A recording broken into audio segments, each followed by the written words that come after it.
1, 2, 2, 1, 2.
Within parliamentary chambers.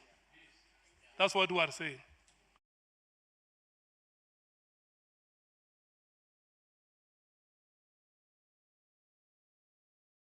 of you to take your seats.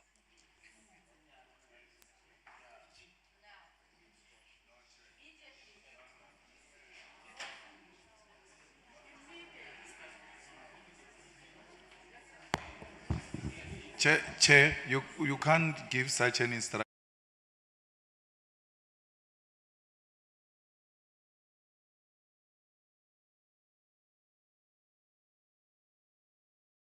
For That them is- to be where they are. That is what we are going to do, Honorable Malema. Please. Can everybody sit down? The witness will come here. We will invite you to take pictures. Can you please sit down? If you want to take pictures, we can even invite you one by one.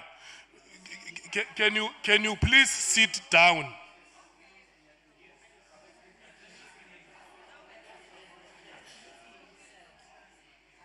We are not negotiating.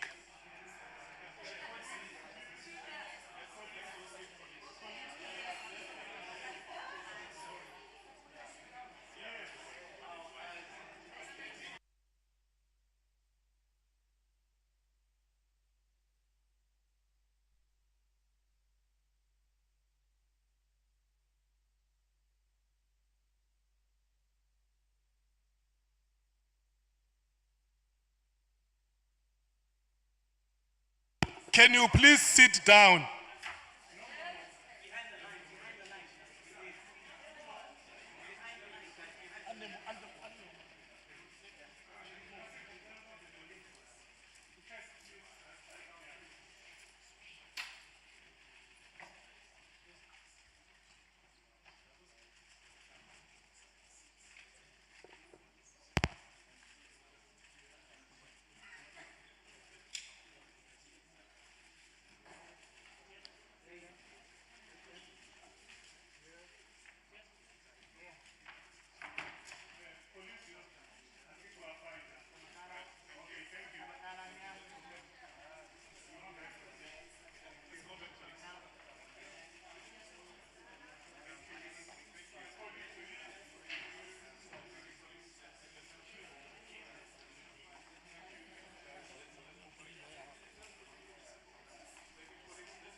Well,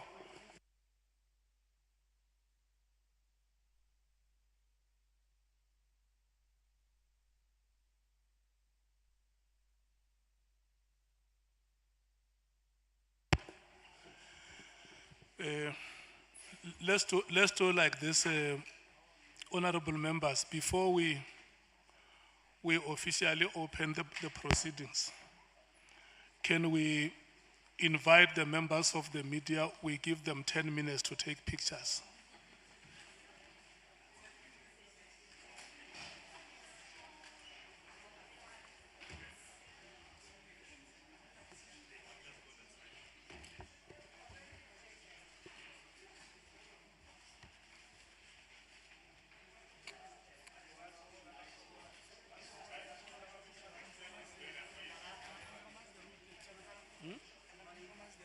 Yeah.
Can I check, is there any person from the media who would have wanted to take a picture and was obstructed?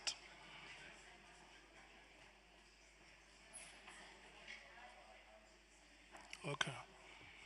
The pictures that you have taken against the instruction of the chair, may you please delete them? Because we don't want you to live here with the reputation that you are thieves. If a member of the public steals something, the media is the first to report that Soviet has stolen. So the chair has given you instruction here that you must sit down, and then the witness will arrive. We will invite you to come and take pictures.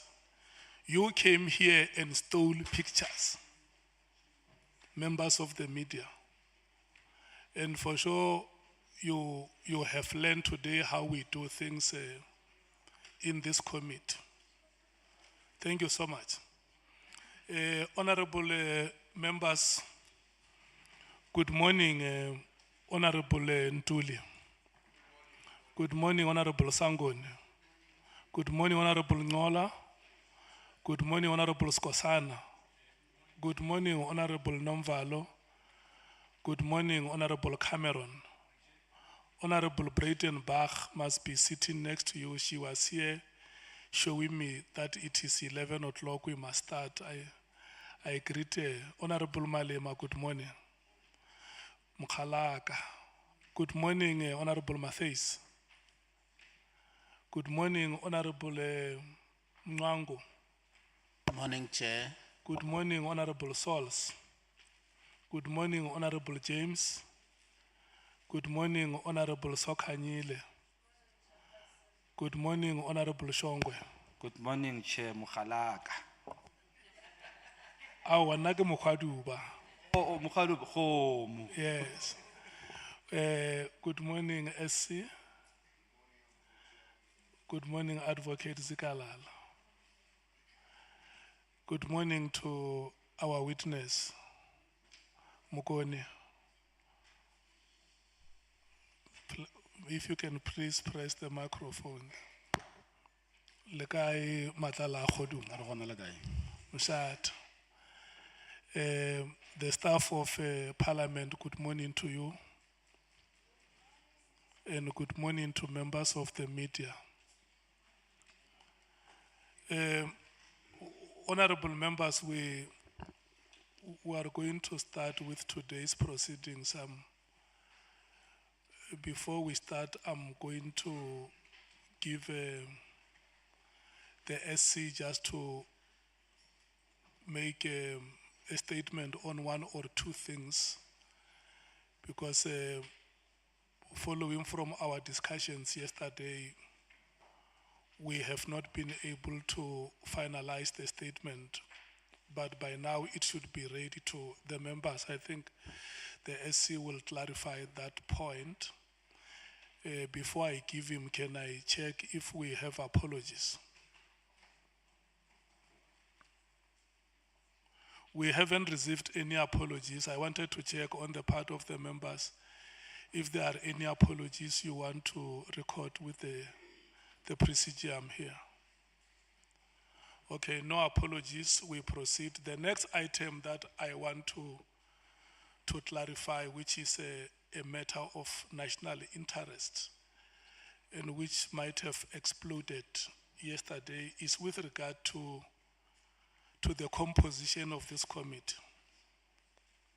This committee comprises 11 members, 4 from the African National Congress, 2 from the MKP and the Democratic Alliance respectively, and the Economic Freedom Fighters, the IFP and the Patriotic Alliance. Each has 1 member in this committee, and it gives us a team of 11 members.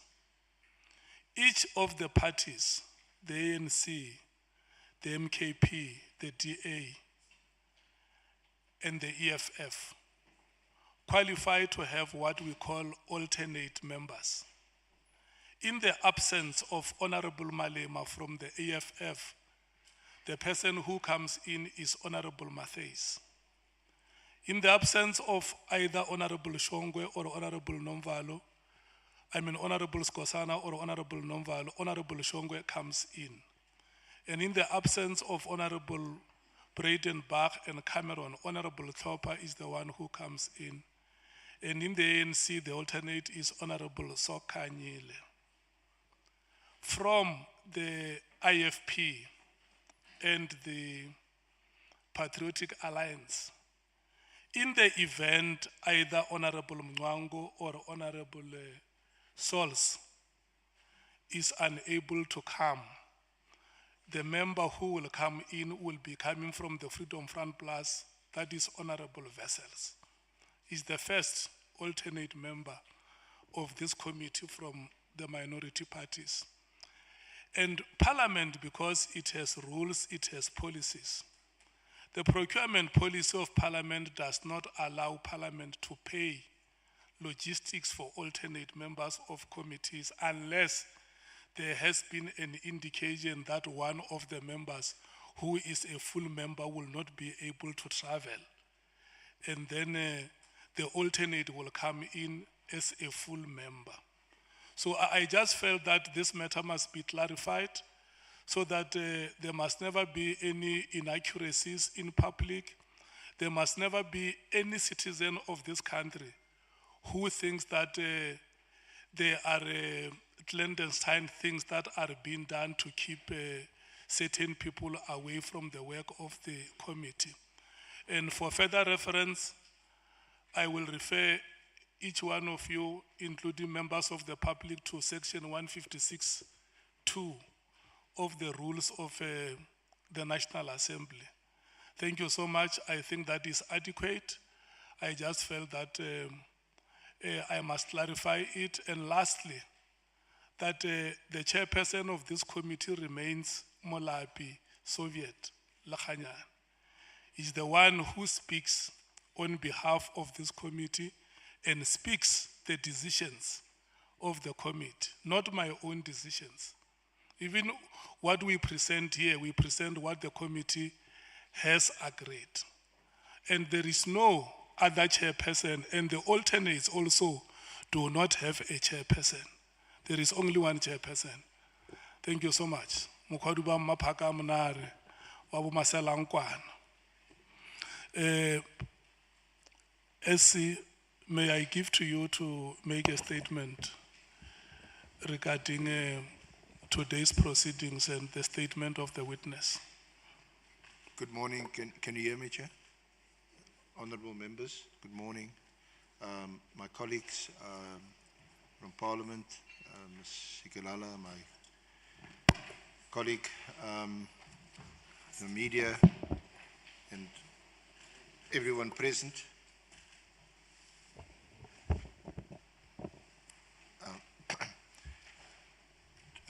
Honourable Chair, today we have Mr.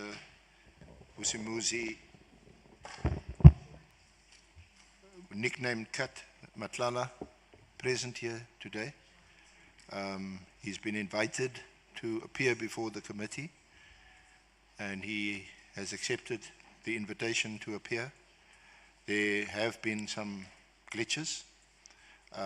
We've ironed them out. So we are thankful to him and his team of lawyers, his attorney, Mr. Bronwyn Forbay. He's with the legal firm Abram Madeira Incorporated. He represents Mr. Matlala and has been in the various consultations we've had with him. We, unlike what has become customary and which has been required by this honourable committee, we do not have a finalized, signed, written statement before you. What has been posted in the past short while is an electronic version of a draft statement, which we are hopeful will be signed sometime today, tomorrow, which can go on record before the committee. So it is not a precondition to appear before this committee to have a signed formal statement. Of course, there may be witnesses who simply refuse to cooperate and do not give any signed statement, but they'll be compelled to appear before you, and what is important is they give their evidence, as I expect Mr. Matlala to do under oath, and he'll be sworn in, and he'll be held to whatever answers he gives to the questions asked of him. But what would be most helpful is to guide our discussion today in terms of the draft statement, which is before him in hard copy. He has been through it, so he's familiar with the contents. So on that basis, Chair, we are satisfied, firstly, that it is him, and secondly, that you can proceed with the formalities, and we are in a position to start. Thank you. Yeah, I want you to say this because you whispered to me that the witness has requested that we conclude at 5 because consultations are still continuing. If you can just put it on record. Sorry, thank you for reminding me, Chair. Yes, as indicated to you this morning and confirmed by the authorities, we will adjourn at 5. I certainly won't be finished today at 5. So we will adjourn at 5. He will then remain in this location and consult with his lawyer for 2 hours until 7. And then tomorrow morning, they'll return to this location and consult from 8 o'clock. And we will meet them again at 9:09, just to iron out any issues if there are any. And we'll proceed to tomorrow. Thank you. Okay. I'm going to rotate amongst the members to hear what their take is on the short report that you have given here.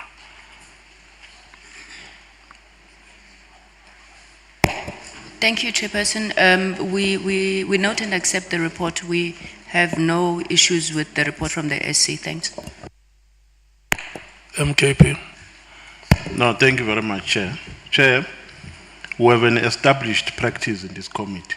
When General Nhlanhla Mkhwanazi came here as the first witness, we identified discrepancies in his statement because we did not want to carry on with a statement which has loopholes. Because a statement might be a legal is a legal document and might be a document to be used in litigation in future. We are not comfortable with cross-questioning a witness under a statement which has not been signed. Our proposition, Chair, is that we must adjourn and allow the witness to finish consultation, because all the things that are in a statement are things that he will be accountable for in future. So if he comes and say, I was not under oath, or the statement that you are asking me about was unsigned, so I can't take ownership of that, then we're going to have a problem. So we can't open loopholes.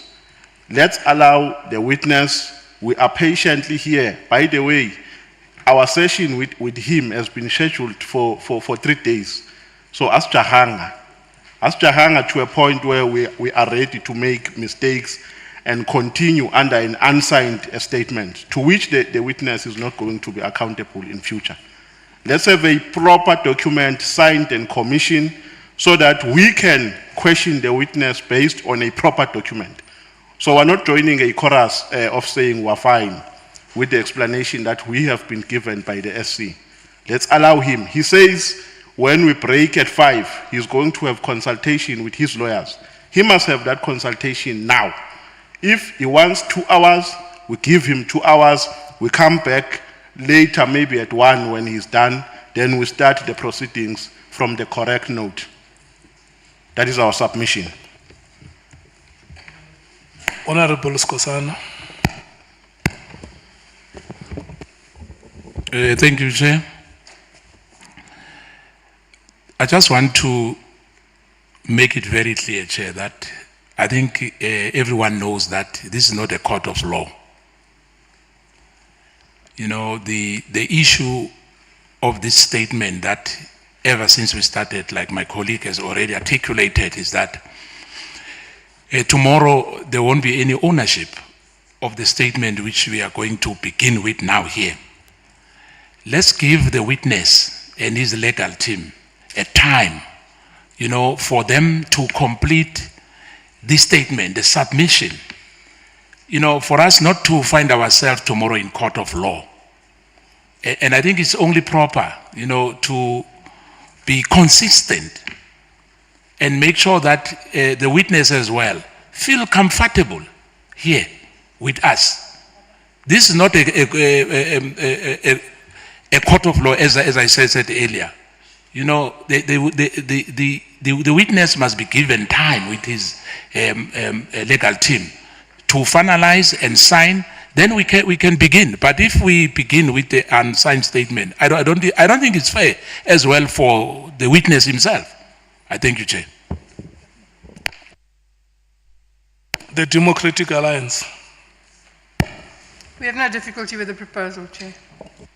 I can't hear you, Honorable Breitenbach. We have no difficulty with the proposal, Chair. Thank you. Thank you, Honorable Malema. Chair, there is actually no problem with the proposal. And to compare it with Mukwanazi is extremely so difficult to understand. Mukwanazi wanted to depose an affidavit. The problem is that he titled it differently. And we said he must go and correct it because it was not properly captured. The witness says, I'm prepared to proceed without deposing an affidavit. And if later required, I can do so, especially after consulting with my lawyers. But I'm ready to proceed now. We had this discussion yesterday. And people who are speaking now were at the forefront of saying, Cat must come here, Cat must come here. Cat is here now, Cat must go away from the milk, Cat must go away from the milk. No, the Cat is here. Let's attend to the issues we said we wanted to attend to yesterday. Because if this proposal was actually hashed yesterday, we would have even said, let's start at 2 to allow him enough time to, because we were told this thing yesterday. It's not for the first time. And we agreed in a meeting yesterday that we are proceeding. So let's proceed as proposed by the SC. And the SC makes another valid point, which we must take into consideration, that it is actually not a necessary requirement for a person to appear before us, only if they've deposed an affidavit. It's not a requirement. Lastly, Chair, these proceedings of Parliament are recorded on Hansard. He takes an oath, he speaks with his own mouth, and he comes back and says, I never said that. We take out a Hansard. And that's it, that's the end of it. The Hansard is an official recording program of Parliament, and you can't turn against your own voice on the Hansard. So that's why we've got an Hansard.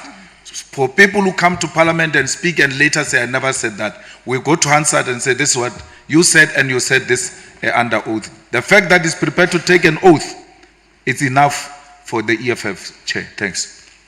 Bangazita. Thank you, Honorable Chairperson.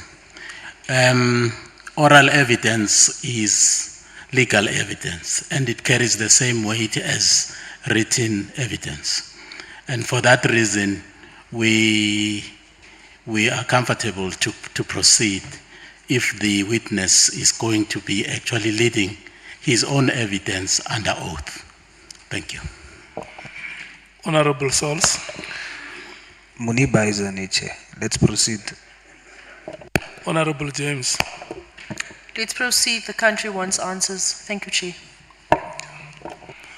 Honorable Nomvalo and Honorable Skosana, are you persuaded? Chair, I think, you know, I remember very well what we have discussed yesterday. We can go ahead with this, but let's not use the unsigned statement. This digital one which we are sent, let's put it aside. Let the SC ask him question, no problem. But let's not say we are going to use the unsigned one, because it doesn't make sense. How do you question the witness without a signed statement if you are going to use this statement? If it's oral without anything which was given to us now, no problem, Chair. We can go ahead. You agree? Thank you. Thank you so much for that understanding, Honorable Nomvalo. Yeah, no, thanks, Chair. Remember, the majority view must prevail at the end of the day. But our strong view remains. I mean, our view, our initial position remains, Chair, that it's wrong to cross-question a witness under an unsigned statement. That is our firm view. Because he is saying he is still going to have a consultation with his lawyers later today. Now, you question him today on a statement that might be changed, because he might change it when he has consultation with his lawyers and come back tomorrow with another version. So we strongly believe, Chair, that we are taking the wrong route, but the majority was subjecting ourselves to the behest of this committee. But lastly, Chair, we want to make a proposition and lobby members of the committee that today, I don't know the volume of the questions that the senior counsel has, but we want to lobby the committee that today we allow the senior counsel to cross-question the witness, and then tomorrow, because this meeting has been scheduled, I mean this session has been scheduled for 3 days, so that you allow members to read the statement thorough. We've just received the statement now. And our principle is that before we cross-question the witness, we must have read the statement, because we're not here to tick boxes. So that we can take matters further, so we must read the statement first and have a proper understanding of what is entailed in it, and then tomorrow we allow members to ask questions. That is a proposition that we're making, Chair. Unless there's a person who strongly feels in the committee that he is ready, then we can't deprive such people. So you want to read the statement? Pardon? You want to have enough time to read the statement? Yes. Okay, thank you. Thank you so much. I think, look, Honorable, it's the practice in this committee that when there is a matter like this one, the chair must gather wisdom from yourselves. And I think you did exactly that. We are going to proceed with today's business. It's your decision as the committee. And anytime you feel like we have done our work, we can stop. I will hear from yourselves. The witness has requested that we work until 5 o'clock today, and I hope you understand that. Have we done all the rituals before I can administer oath? If you can just confirm to us that this is the witness that we have expected, or you want the authorities here to confirm? Honorable Chair, Honorable Committee members, this is indeed Mr. Matlala that we have engaged and consulted. And he's prepared to proceed. Thank you so much, Mkoni. What are your full names, so that before we administer oath, we know what your full names are? Vusimuzi Matlala. Vusimuzi Matlala. Thank you so much. Before we administer oath, I just want to read the following to you, that you have been invited before this ad hoc committee, which is investigating allegations that were made by KZN Police Commissioner Nhlanhla Mkhwanazi on that day of the 6th of July, 2025. The committee wants you to help it in its oversight responsibility when it investigates those allegations, which include, amongst others, the alleged unlawful disbandment of the political killings task team otherwise known as the PKTT or NPKTT. Alleged moratorium on the filling of vacancies within the SAPS, the South African Police Services, and alleged corrupt relationship between senior leadership within SAPS and members of the public, as well as political interference in the work of the SAPS. In extending this invitation to you, the chairperson of the Ad Hoc Committee has indicated that you may provide such information to the committee if you so wish under oath in terms of the powers, privileges, and immunities of Parliament and Provincial Legislatures Act 2004. Mr. Vusimuzi Matlala, please be informed that by law, you are required to answer fully and satisfactorily all the questions lawfully put to you, or to produce any document that you are required to produce in connection with the subject matter of the inquiry, notwithstanding the fact that the answer or the document could incriminate you or expose you to criminal or civil proceedings or damages. However, Mr. Matlala, you are protected in that evidence given under oath or affirmation before a house or a committee of Parliament may not be used against you in any court or place outside Parliament, except in criminal proceedings concerning a charge of perjury or a charge relating to the evidence or documents required in these proceedings. Furthermore, please be aware that in terms of Section 17(2) of the powers, privileges, and immunities of Parliament and Provincial Legislatures Act, a person who willfully furnishes a house or a committee of Parliament with information or makes a statement before it which is false or misleading commits an offense and is liable to a fine or to imprisonment for a period not exceeding 2 years. So you are now required to make a choice whether you take an oath or you take affirmation. Which one do you elect? I take an oath. You have elected to take an oath. You will say the following after me. May you please say I and mention your full names.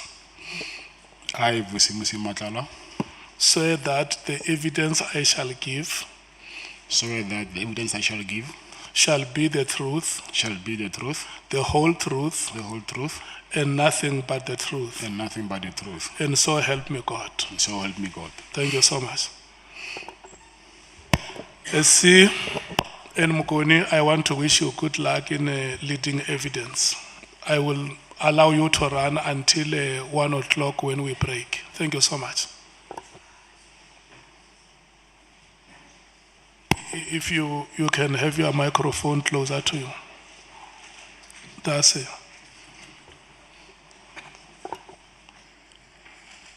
Thank you, Honorable Chair, Honorable members, everyone present. Mr. Matlala, once again, good morning. How are you doing? I'm well and yourself. Okay. Thank you to you and your legal team for your cooperation under trying circumstances. So we really thank you for that. You are currently detained here at CMAX, isn't it? Of course. But you as an awaiting trial inmate, prisoner. Yes. And you've been charged with attempted murder of your former girlfriend. Yeah, that's correct. You have applied for bail, that was refused, and is that bail application still on appeal currently? No. Or has it been refused? Yes. It's been refused.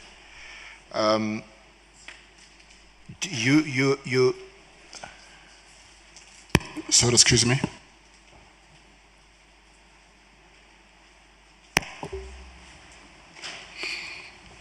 Yeah, you can proceed. Yeah. You do have a previous conviction. Just tell us briefly about it and in which year? It was 2001. And what was the, what were you convicted of? It was possession of stolen property. Were you sentenced to a term of imprisonment? I was sentenced to 4 years imprisonment, but it was later converted to, what is it called? Supervision. They call it correctional supervision. It was converted to correctional supervision? Yes. And since then, you haven't had any... I only have one conviction. Okay. And was that before you engaged in business? No, I was, but it was informal. Thank you. Now, you know why you are appearing before the committee.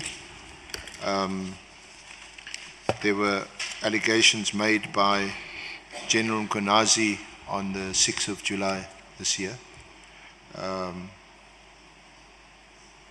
Subsequently, this committee was appointed by the National Assembly to make inquiries into those allegations. And some of the allegations, more specifically, you've been invited to give evidence on and assist the committee, is the alleged corrupt relationship between Minister Mkhunu and Brown Mokgotsi, and between yourself and Mr. Mokgotsi, and between yourself and Mr. Mokgotsi. Then also in relation to the procurement irregularities at SAPS regarding the 360 million SAPS healthcare contract,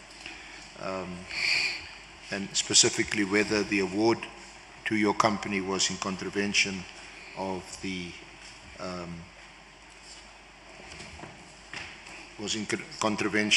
procurement laws.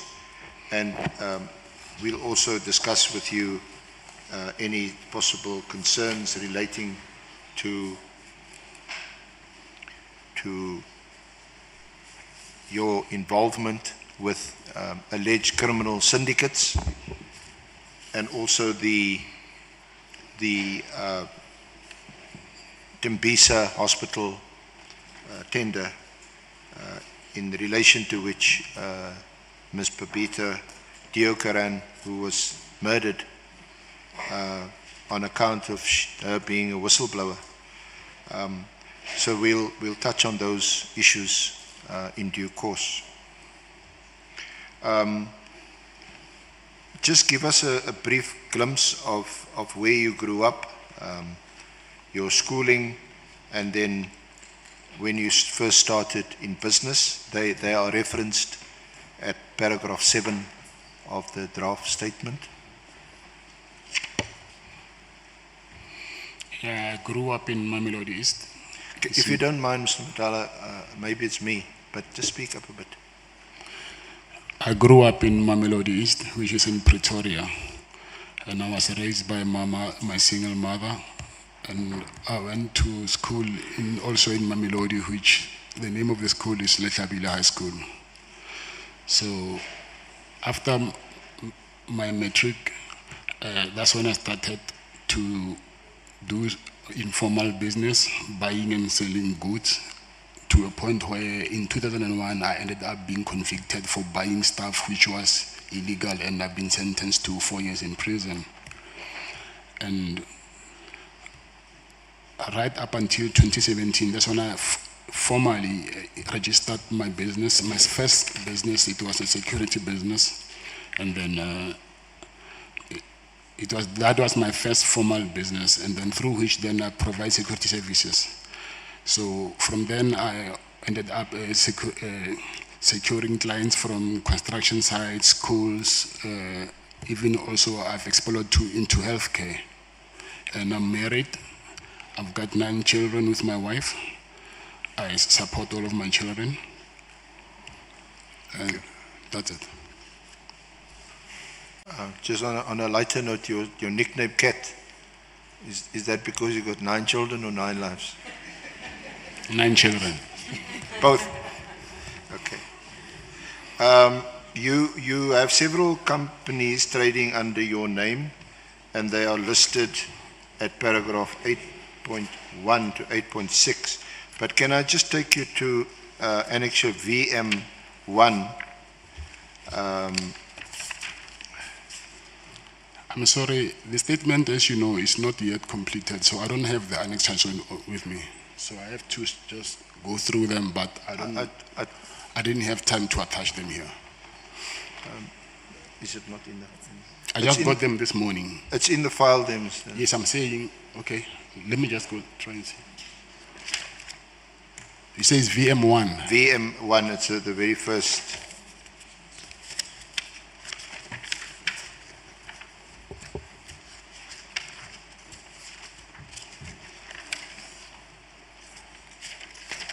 But is it actually referred to as FA1? And here's VM1.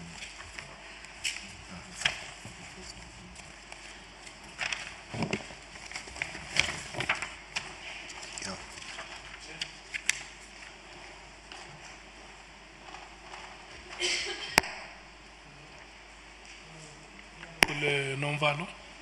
No, Chair, I didn't hear the witness properly because sometimes it doesn't speak through the mic. What was he saying? Was he saying he didn't read the statement, or just want to get clarity? Okay, I was saying the annexures are not attached to the statement, so I just got these things in this morning, so I have to go through and check which annexure it is. Or you received the statement this morning? Yes.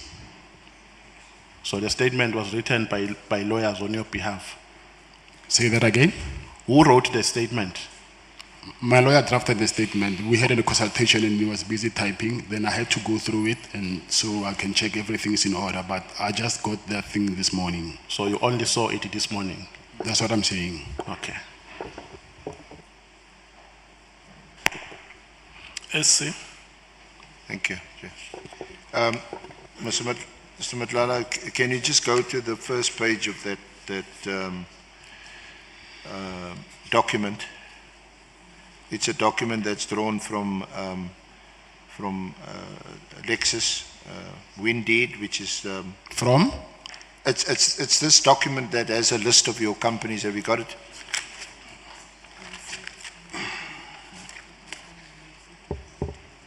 This thing is not labeled, so can you maybe refer what page will it be on? It's marked page number 1 at the top, number 1 of the annexures.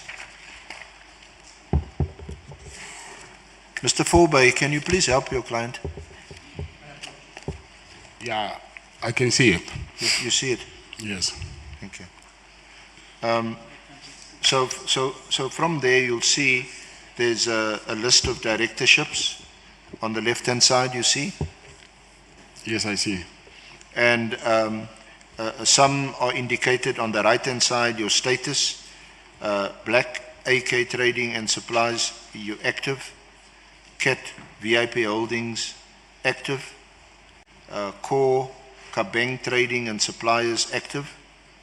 Amila Bottle Trading, you've resigned. Falcon Cat Trading, you've resigned. Lavindos Hair, active. Luxo Africa Brand Investments, active. Medicare 24 Swani District, resigned. Right to Own, resigned. And then YVM Yasira Entertainment, active. You see that? Yes, I see that. So is that still, as we speak, your status in those companies? It actually is not. The first one is active, and the second one as well. The third one is not active anymore, so I don't know why it shows active here. So the third one, Core Training, yes, it's not active. Kabeng Training, you've also no longer, you resigned. Yes, and Emela Butle and Falcon, yes, I've resigned. Lavindos also is not active. Lux of Africa is active. Medicare, yes, I've resigned. The right to own, I've resigned as well. And the last one also is not active. So apart from the third one, core bank trading, where you've also resigned, is that accurate? Deregistered, actually. Sorry, Mr. Matlala?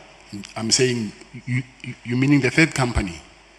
Yeah, your directorships as indicated here. Yes, the company is being deregistered, so I don't know why is it still showing active. From those companies where it's indicated that you resigned, did you just resign as a director? And are you still involved in any of those companies, maybe through shareholding? I only resigned from Medicare as a director, but I still own shares, 100% shares of Medicare. But the rest, I resigned completely. I don't have any control over them. Now, we're going to deal with the Medicare 24 Tshwane district issue, because that's the entity that applied for, or that bid or tendered for the Medicare contract, the SABC contract, and you were initially awarded that contract. Is that right? Yes. And at the time that you were awarded... Yes, sir. Let me take Honorable Ngola. Thanks, Chair. Chair, I don't want us to leave this chamber with a wrong or incorrect impression, particularly on the statement thingy. Am I understanding the witness correctly that he says his lawyers were helping him to outline the series of events and putting it in a statement form, not that the lawyers were the ones who were architects of the statement itself? They were helping you explain what happened, what you know, and all that. No, that's not correct. What I was saying is I was explaining to them and he was busy typing. Yes, that's what I'm asking. Okay. Okay, thank you, Chair. I'm covered. Thank you. Sorry, Mr. Matlala, I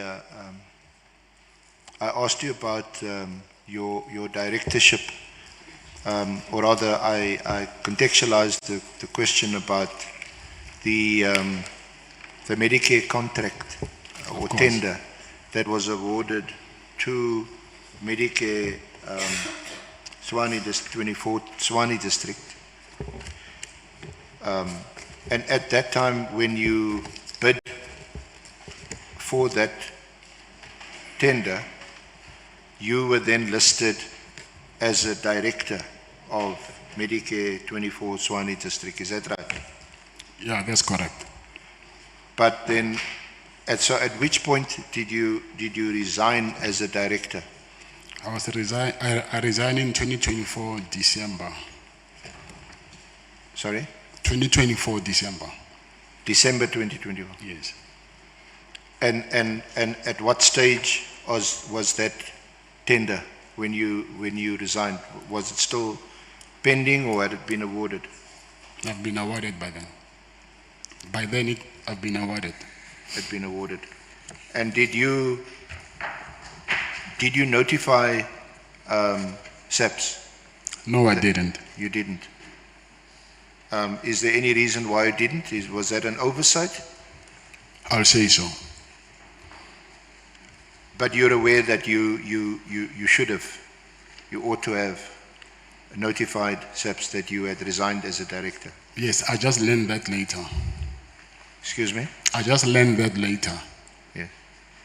Okay, we'll also deal with that later. Thank you. These companies, are they the companies that you also list as your interests?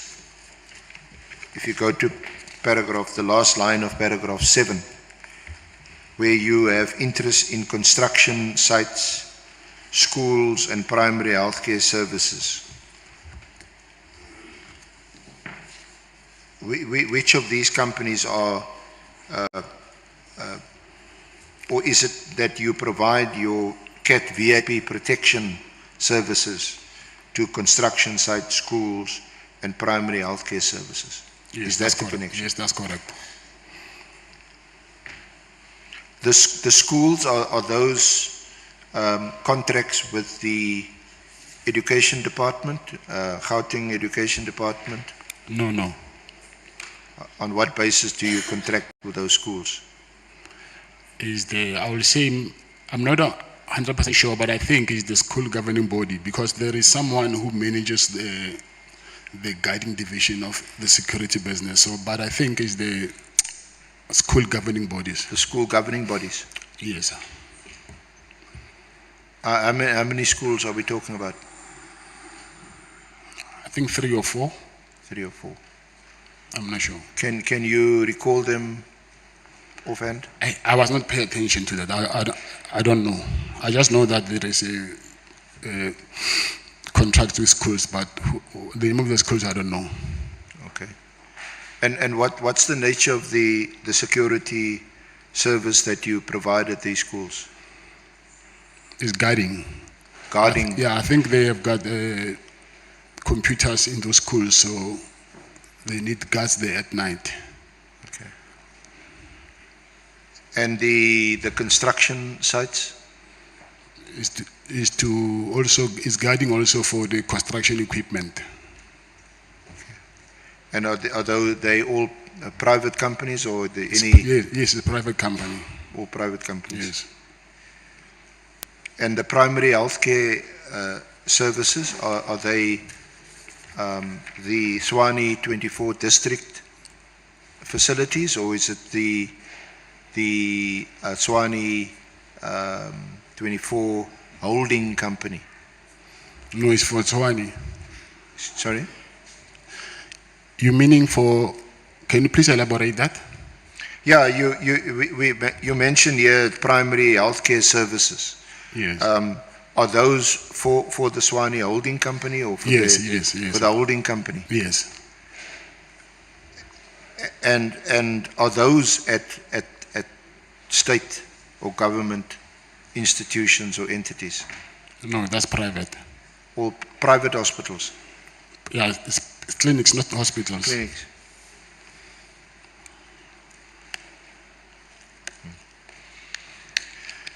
You otherwise also provide personal protection services, isn't it? Yes, that's right. To how many individuals, how many persons? It was only one person. Only one? Yes. Now you mentioned to us that you provided personal protection services to a Mr. Msibi. Yes. Just explain the nature of your relationship with Mr. Msibi, and who was he and what did he do? I believe he's now passed. Yeah, that's right. So just tell us about some background on what your relationship was with him, what was the nature of the services provided to him, and for how long you provided the service. Okay, it was he was a businessman. He was also the founder of Santago, which is a taxi association, and then he had other businesses. And the nature of my relationship with him, he was my client, providing security services for him. So he was your client, and for how long did you provide him with security? I'll say from 2000, what is this year? 2001, or I'll say maybe before COVID, 2000 until right when he passed on. And when did he pass? 2024 January, I think. 2023, 2024 January. 23, 24, I'm not sure. So did you say 2001 or 2021? 2021. 2021. 2021 or 2020, somewhere there, yes. I know you mentioned 3 years, so it must be sort of 2021, 2024. Yeah. Or until he passed? Yes. Now, Mr. Msibi, very well known, a founder member of Santaco, and he also had other business interests. Yeah, but I don't know his. Yeah, I just know that he was a shareholder in SA Taxi. Then he also had a business called Taxi Choice. Sorry? I'm saying what I know that he was a shareholder in SA Taxi. Yeah. And also I know his other company. It is a company called Taxi Choice. We also know that when he passed, he had a big funeral. A big funeral? A big funeral. If you say so. Okay, did your personal protection services end, I suppose, when he had his funeral? But you would have been there because you knew him. Yes. And you had a personal relationship with him. Yes, sir. Yes, I do. You were very close to him. Yeah. So, I mean, we, apart from looking it up on Google, we also know from former Minister Kele that there was this funeral and he was at the funeral. Okay. No? You saying I was at the funeral? Yes. Yes, I was. Yeah, and what I put to you is not what I'm sucking out of my thumb. I mean, Mr. Kele had also said that he was at the funeral, and it was a big funeral. Yes, I'm not disputing that. He was there as well. I can confirm that. Yeah. So there were a few more other prominent people at that funeral. Yeah. Mr. Molefe,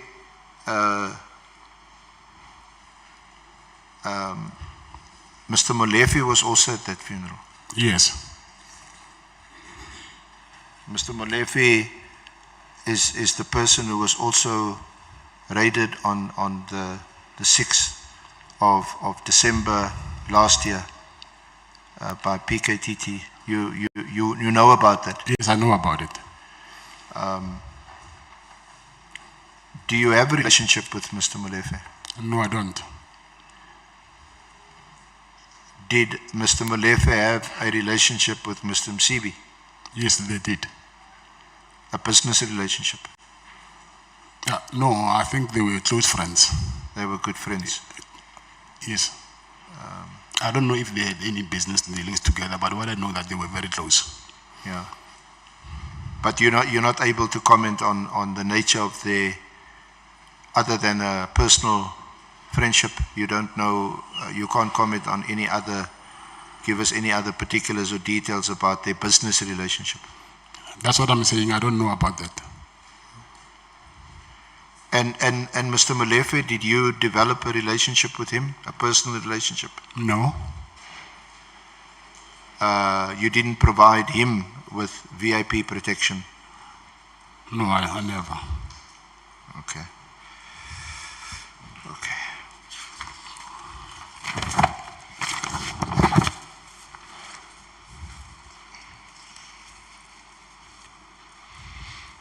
Now, it was reported in News 24, and you would be aware of this article, that you had secured some premises in January 2024,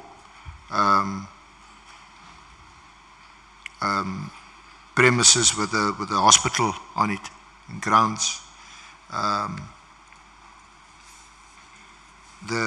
which houses the South African Police Services College. Yes, that's true. And it was alleged that the reason why you leased these premises and this hospital was in anticipation, and in fact that you knew that you would be awarded the much talked about tender, which we will discuss in more detail a bit later.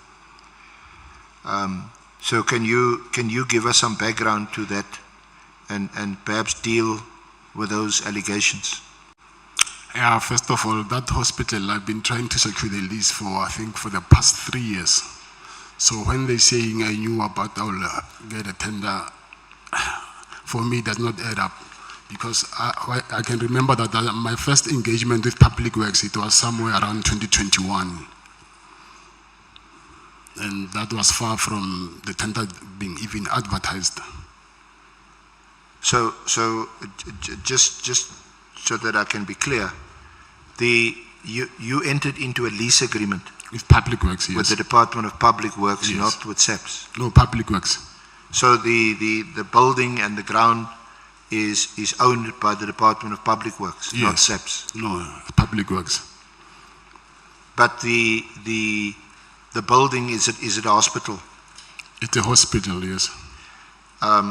So at the time that you entered into the lease agreement, I think we had also requested a copy of the lease,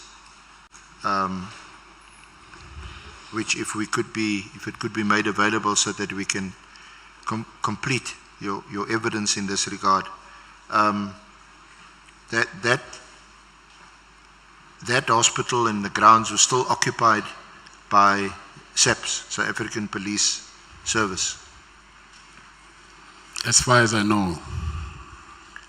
So were you never given vacant occupation of the hospital? No, they refused.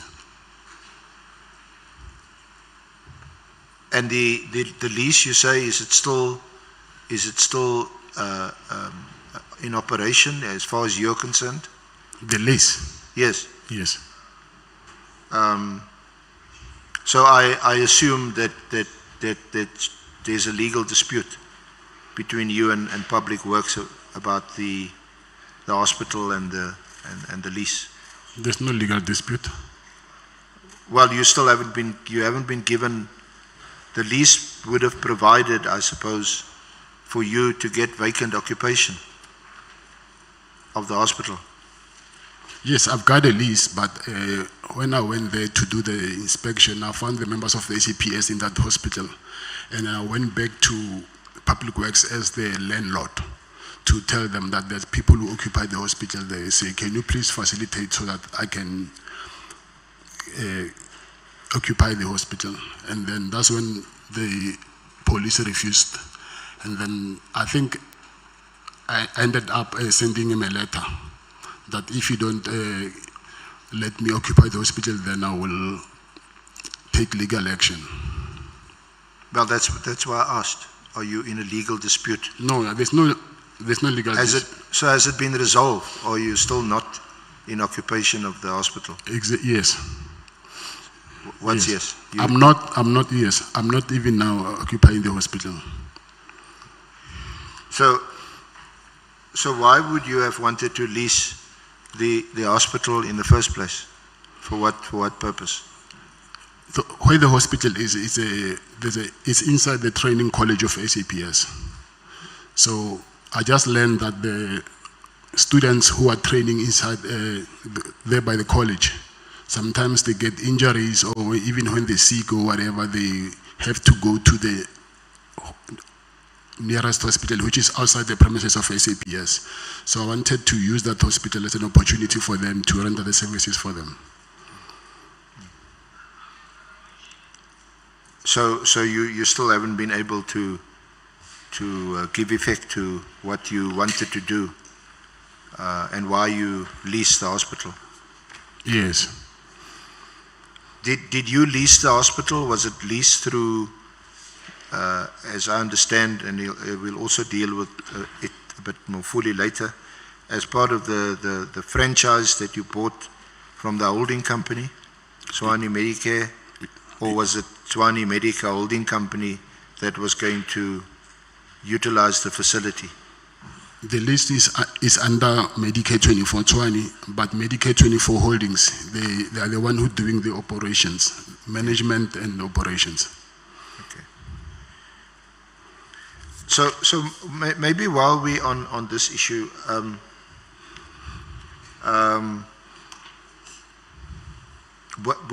when did you first take an interest or become interested and even more so from a business point of view, in the healthcare, medical care business? I was introduced by my colleague who me and him, we stay in the same estate. So he is the CEO of Medicare 24 Holdings. So he approached me and he said to me, there's a business opportunity in Medicare 24. So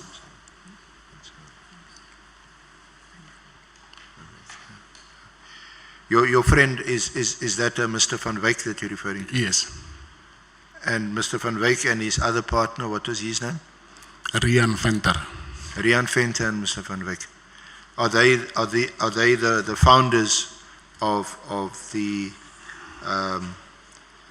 Healthcare 24 holding company? Mike Van Wyk, he is the founder.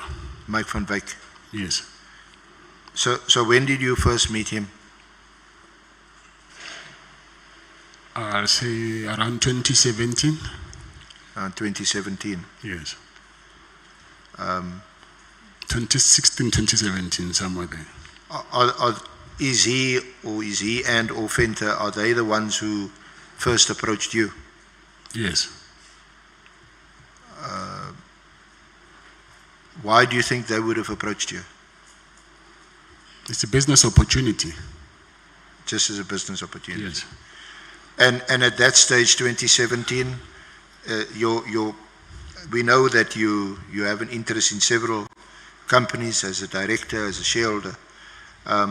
But was your big business interest still the VIP protection service? Yes, by then, yes. By then? Yes. And they approached you? Yes. What was your reaction to when they approached you? This is a bit far removed from what you do in business. Yeah, I think maybe if I can elaborate further. Please. So what they wanted to do is he first asked me, what do I do for a living? And I told him that, listen, besides the security thing, I do RFQs, meaning I supply medical equipment to hospitals. So then when I mentioned the word hospitals, that maybe that's when I got his attention, because he's also into healthcare. Then he told me that, listen, we want to expand to, we want to send proposals to manage clinics which are in the townships. But since you are black and maybe you can have a much more advantage than us, so why don't you register the company for you, and then you get business and we do the management, and then you can take the rest. So what was the quid pro quo? It sounds like, and you can comment on it, and sounds like they wanted you to front for them and secure business because who you were, and you're black, African, and you could tender for business. You get the business and they would administer this business. Was that the deal? No, that's not the deal. What I believe, if someone is fronting, I don't think you'll be 100% in charge of their finances. So what was was there a genuine business deal? It's a genuine business, yeah. So tell us about this genuine business deal. What was the deal? Like I said, they do the management part. They manage the clinics. Yeah. And then, meaning I have to pay them for the management fee. So was that the same arrangement that would have applied to the Medicare 24 Tshwane District tender award? Yes. You applied? Yes. And you applied in your own name? Yes. This entity? Yes. Was that a, now they had a holding company, isn't it? Yes. Van Wyk and Venter. Yes. And the Tshwane District entity, was that your own? Yes, yes. Is that like a franchise? Yes. And did you pay for it or did they give it to you? No, they didn't give it to me. I pay every contract that I secure, and then that's how I pay. There's the percentage that you pay for each and every contract. How much did you pay? I think for the last contract, the thing is, regarding this SAPS contract, I do not want to get deeper into that thing because there's an ongoing investigation about that. So I'll prefer not to talk further about the contract of SAPS because I don't want to compromise the investigations or even incriminate myself. But can you confirm that you paid them for your franchise? Yes, I can confirm that. And when you it's in the bank statements as well, which the police have. So and so when you bid for the Swane 24 contract, the SAPS contract, you did so on your own, through your own company? Yes, through my own company, Mr. Aranse. But like I said, I do not want to go deep into this Medicaid 24 SAPS contract thing. But the services that would be rendered, those services would in fact be rendered by Van Wyk and Venter, the holding company, isn't it? The administrative side of it. Yes, that's correct. And that would have, was that indicated in the tender bid document? Is there? Yes. Or was it left unstated? No, I've supplied the franchise documents.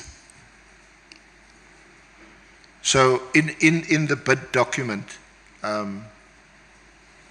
which we'll look at in a bit more detail later, would it have been indicated that some of these services would in fact be rendered also by the holding company? I would love to help about that, but like I said, I think we're going now into the deep inside the contract of SAPS, which I said earlier that I do not want to speak about that now as this is an ongoing investigation. So can you please just respect that? I do not want to incriminate myself or compromise the investigation.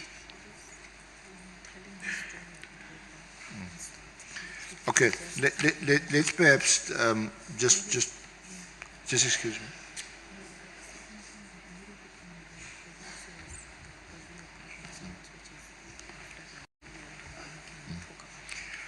Perhaps let's go to the health risk services contract, which what? The health risk services tender contract. Can we just go there? You deal with it from paragraph 16 of the draft statement, of the statement on page 5. You see it there? Yes, I see it. Yeah. So, may I please take Honorable Sangwan? Thank you very much, Chairperson. Apologies, SC. No, I'm being disturbed by Mr. Matlala's response to not wanting to answer questions after he had taken the oath, which was based on you having read to him, Chairperson, the immunities that are there for him in line with the Powers and Privileges Act, specifically 16.2, which says a person who is being examined under oath or affirmation in terms of section 15 may be required to answer any question put to him in connection with the subject of the inquiry, produce any document that he or she is requested to produce under the section, despite the fact that the answer or the document would incriminate him or would tend to expose him or her to criminal and civil proceedings. Now, it was said when we started that we are not in a court of law. We do operate under the legislation, specifically the Powers and Privileges Act of Parliament. And I think we're going to have to get resolution on that matter, Chair, because we can't have a witness that appears, has taken an oath and then says, I can't answer because I may incriminate myself. I think we need direction on that matter. Thanks, Chair.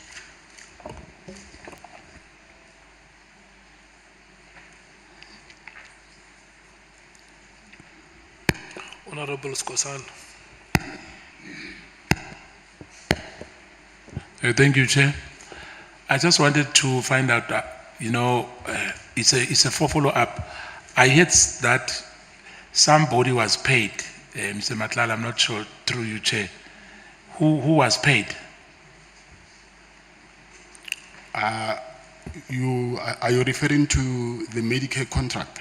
Yes. That was management fee that I was talking about. Who was paid? The holding company. You paid the holding company? The management fee, yes.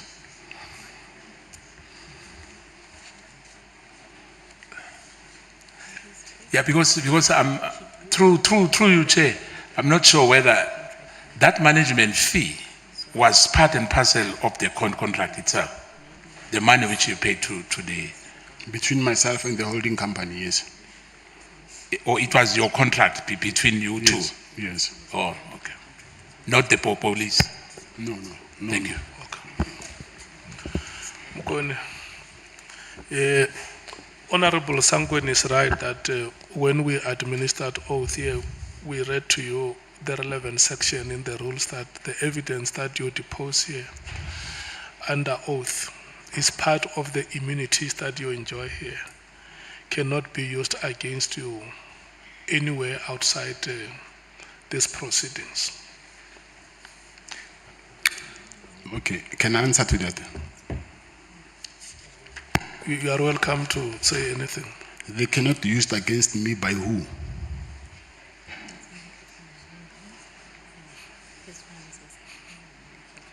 Because if you say they cannot use it against me by the committee, that I understand. But if someone is investigating me and there's something that I'm saying now which can incriminate me, obviously they will use it against me.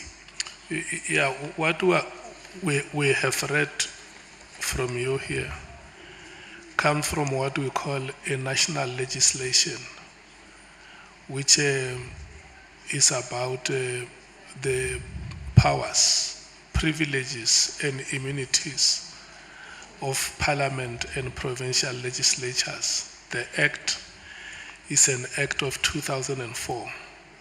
So any person who has been invited to appear before Parliament or a committee of Parliament takes an oath.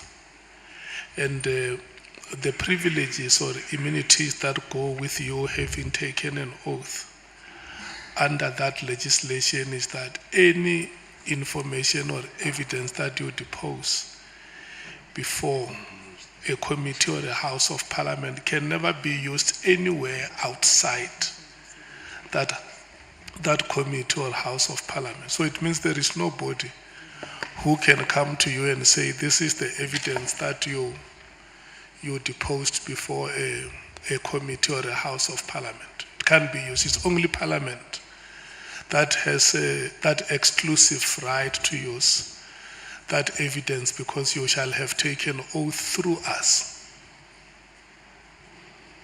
Okay. Yeah, mara ake ukwishishi.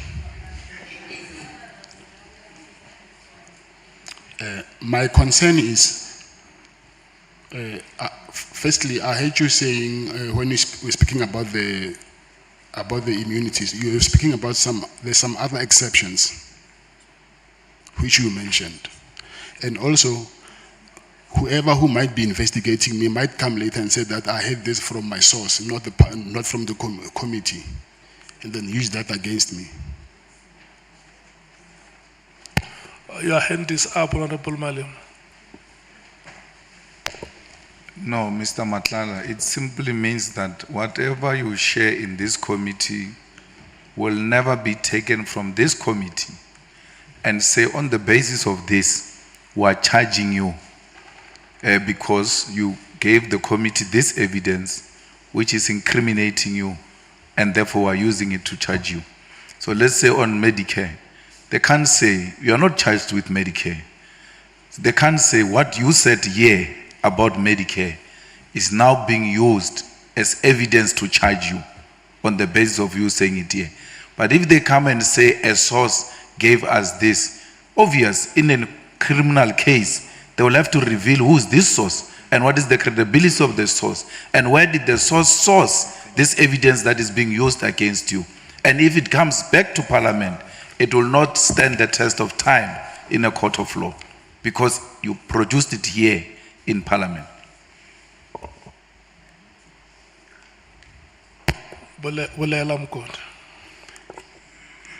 Yeah, yes, I hear him very well, but also I heard you mentioning some exceptions with these immunities, but I didn't get those exceptions. That It's a charge of perjury. yes, perjury, yeah. Yeah. Yes.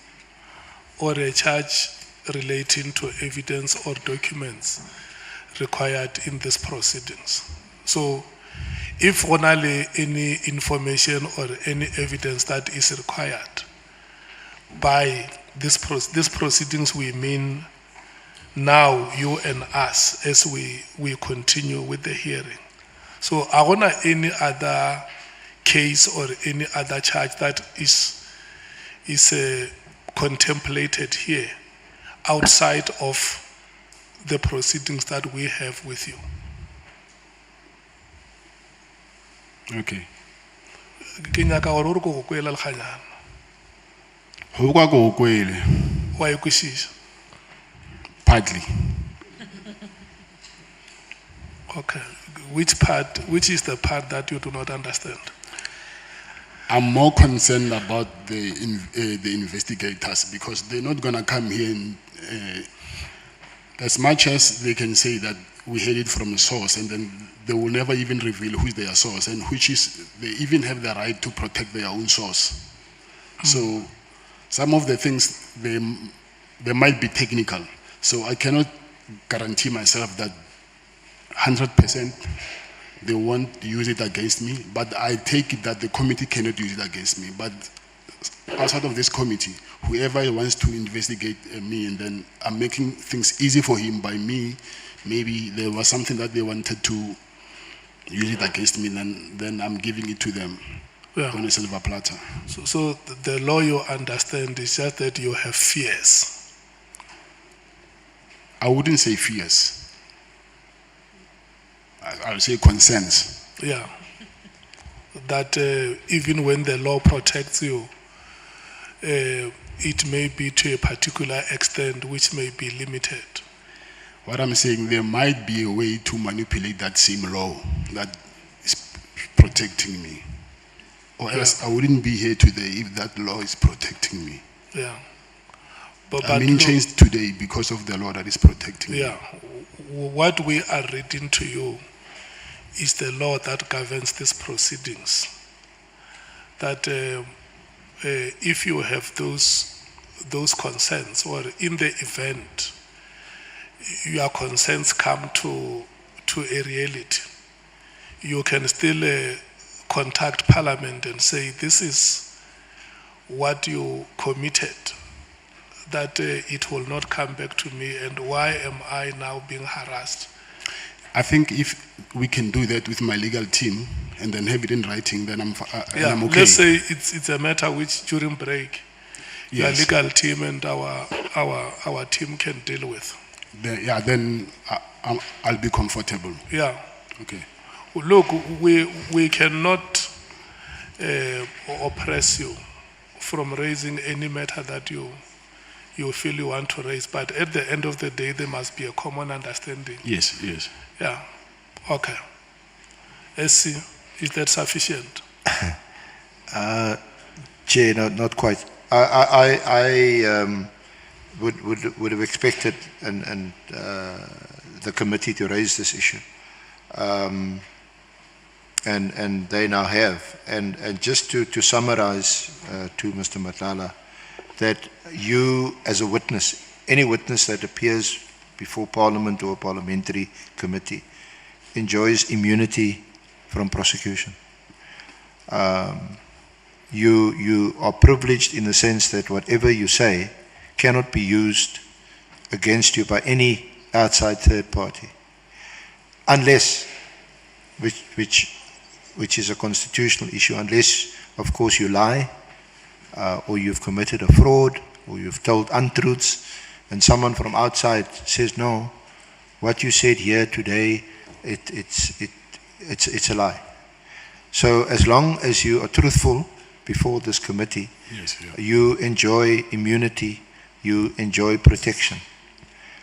And that is why the committee requests you to answer these questions truthfully, if you can. Yes, Mr. Aranse, I think when you take a break, if you can just consult with my legal team, and then I'll be more than happy to continue answering anything that you're asking. Well, Mr. Forbe is here, Yes. and he's heard the discussion, the debate. Yes. So maybe during the lunchtime shortly, we Of can course, yeah. just confirm with you and give you some of his own advice. So just to revert to this health risk services tender contract and your interest in the Medicare business, you told us that. Sorry, Chair, may I proceed? Yeah.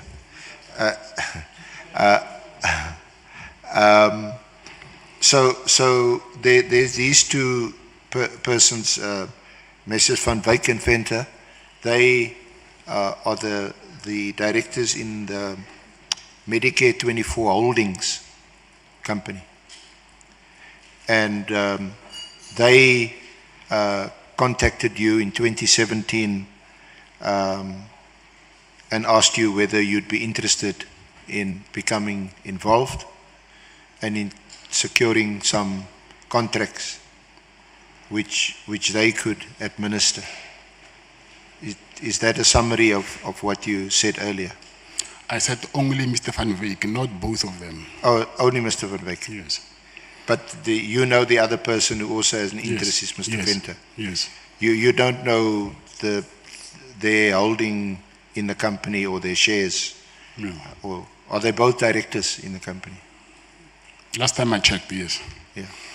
So that was already in 2017. So when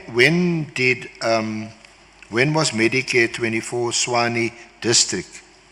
When was that formed or established as a separate entity? I think it was in 2018. In 2018? Yeah, I think so.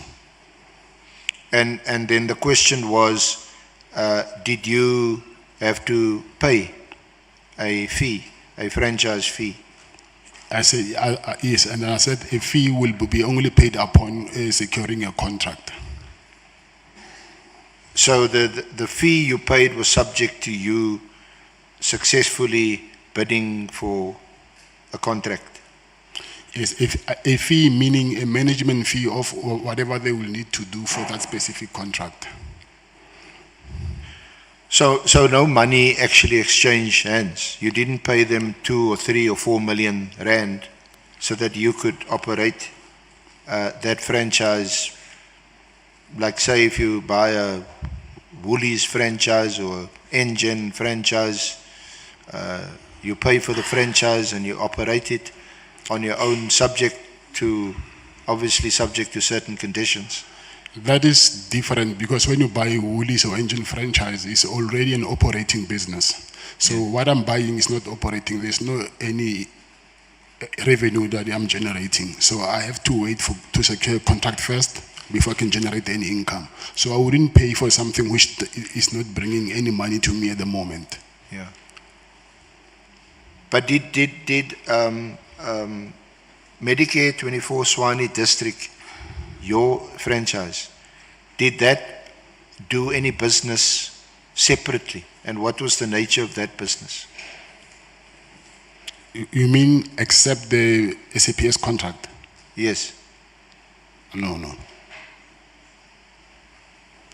I was bidding for contract there and there, and then it was just the SAP's contract that I was lucky with. So that's why I asked earlier, what was the deal? And I don't mean it in the pejorative sense. You didn't pay them upfront. They would be paid because for the management services that they would render. So, were there any other tenders or contracts that you procured through your franchise, the Tshwane District Medicare 24 franchise, between 2018 and 2024? No, there's no any other contracts. Did you? So what does that mean? So between 2018 and 2024, did you not have any business dealings with Mr. Van Wyk and Venter? Yes, I was in the process of buying the whole holding group, but there was no business that I was doing with. So I wanted to own the whole holding company. Okay. So in the meantime, between 2018 and 2024, did Medicare 24 Holdings, a holding company, did they render services in other hospitals, other institutions, like for example the Tembisa Hospital? No. No, they didn't. They didn't. Did they or you tender for the Tembisa Hospital contract? It was not a tender, and it was not even Medicare. So it was RFQs that you get based on the request from the department. Yeah. So were you not involved at all, either directly or indirectly, in the Tembisa Hospital tender? Okay. What I'm trying to explain is my other companies, they were getting RFQs, requests for quotations. Sorry. Medicare 24 doesn't even have for you to get those RFQs, firstly you need to have a vendor number with a specific department. So Medicare 24 does not even have any vendor number with the Department of Health. So there's no any job that Medicare 24 did with the Department of Health. Why do you think, or maybe you can tell us whether you're subject to the SIU? We know that the SIU is investigating or has investigated the Tembisa Hospital matter. Why is your name mentioned in connection with that tender? I would love to know as well. Now, we only touch on it. If you go to page 35 of the draft statement,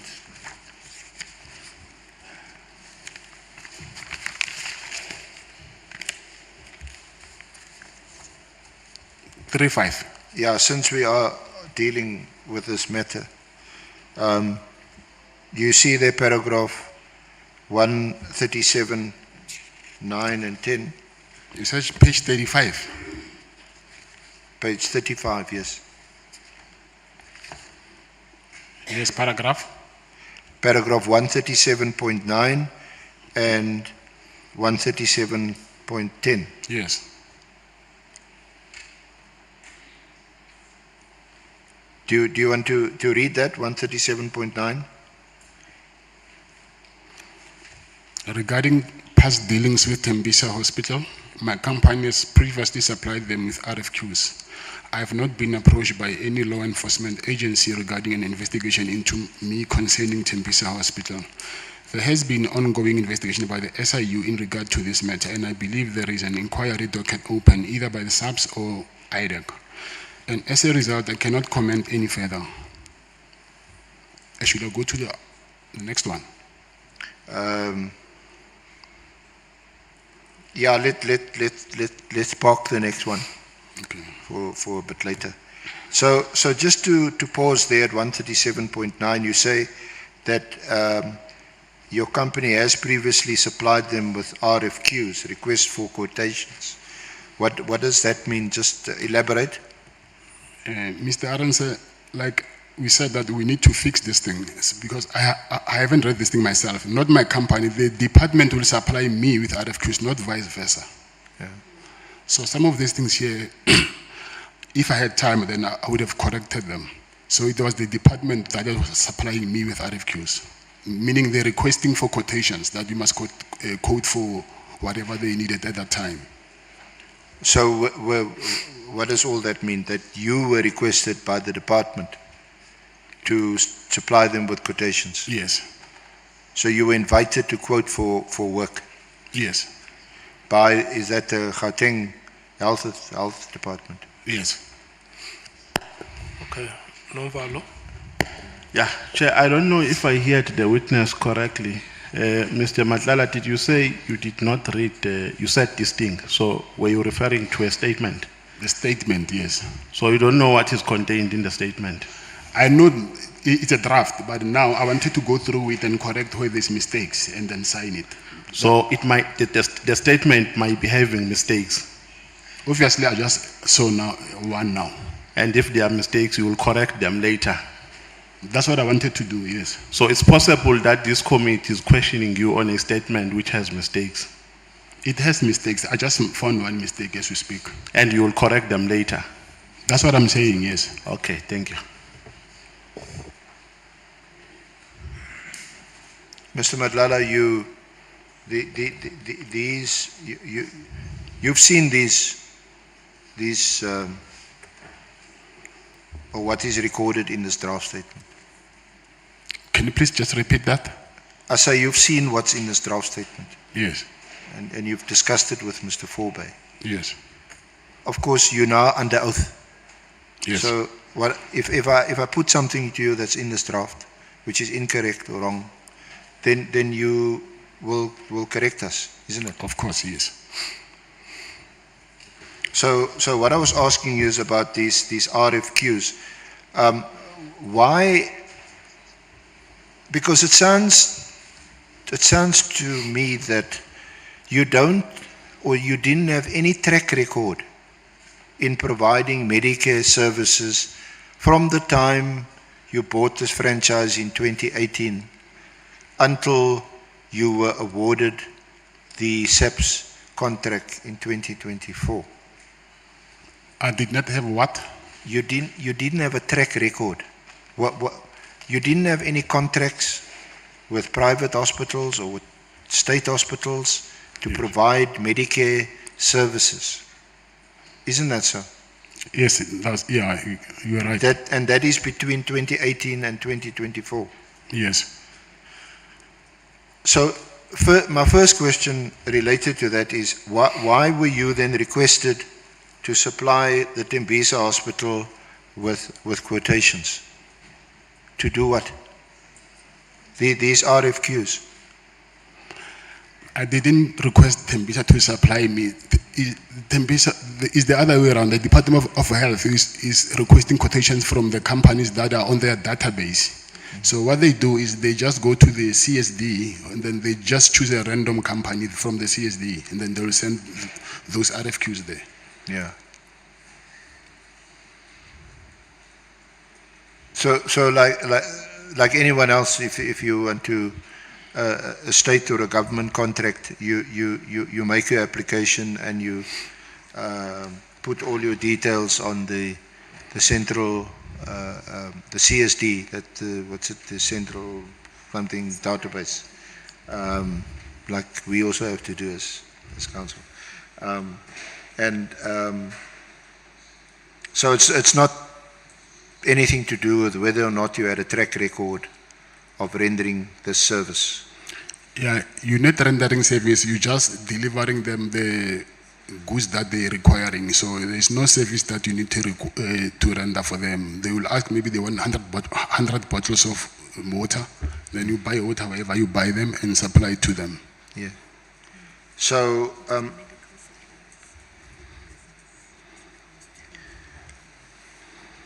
So on what basis do you think you would have been awarded the Medicare Swani contract when you had no track record of rendering Medicare services or Medicare supplies, although that is your stated business? And on top of it, a 350 million rand contract. Okay, if you buy a franchise, so you carry the profile of the holding company. So now I don't need, if I buy a KFC franchise, so the profile will always remain the profile of KFC. So it does not mean that because I bought a KFC from franchise, then I don't know how to cook chicken, and then they have to teach me how to cook that chicken. So I'm still using the recipe from the holding company of KFC to cook that chicken. So even the same as Medicare, the holding company is the one who's going to do the work. They have the track record. So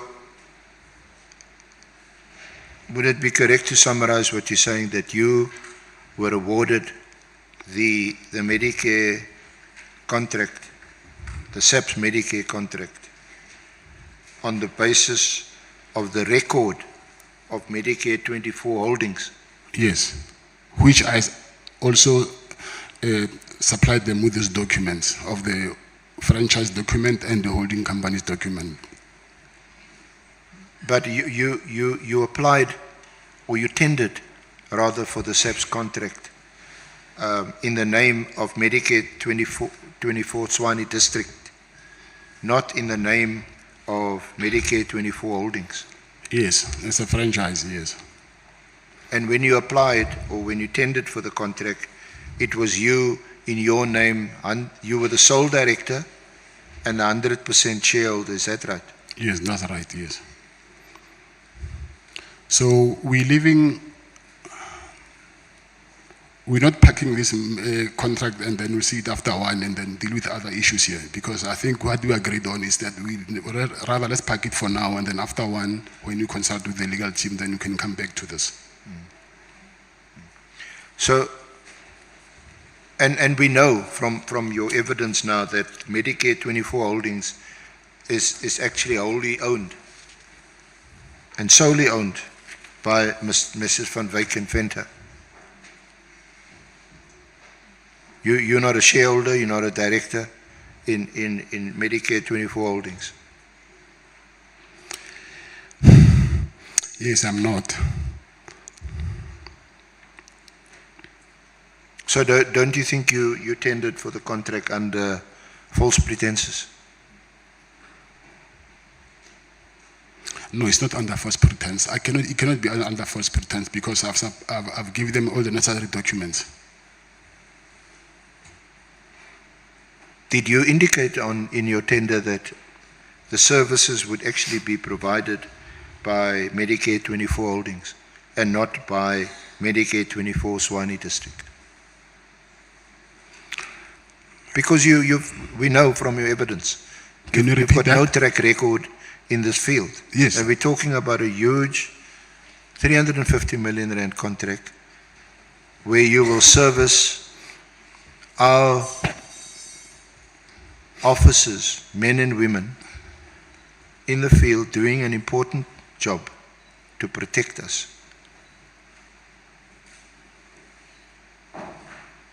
What's your question? So my question, or what I'm putting to you, didn't you think it was important to disclose that in fact the entity that would supply the services and actually perform the contract is actually Medicare 24 Holdings and not Medicare 24 Tshwane District? Hence, I'm saying those documents are in the bid documents. I've gave them those documents. Okay. So, unless I'm my colleague, Ms. Zikalala, will in due course discuss with you the evidence that was given by General Fani, who is the chairperson of the Bid Adjudication Committee.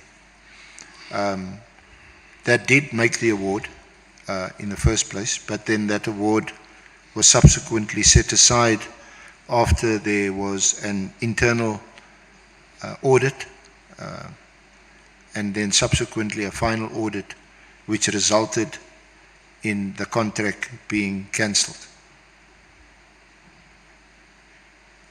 Because there were a number of irregularities that were highlighted in the audit reports. Are you aware of that? I heard about that. You heard about it. And you also heard that there was no proper audit, proper due diligence done. That is not true. Okay, so you heard about it, so on what basis do you say it's not true? They came to the clinic and then they did the due diligence. So when they say not proper, meaning it must be from their side, so that I can't be held accountable for that. I don't know when he's saying it was not handled properly, what was he trying to, because I'm not the one who needs to dictate how must they do their due diligence. But what I know is they came to the facility to do that due diligence. Yeah. So how would you know whether or not a due diligence has been done or is being done when you bid for a contract? Are you contacted? Are you questioned? Yes, they tell you that on this day they will come for due diligence. So who contacted you? The project facilitator. The project facilitator? Yes. Is that Brigadier Cartwright? Captain. Sorry? Captain. Captain? Yes. So you know Captain Cartwright? Because of this contract, yes. Now, we understood his role from the evidence of General Fani that he's called a facilitator. You aware of that? Facilitator meaning? Well, from what General Fani said, a facilitator is actually someone who just prepares the documents and makes sure that all the relevant documents is before the bid evaluation committee. On behalf of SABS? Yes. Yes. So when and where did you meet Captain Cartwright? I think they came 2 or 3 times to the clinic to do their site inspection, due diligence. And even when I went to sign the contract, I saw him as well. Did you meet with him personally? When? No, I'm asking you. Did you meet with It was Captain? not only him, it was him and other panel members. Someone else? I'm saying it was not only him who came, it was him and other panel members from SABS, from members of the, I think it's BEC or BAC, I'm not sure. So did he introduce himself as someone who is doing a due diligence on behalf of the bid evaluation committee? They all introduced themselves, not only him. How many of them were there? I don't remember. I was not present. Yeah, I asked you and maybe I missed it. Did you meet him personally? You meaning outside the due diligence day or what? Well, do you mean? either in his capacity as the facilitator Because- of the bid evaluation committee or in some other capacity or in both. Have you met? Because I met him when I went to sign the contract, yes. And then I also saw him once when he came to the office. And did you meet with him when he came to your office? Can you please explain what do you mean meet? Because I'm saying I saw all of them. Firstly, when they came, I was not present, but I think on the third time when they came, and then I was there, and then I saw them. Yeah, then they introduced themselves, then I will know. Yeah, I'm going on your words, Mr. Matlala, and whenever I don't, then you must correct me, okay? So I don't want to mislead you. You said you met him. Was this when you met him at your office? Okay, when I say met him, you mean have I saw him in person, or we met and then we had coffee together or something? Yeah. Sorry, I'm asking that when you say we met, are you saying, because I said to you that I met him and other panel members. So I asked you, have you met him personally? Oh, personally, no. On his personal capacity, no. Personally, like when he was alone? No. Not at any stage? Okay, I met him once when I went to sign the contract. Okay. He was alone. You've spoken to him, surely? When? Again, I'm asking you, it's a question mark. You're saying I spoke to him when I saw him when he was alone? No, I asked you, you've said, again, let me summarize what you said. You said when he was at the office, he was with other people. Yes. And the only time you met him is when you in fact signed the contract. Yes. And presumably it was also with other people. No, he was alone. He was alone? Yes. Okay, so when was that? The day that I went to sign the contract. Give us a date or a month. I think it's the day I signed the contract. I should check I think it's in July, but in July, yeah. Yes, yeah. So that was obviously before the award was cancelled. Yes. So did he come and where was that signing ceremony? Where did that take place? At SAPS Supply Chain, it's in Silverton, in Pretoria. Silverton, in Pretoria. Yes. And in what capacity were you then meeting him? Because I think you initially, or you said a few minutes ago, that when you first met him and others at the offices, they were from the Bid Evaluation Committee. Yes, that's correct. Now I think by now, from a person who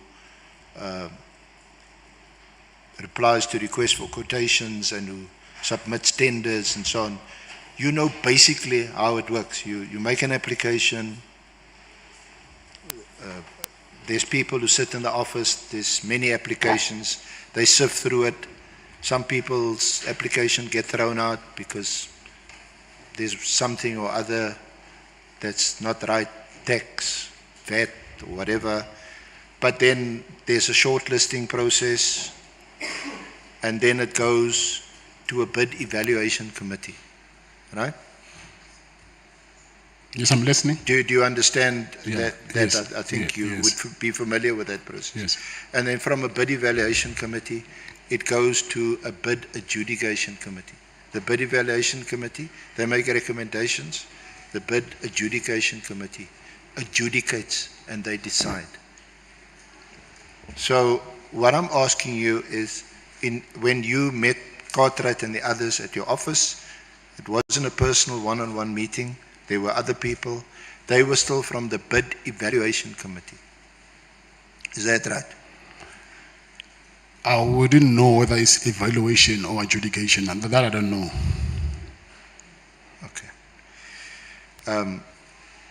So you also, because my question then was, because that's what I understood or heard you to say, they were from the bid evaluation committee. Yeah, I'll assume that.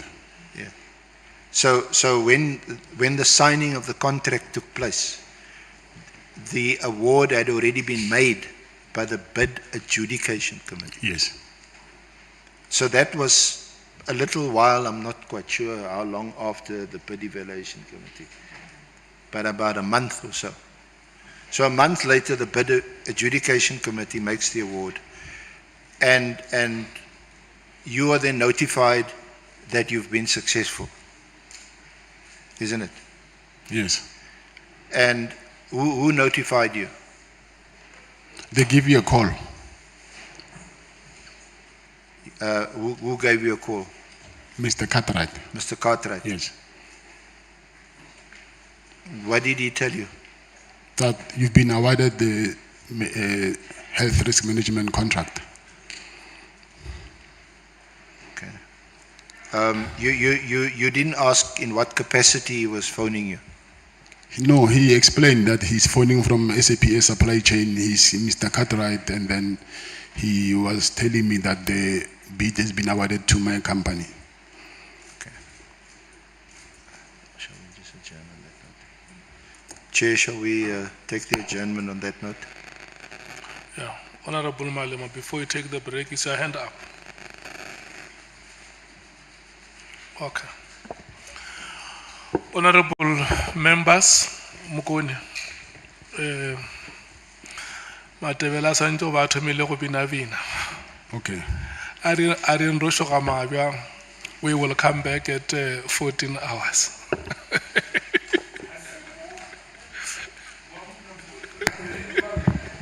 Chair, there are no interpreting services here.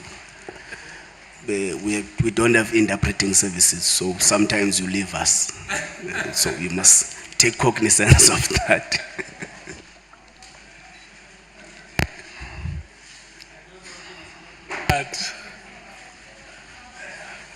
Because you know you are the culprit, I don't know to respond to that.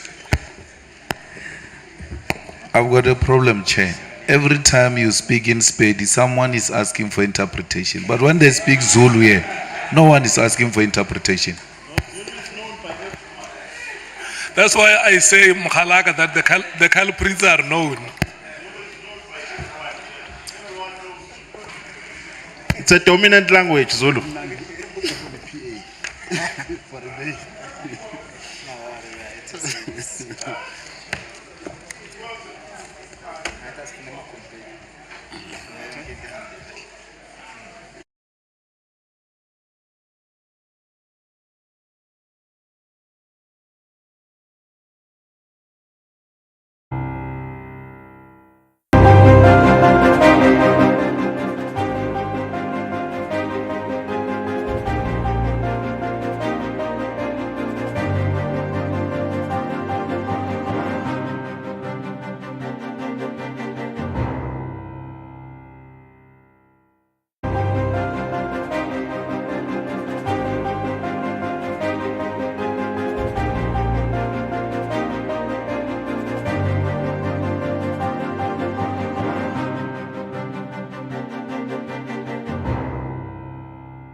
Good afternoon once again, honorable members, SC and Advocate Zikalala. Mukoni, good afternoon. Good afternoon. Thank you so much. We are going to resume the proceedings. SC and Matlala, good luck. We will run until 5 o'clock. The two of you, I've spoken to the SC. If you need a comfort break, you can always indicate that give us 10 to 15 minutes comfort break, and then we will grant that. Thank you. Thank you, Honorable Chair, honorable members. Mr. Matlala,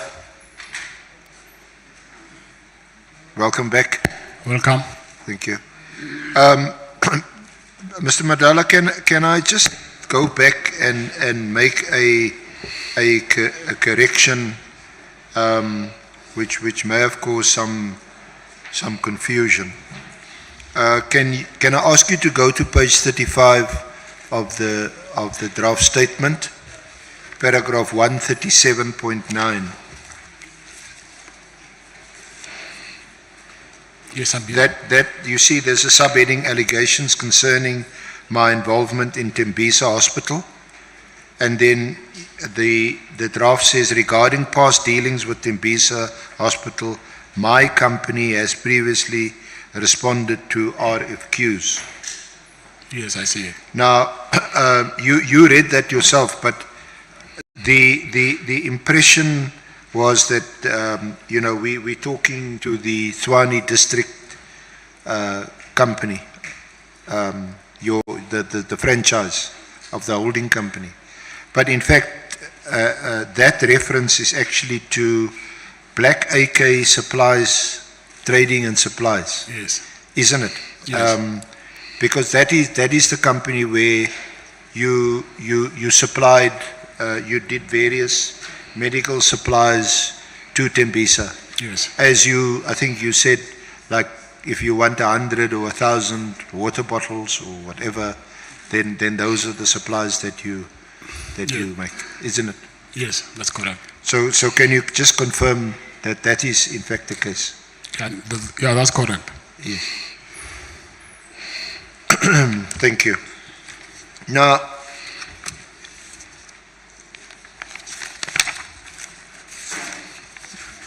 tomorrow I will proceed, or later there'll be some other allegations relating to the health risk contract, which you also deal with in your draft statement.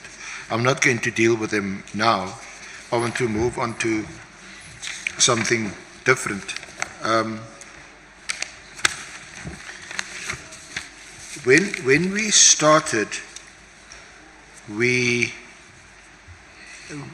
referred, you and I, when we started our discussion, with the lease agreement with Public Works for the property where the South African Police Services College is housed. And you leased that property from the Department of Public Works, but you still had not been given vacant occupation. You remember that? Yes, I remember. And it seems as if you still have not been given vacant occupation. That's correct. But the lease is still in place? Yes. Okay. Now, let's take Honorable Ngola.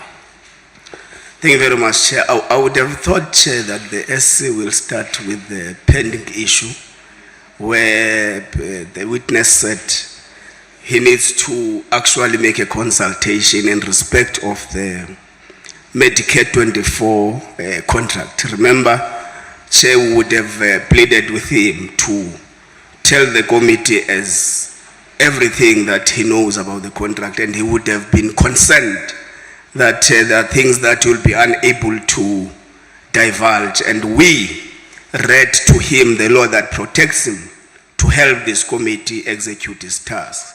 So he said he's going to consult his legal representatives during lunch, and would have thought that when we come back now, the ST will touch that part, then we pass immediately. I see he's now in Tembisa and stuff. So I wanted to raise that, Chair, just to remind the committee. Thank you.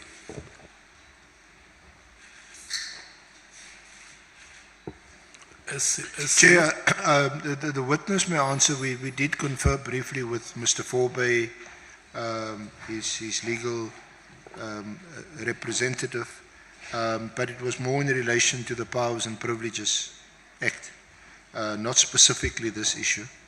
I am coming back. In fact, as I indicated earlier, we'll ask Ms. Matlala to deal with that aspect further of the health risk contract. Yeah, let's proceed. Thank you. Yeah, so we dealt with the lease. Then at paragraph 12 of the statement, Of page 35 still. of your draft statement, yeah. Are you still on page 35? No. Paragraph 12, it's on page 4 of paragraph your 12. statement. 12. Okay. Have you got it? Yes. Where you say, despite having a lease over the property, I could not access it. Yes. This is because SABC members were still utilizing the hospital. We addressed a letter to the National Commissioner of South African Police Services through our then attorneys, and in paragraph 5 of the letter dated 19 January 2024, we stated as follows: through investigations, we established that the hospital was being used by members of the SAPS who has an irregular relationship of a corrupt nature with members of the police who are making sure that our client does not acquire occupation of the property. This particular facility had nothing to do with the tender awarded to Medicare 24 Swami. So just on that, so this letter, you say you use the word we addressed the letter. Who would that have been?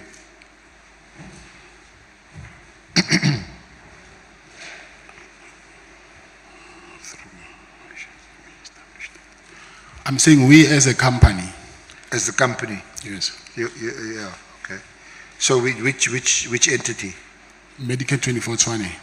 Medicare 2420, okay. Yes. And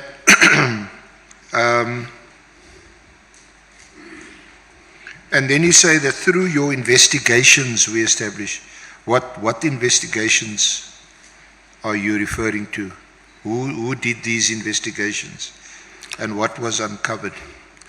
Okay, we uncovered that there is police officials who, firstly when we went there, we found some police officials and we went back to Public Works. And for the second time, when we tried to go there again to check whether they're still there, we found that there's doctors who are operating there, and then they do not have a lease with Public Works.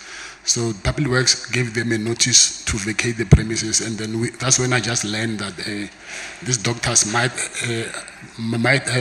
be working with the police officials, senior police officials, to occupy that facility. So that's when I asked if this thing can be investigated, because I was not 100% sure of my assumptions, hence I wanted it to be investigated. And who did you get to do the investigations? I went to the head of National Detectives, General Sibia. To conduct the investigations? Not to conduct the investigations, to check these allegations that I had just heard that there is police officials who are operating with the doctors there. Yeah, I want to get to General Sibia, but I'm still on paragraph 12. And the contents of the letter that your erstwhile attorneys wrote, where they say that through investigations, we established that the hospital was being used by members of SAPS who has an irregular relationship of a corrupt nature with members of the police. So which investigations or investigator are you talking about? When we said investigations, we're not meaning that we have appointed private investigators. I'm saying from what we heard, referring to investigations. So it's just based on information Yes. that was gathered, Yes. and from there it appeared that the hospital was being used by members of SAPS who have an irregular relationship of a corrupt nature. Yes. Were there any other details from this information that was gathered by you and your lawyers at the time that you could share with the committee? And this relationship of a corrupt nature? I've tried to for this thing to be investigated, but I've been stopped, and I didn't continue with it. So I didn't have any further information. Yeah, but I'm asking about the information that was at that time at your disposal, and that your lawyers relied on when they wrote this letter to the National Commissioner to say, from our investigations, it appears as if the hospital is being used by members of SAPS and they have an irregular relationship of a corrupt nature. So it's that information that I'm asking that you share with us. It's the information that I just told you about, that there is doctors who are there, which even myself, I saw them there. Yeah. So who were operating without a lease. Already that thing, as it is, it was corrupt because they were operating unlawfully. Because I'm the one, even now, I'm the one who has the lease, but they are there. So whoever let them there, obviously, I suspected it was of a corrupt nature. Okay, so that's what you meant? Yes.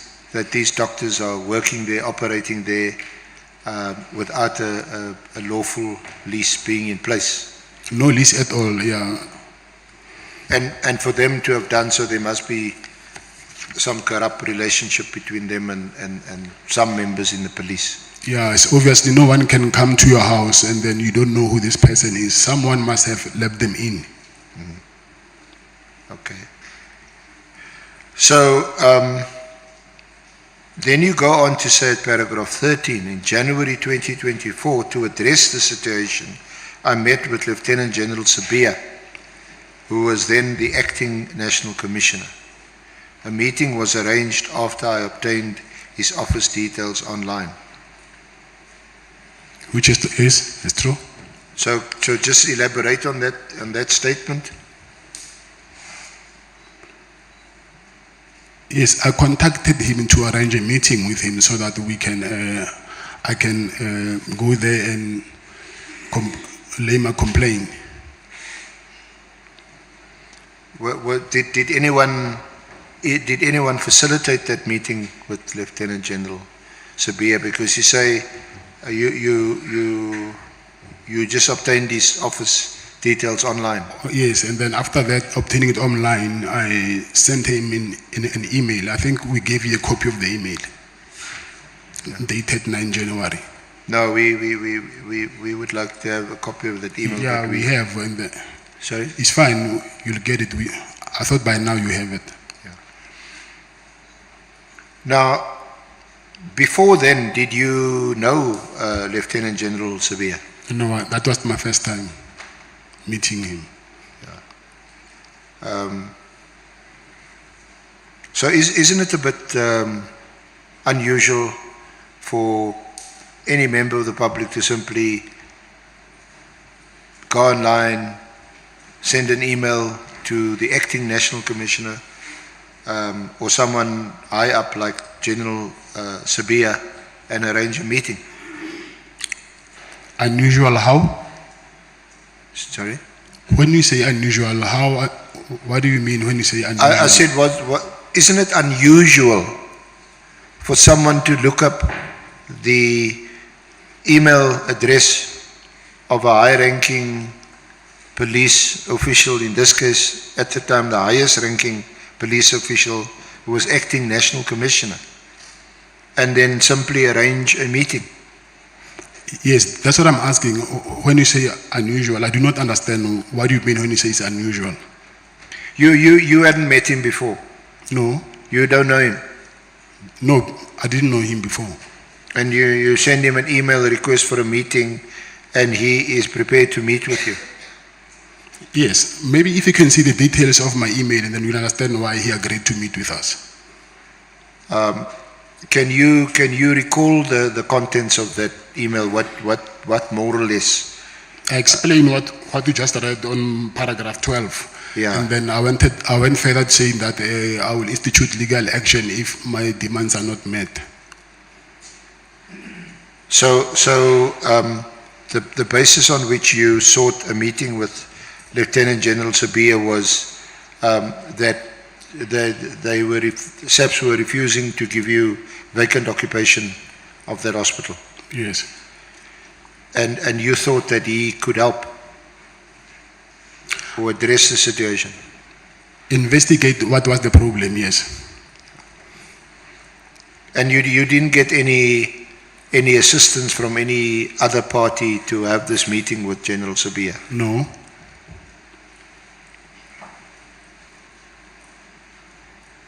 So where did you meet him?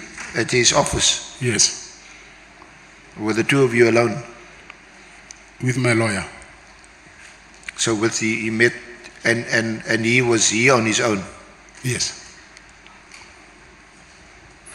What is his reaction to this? To your meeting with him? He said he will get back to me. Okay. And then you go on to say that you met with him again in February 2024. Yes, that's correct. Together with your legal counsel at his offices situated at Wachthuis 229 Pretoria Street, Pretoria. Yes, that's correct.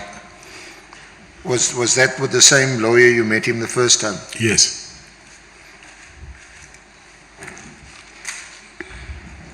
So by the time you met with him the second time in February 2024, was General Sabia still the acting National Commissioner? I don't know about that. Okay. When you first met him, how did you know that he was the acting National Commissioner? I did not say that he was the first he was the acting National Commissioner. I said the head of detectives. Yeah.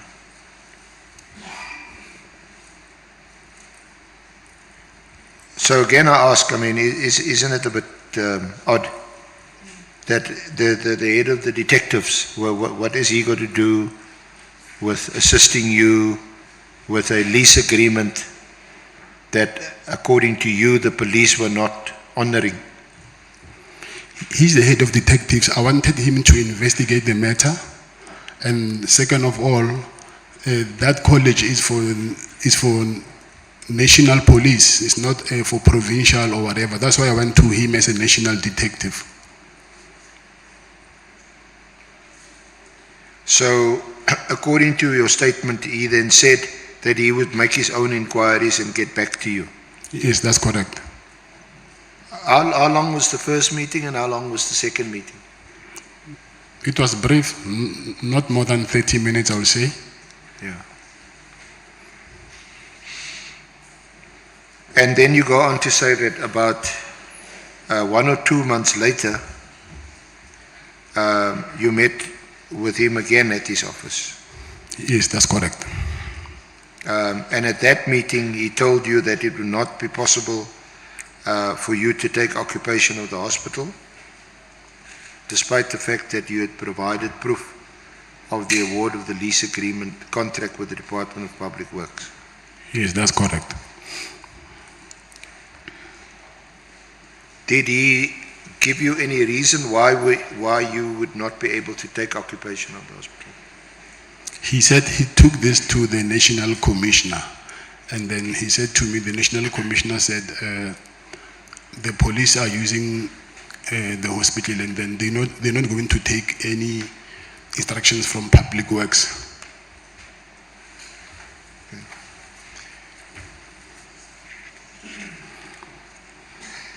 So was that the beginning of a relationship with General Sabia? What relationship?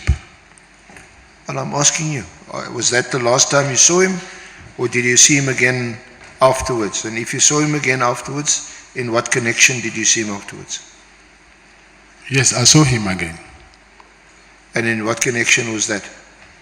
It was regarding, it was long ago, it was regarding, he actually wanted to ask me, because he said he was investigating a kidnapping case. And then he asked me if, because the person who was being kidnapped is my very close friend, and he was asking me about him.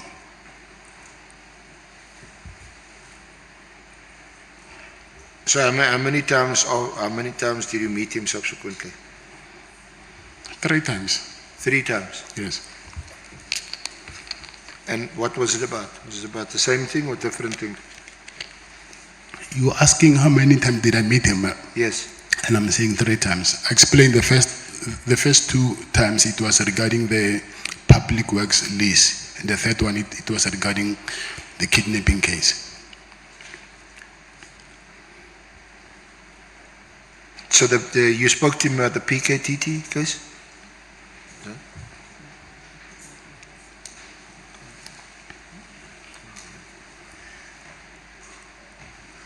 Excuse me. Oh, the kidnapping case.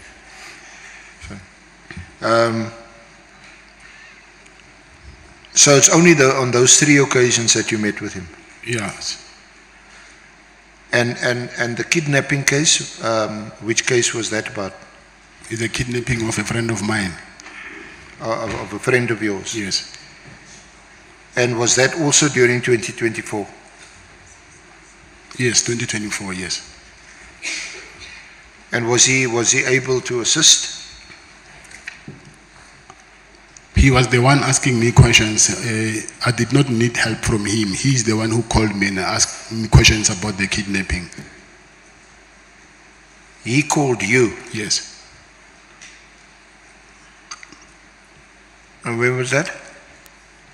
I don't recall the date. So after your first 2 meetings, and both those meetings related to the lease agreement, isn't it? Yes. On the third occasion, when you met him, that was after he contacted you about the kidnapping of your friend. The third time. Yes. Yes. Which friend is this? You mean his name? Yes. Jerry. His name is Jerry. Jerry, and his surname? Boshoga. Machoga. B.O. Boshoga.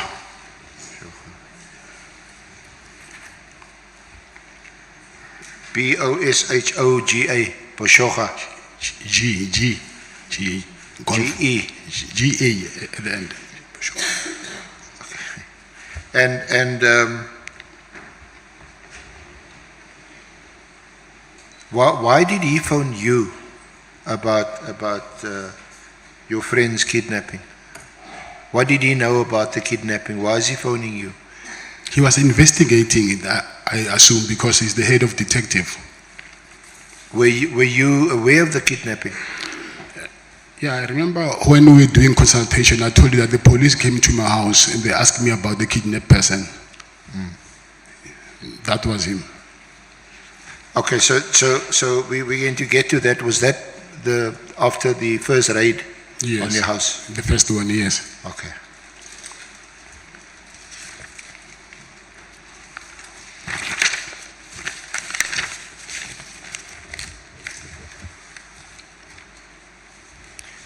So after he called you about the kidnapping, were there any other calls or any other interaction between you and Sabia, either telephonically, WhatsApp, email? No, nothing. In person? No, nothing. Nothing.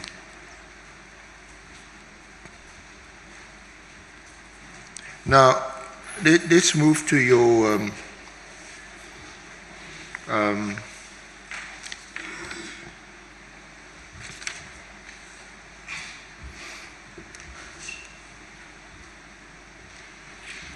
you say that your problems which we will discuss,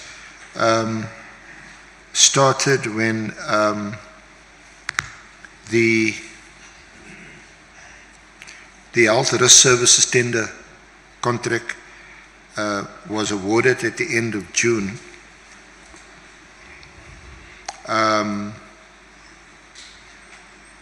But although the contract was signed in July 2024, and you told us that you signed it in the presence of Captain Cartwright, is that right? Yes, that's right. You didn't get any purchase orders from SABC for another 2 months. Yes, that's right. So you were prejudiced as a result because now your company was operating in a deficit because you had to pay staff and other overhead costs and other service providers. Yes. So let's discuss the first of these problems that you described. There was a raid on your house. Can you tell us the first raid when that was on the 6th of December? Yes, that's correct. That is the same day on which Molefi's property was also raided, is it? Yes, yeah, that's when I learned after, yes. Yeah, you wouldn't have known on the 6th, but you know now that yes, it happened either simultaneously or the same time. We don't know. But that was on the 6th. Describe to us what happened and where this took place. Was that your home address? Number 12, Plow Street, Waterkloof. That's your Waterkloof Ridge address. Yeah.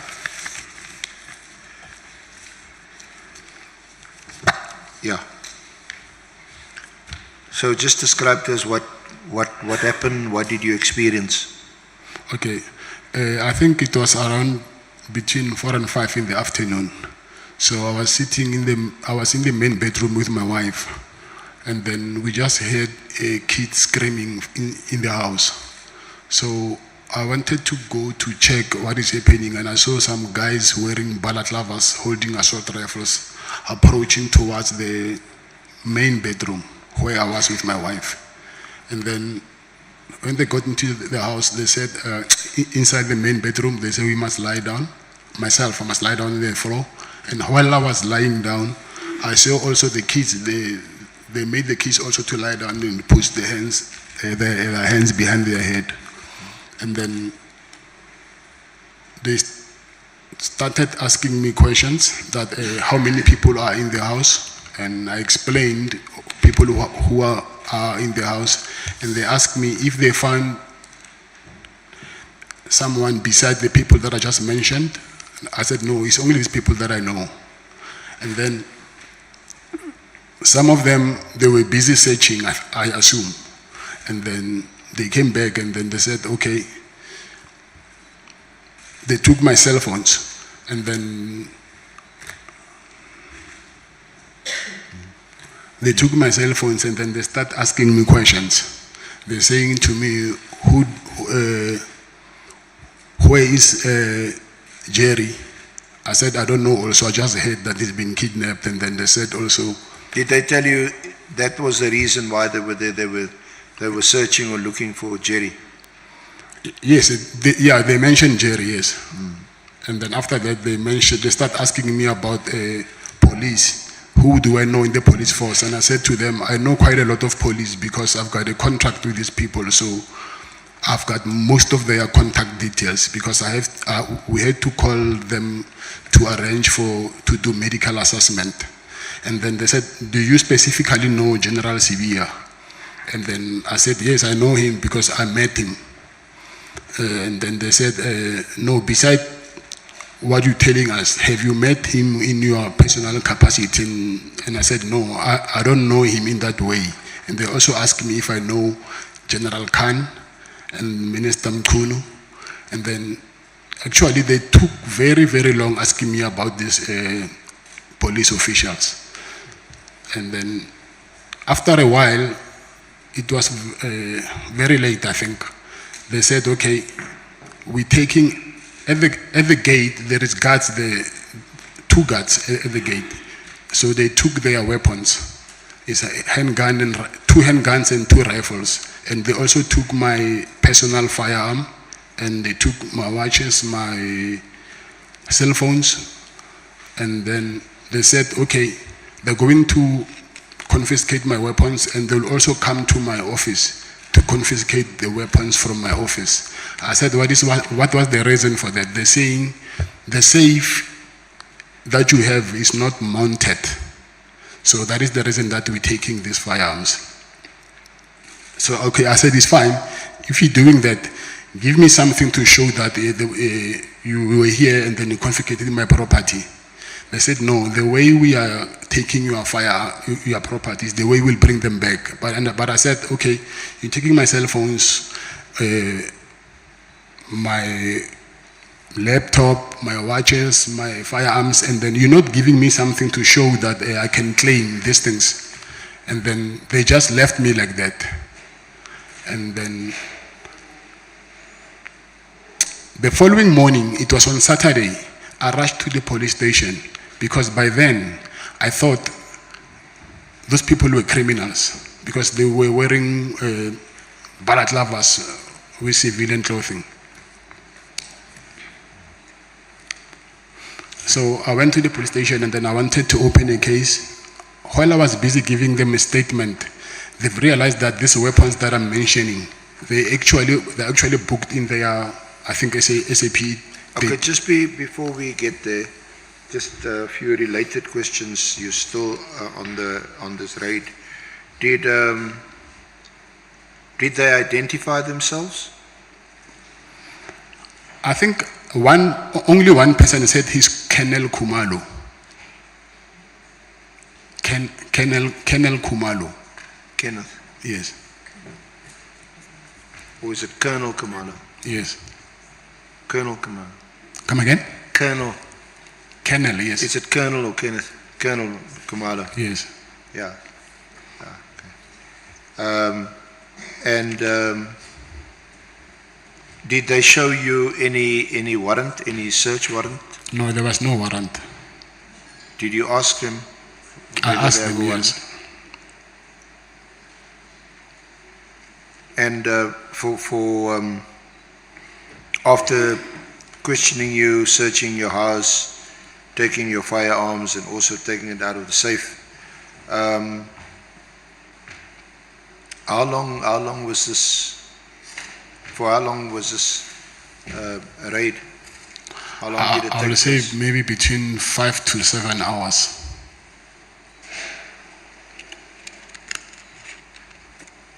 And where were you all this time? In the bedroom? In the main bedroom, yes. And your wife? They took her out of the main bedroom. I think he was somewhere in the other bedroom or something, I don't know. But I was in the main bedroom. And how many children were home? 4 children. 4? Yes. And what happened to them? Last time I saw them, they were lying down there and then they closed the door, so I couldn't see what was happening. So I am supposed maybe they took them somewhere else. And do you know, or did you hear subsequently what happened to them? How were they treated? Yes, yeah. I heard after, but that's when they left.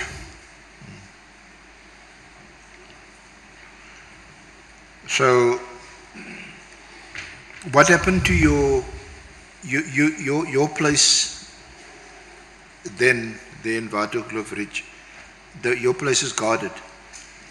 Yes. How many, are those your own personal security? Yes. They also work for you? Yes.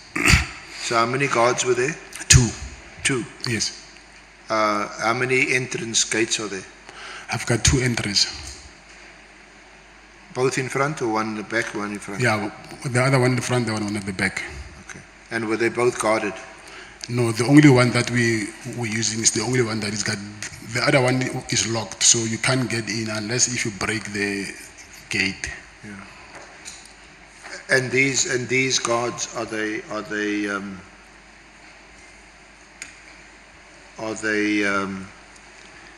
armed? Yes, they were armed. Were they disarmed? They were disarmed, yes. What happened to were their guns also taken by the police? Yes, they were taken by the police. As I understood you, they came there and they said that they were coming to search for someone that you had allegedly kidnapped. Yes. Did they find anybody? No, there was no one. Okay. And you say this raid took place, what's it, between 5 and 7 hours? Yes. You must have been quite shaken by this event. Of course. So when they left, what did you do after they left? It was in the very late, the following morning, that's when I said I went to the police station. Okay. And which police station did you go to? It's Brooklyn Police Station. Sorry? Brooklyn Police Station. Brooklyn? Yes. Okay. SC, let's take Honorable Malim. Thanks, Chair. The SC asked that when they were searching the house, they alleged they were looking for a person. I thought the natural question that should follow should be, who's that person? Because it can't be just a person and we leave it there. But once you say a person has got a name. So my question would be, which person were they looking for? Yeah, the witness had said the person they were looking for is Jerry. Where is Jerry? Where is Jerry? Maybe he can answer that in full. No, that's correct, yes. Okay. Are you happy, Honorable Member? May we proceed, SC?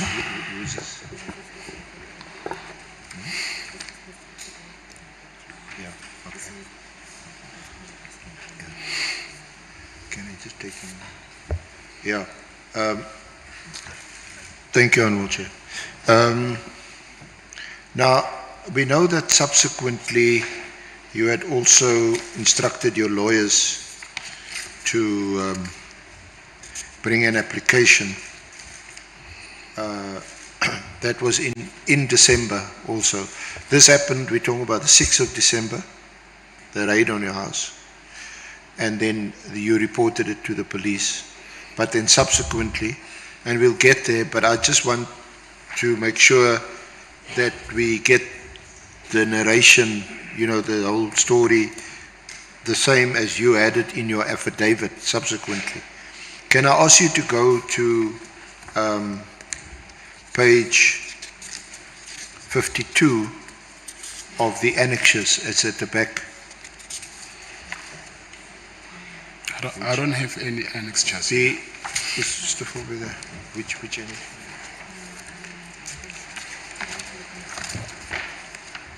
It's the last page that I have is page 39. It's item 3 of the bundle, and it's VM3. I don't have any annexures. It's in that bundle there, Mr. Matlala. Will you keep that close to you as we go through your statement? Page 35. Page 52. But the annexure starts at page 43. That's your court application, which we know is you subsequently withdrew.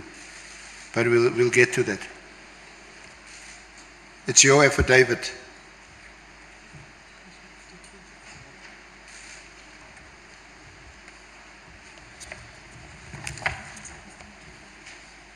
Page 43. No, 50. It starts at 43. And your affidavit at page 52. 52. Can I ask your legal representative to help? At 52. 43,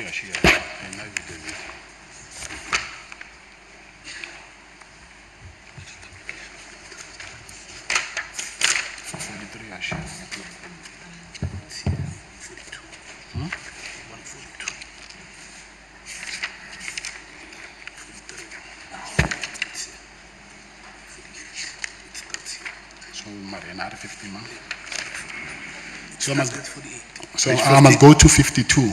Yeah, it starts at 43, that's your court application. And then I'm asking you to go to 52.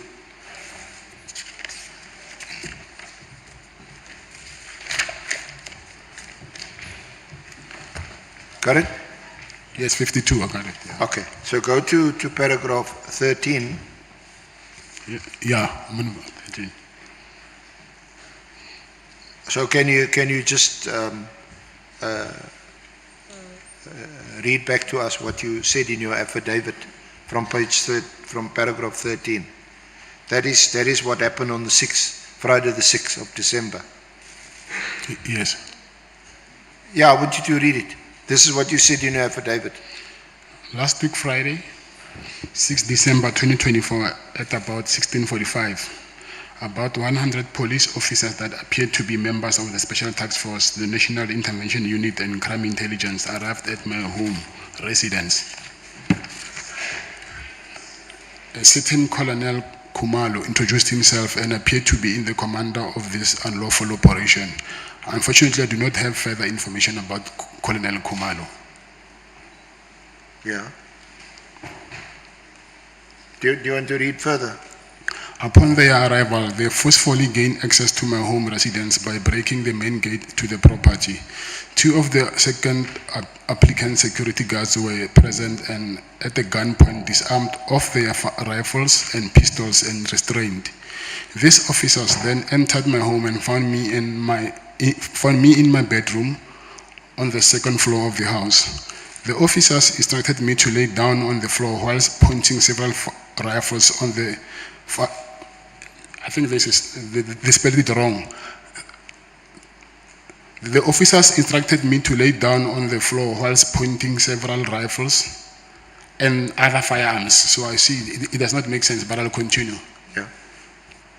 At me and strangling me. I complied with their request and laid down on the floor. The confirmatory affidavits of the security guards regarding the events of the day deposed to by Mkhize MJ and Bengu MS are attached here to as annexure FA5 and FA6. At all times, I duly complied with the instructions of the police officers while they were scattered over my property, searched all the rooms and cottages. The police officers then came back and instructed me to open the firearm safe, which I did. The police officers searched the firearm safe and thereafter took me back to the main bedroom. Should I continue? Yes. In the bedroom, the police officer started to question me, asking me who I knew in the police service, to which I answered that I know a lot of officers as they are my clients. The police officers then asked me if I know General Khan or General Sivia, to which I answered that I know General Sivia as he gave me permission to use the hospital at the SABC College, Pretoria West, to conduct medicals of the new recruits. Yeah, I'm asking you to read that part until paragraph 21. Okay. Because as you know, there were issues about this draft statement. I want to make sure that you get your version on record. This is obviously under oath in a court document, so I want you to read it. Yes. So I must still continue. Yes. The officers then asked me if I know anything of the kidnapping of Mr. Ebi Dikgate, his wife and the son, and why I will help someone that I don't know and aid in the kidnapping. I answered and confirmed that I was requested to assist the Dikgate family to locate the whereabouts of Mr. Dikgale and the minor son. This is due to the fact that I'm the owner of the security company. Thereafter, the police officers took the following items from my home: a Rolex, a watch, a Cartier ladies watch, 2 Taurus 9mm firearms, an Apple May book, 2 times iPhones, and 2 times rifles, and 1 Beretta 9mm firearm. I attach here to proof of purchase of the Rolex watch together with the international warranty card, annexure FA7. As they were leaving my house, I asked the police officers how and when my property will be returned, as the items were not documented or signed for, to which they answered that they will be responsible to bring same back to me. Despite my request, they did not produce a search and seizure warrant. Okay.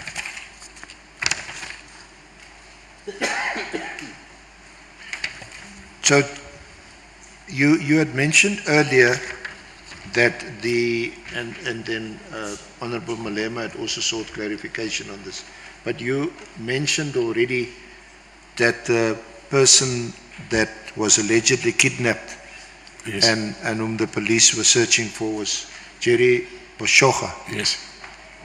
But we don't, where's his name? There's this. A.B. Tikhale, I see, yeah. Sorry? Yes, I see it's Tikhale here. So it's Tikhale's son? No. No. Can I explain that? Yes, please. Yes, Tikhale's wife and Tikhale's son, also they were kidnapped also. So they asked me about Tikhale and Tikhale's wife and son first, and then after they asked me about Jerry. So I see here on my application to the court, I only mentioned Tikhale. Yeah, but that's why I'm asking. Well, yes. Why is his name not in this paragraph? I don't know, because when I was giving testimony, when I was giving this statement to my advocate for the High Court application, I guess we must have missed the name of Jerry.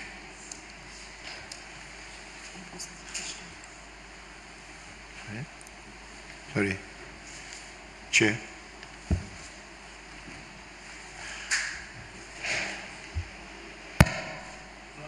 Honorable James. Thank you, Chair. Just for clarification purposes, earlier on the witness stated that he has a lease agreement with Public Works to utilize the hospital. I'm now reading in his statement that he said he needed to get permission. Not he needed, General Sibia gave him permission to use the hospital. Does this mean that General Sibia had ensured that SAPS evacuated the premises and it was now, or did he grant him permission to use? Because rightfully so, that is your property. The lease agreement is in your name. So which is it? Thank you, Chair. Okay. During the raid, it was in December.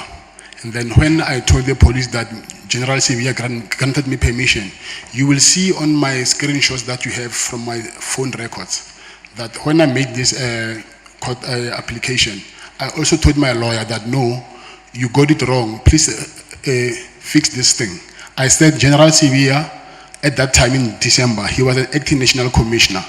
And then because of I was doing medicals for the new recruits of SAPS, so the head of the recruit from SAPS told me that they need me to conduct medicals in SAPS Pretoria.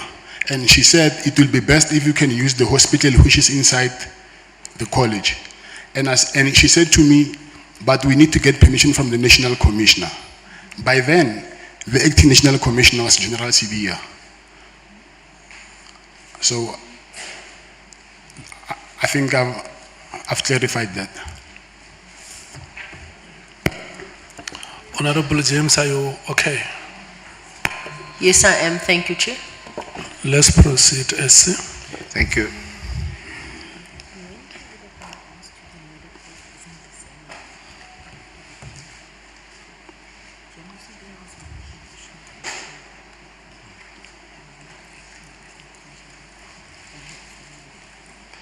So,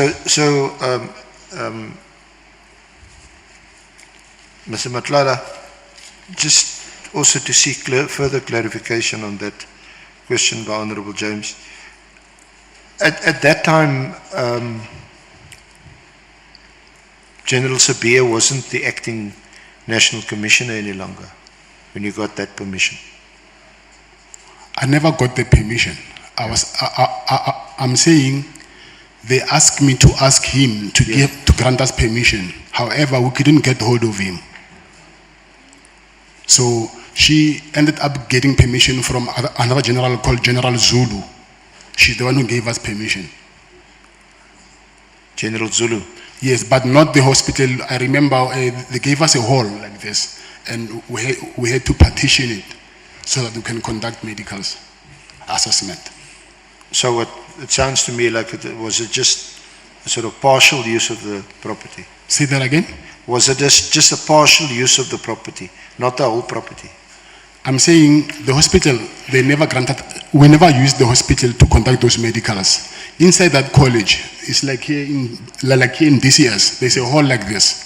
So they granted us permission to use the hall, and then we petitioned inside the hall to conduct those medicals. Yeah, yeah.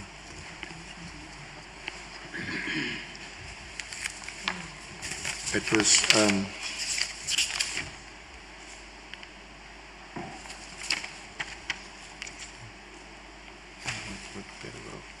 how is this, yeah. Okay, so after the raid on the 6th, the following day you went to report this at the Brooklyn police station. That's correct. To open a case. Yes. Of robbery. Yes. But when you went to the police station, the police, you dealt with the shift commander on duty there, Lieutenant Colonel Ravele. Yes, that's correct. And you say he refused to register a case or to open a case. Yes, that's saying, correct. but this was the police. He can't open a case against the police. Yes, that's what he said. Okay. And you left there, frustrated. Yes. Then at paragraph 24, relate to us what's written in paragraph 24. Sorry, before we can proceed, I need to clarify something which I think I didn't earlier with you. I went to my lawyers actually after the first raid, not the second raid. I just realized, I think yesterday when I was with my legal team. After the police refused me to open a case, that's when I went to my lawyers to complain about the harassment. And that was before the second raid? Yes. The second raid was 19 December. The 18th. The 18th. 18th? Yes. And you brought the application was drafted before then? Yes. Yes. Okay. And yes. That's dealt with on the next page. The second raid. But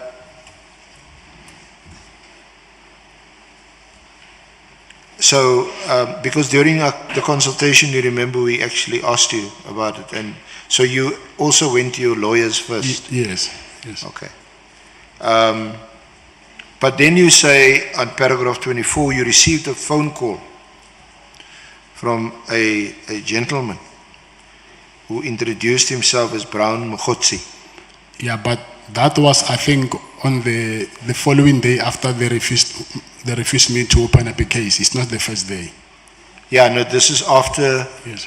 You've gone to report the case or attempted to report the case. They refused to report the case, and you've also gone to your lawyers. No, my lawyers, I went to my lawyers on the I think the 12th or the 13th, somewhere there. Oh, okay. So let's just get this right. You only went to your lawyers on the 12th. You didn't go immediately after the first raid. You know, the dates, I just remembered now them when they showed me the documents yesterday. Like I'm saying, a lot of things I forget them. Yeah. I'm in solitary confinement. I forgot a lot of things. Yeah. Okay. But are you sure about this that's in paragraph 24? Do you want to read it? Of your statement. Can I read it? Yes.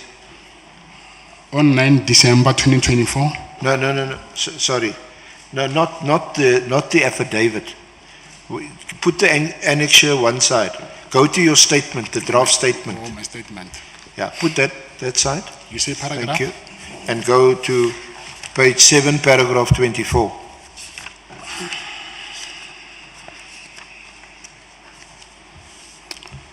I then received a call from a gentleman who introduced himself as Brown Mkhotsi, who stated that he was calling from the office of the Minister of Police and that he wanted to assist me. I informed him of what had happened at Brooklyn Police Station, and he advised that I should instead go to Pretoria North Police Station to open the case, which will subsequently be transferred back to Pretoria, Brooklyn. I went to Pretoria North Police Station as advised, and they told me they will issue a case number, but I never received any case number. Okay. So just to pause there,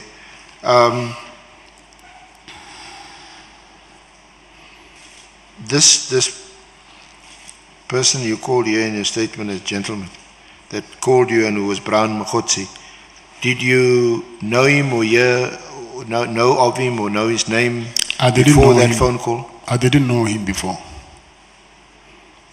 So you wouldn't be able to tell us where he got your number from? I don't know, because I've been calling a lot of people complaining, so I don't know how he got my number.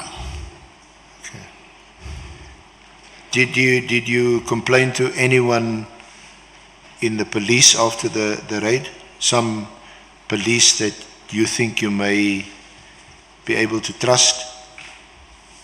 I went to the police station. I wanted to lay a complaint. Yes, I complained to the police. Yes, but outside of that, you didn't phone General Sabia? I don't have that relationship with General Sabia. So this comes out of the blue to you, this guy that phones, you don't know him at all?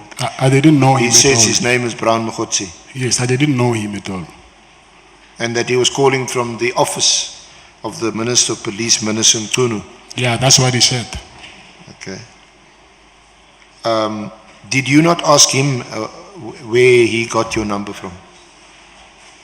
No, I didn't. I was more interested in that he wanted to offer me his help. But didn't you question him a bit further?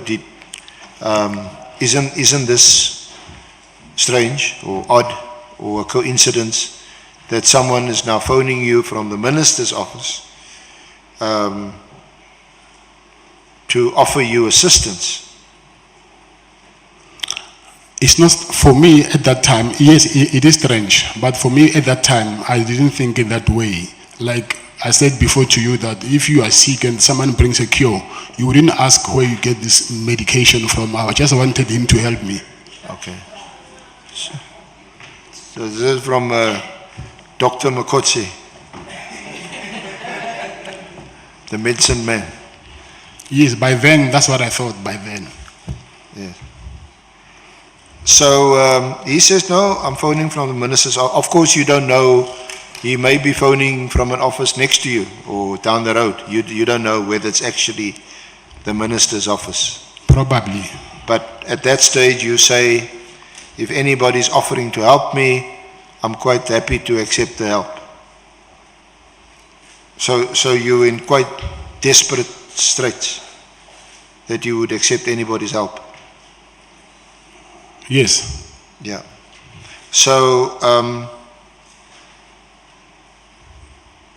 you then say that you informed him of what happened at the Brooklyn police station.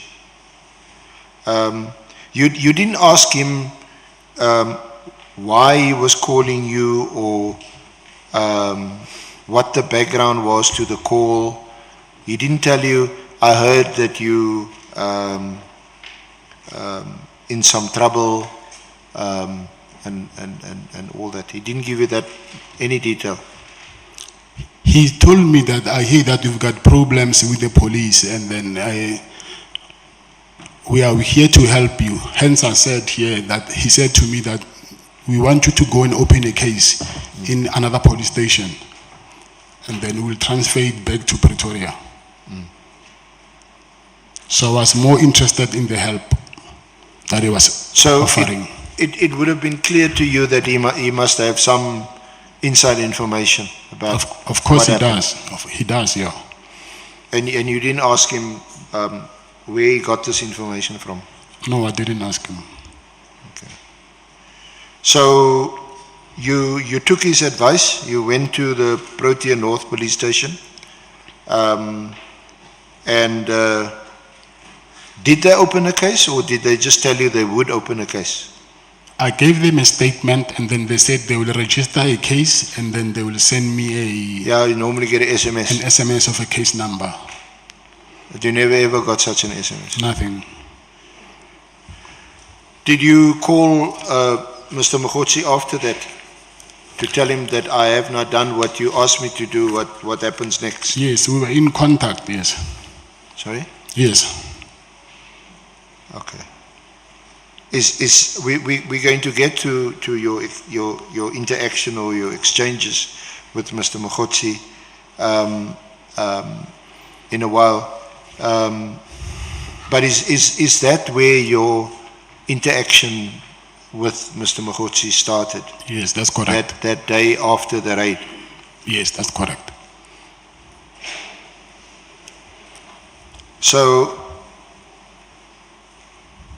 you say roughly 2 weeks after the first raid, around about the 18th of December, the same unit came to your office? Yes. SC, let's take Honorable Nomvalo. Yeah, thank you, Chair. No, I just want to check with the witness, Mr. Matlala, if you say you never received an SMS confirming that the case was opened, do you mean that it was never opened at all, the case? I mean, it was never registered. No, I'm saying it was never registered. Yes. So since that day, it has not been registered? Yes. Okay. No, I just wanted to confirm that, Chair.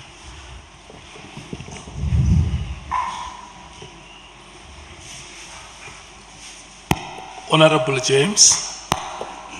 Thank you, Chair. I just want to ask also on the same matter, what was the content of your statement of the docket that you tried to basically open? Is my sound off? Yeah. Okay. What was the content of your statement? Okay. Is what I was basically explaining, that it was on Friday, the police came, they let me lie on the floor, they took my property, they didn't produce any search warrant. And then what I was more worried about is because they took my firearms, which I thought if anything happens to those firearms, I will be charged for that. That's what actually made me to go and open a case. So it was basically theft and police brutality, the case type? At that time, I did not know whether they were police or not. So I went to open a case. Then I just found out when I was at the police station that these were actually police. But still, I was worried about the harassment part. Okay, thank you.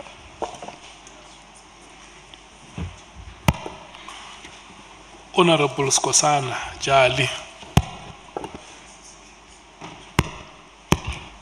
So the harassment part was the one which you said even your kids were harassed on the day? Yes. The four of them? Yes. Thank you, Chair. Any further follow-up before we proceed? Okay.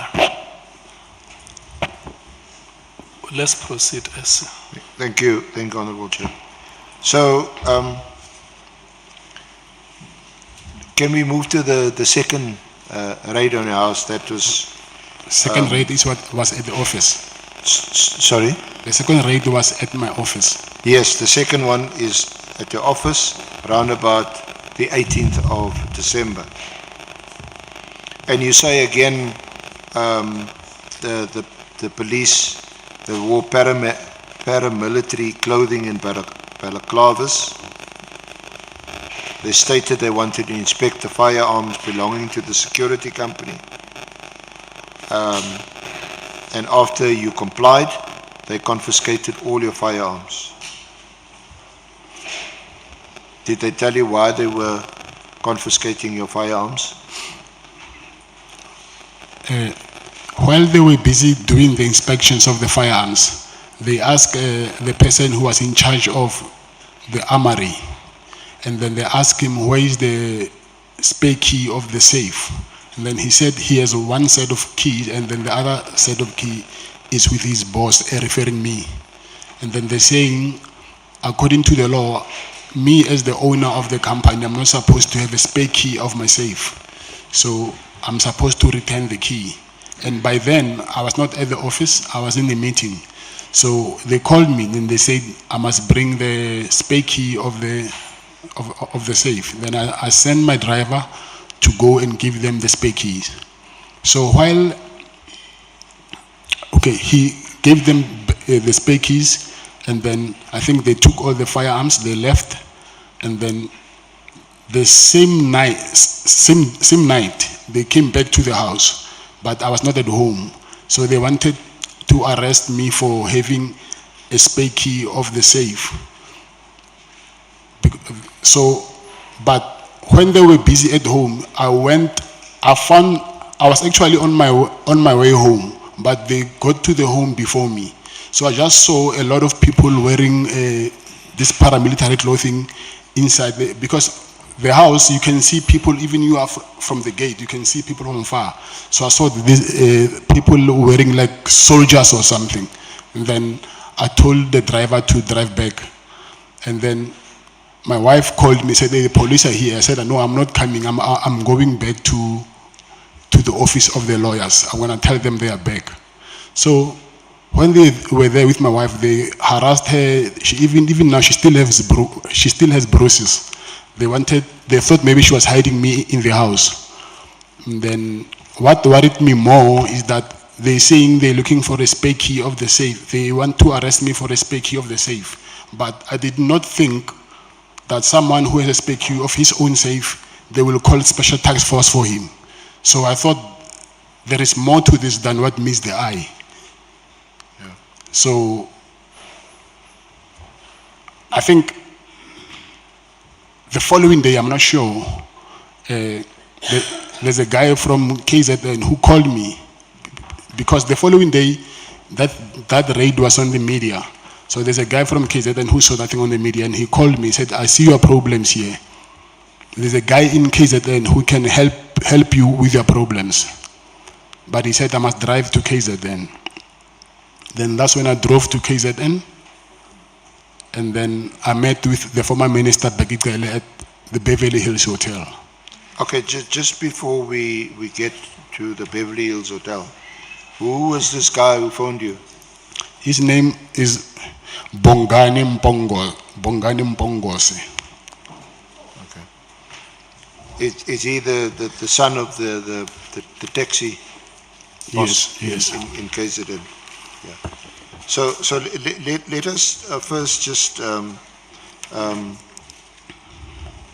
round off the second raid on your... Sorry, Chair. Chair. Can I please just 2 minutes? I want to go to the bathroom quick, please. That is allowed.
Let's see.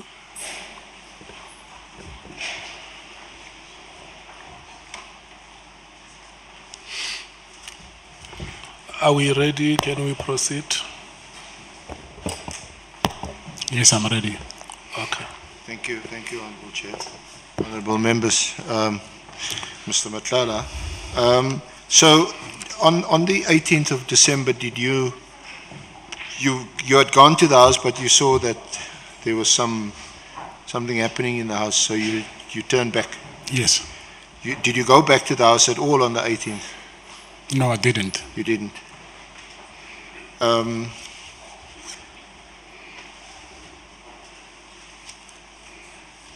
Now, you also shared with us your wife's experiences. It's on page 9, paragraph 28. Do you want to read that into the record? My wife, Tsakani Matlala, has also shared her traumatic experience of a raid by the Special Task Force team on our house.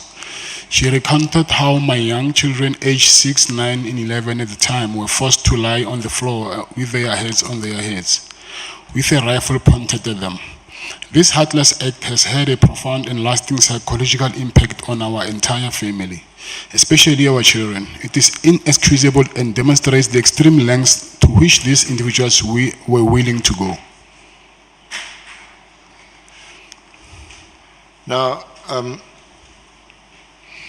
you summarize and you say that these incidents are somehow connected. Is that right?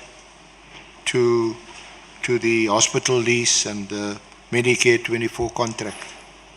The contract, yes. And you draw that conclusion if you go to paragraph 29. Do you want to read that or elaborate on that? This raids the confiscation and theft of my property, the harassment of my family, and the confiscation of my devices, and all occurred during a period when I was actively pursuing legitimate business contracts and simultaneously facing difficulties with SABS regarding a hospital lease on my Medicare 24 contract.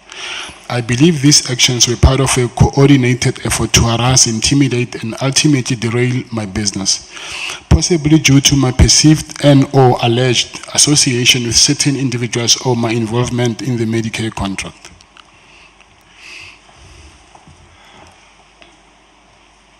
So do you want to elaborate on that? Oh, yes. But I think it will be more clear if I can maybe explain what happened to my meeting in Beverly Hills, so I can go back to this, because I see these things are not in a sequence.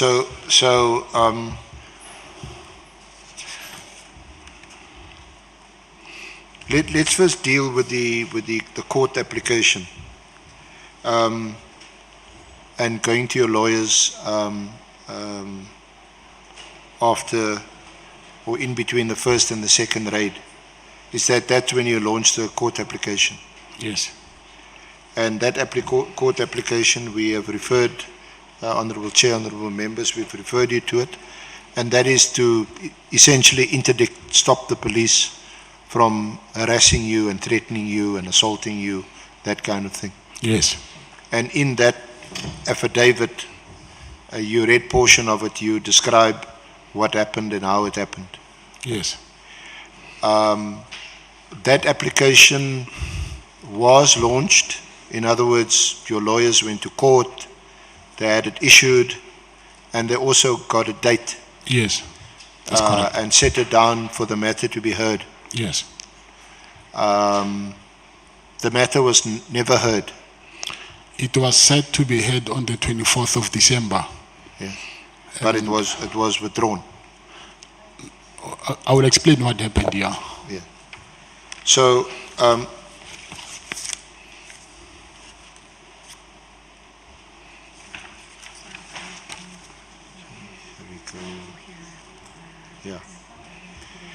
yeah. So and we want to get to why that was the case, or certainly why you say the application was then withdrawn. So leading up to then, you referred to a phone call that you received shortly after the raid from, and you mentioned his name, Bongani Mbungosi. Yes.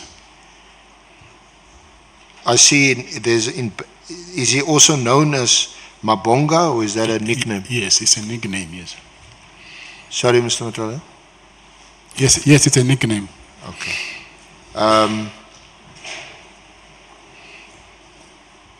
And that was also in December. Was it after the second raid or after the first, or in between? The phone call? The phone call after the second raid. After the second raid? Yes. So that was after the 18th of December? Yes. Do you or did you know Bongani? Yes. Bongozi? Yes. Sorry? Yes. How did you know him? I knew him. How did you know him? I knew him because he was friends with a friend of mine from KZN. Okay. Was he connected to the late Msisi at No. No. Because they were also in the taxi business. He was not in a taxi. I knew him, but he was not my friend. He was someone, I think he was into security as well, not taxi. Okay. And wasn't his father a big taxi? His father, not him, yes. Yes. Yes. Yeah. Because that's how former Minister Tele knows him. His father was in the taxi business. Okay. Yes, that's what I also learned but from Mr. Tele's affidavit, but I didn't know about that before. So he's also phoning you and telling you he's heard what happened. Yes. And he asked you to go to Durban.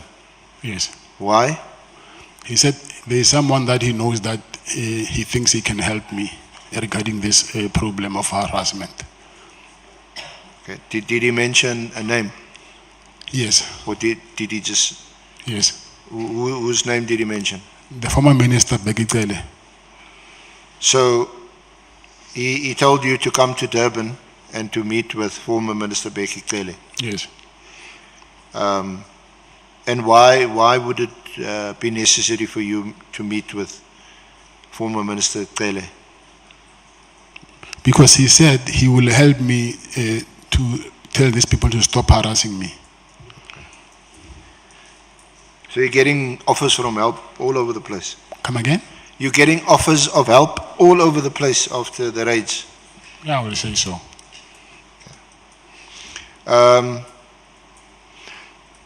But before you now meet former Minister Tele, you had already initiated court proceedings? Yes.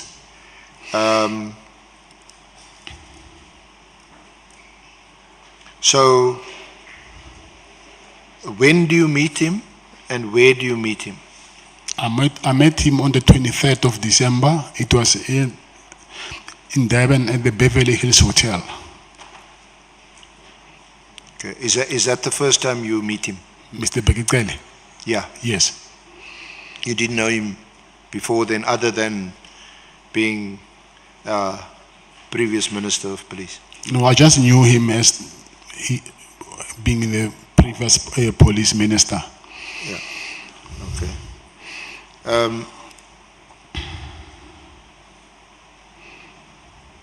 And did he give you any indication that he knew about you and what you do and your business interests?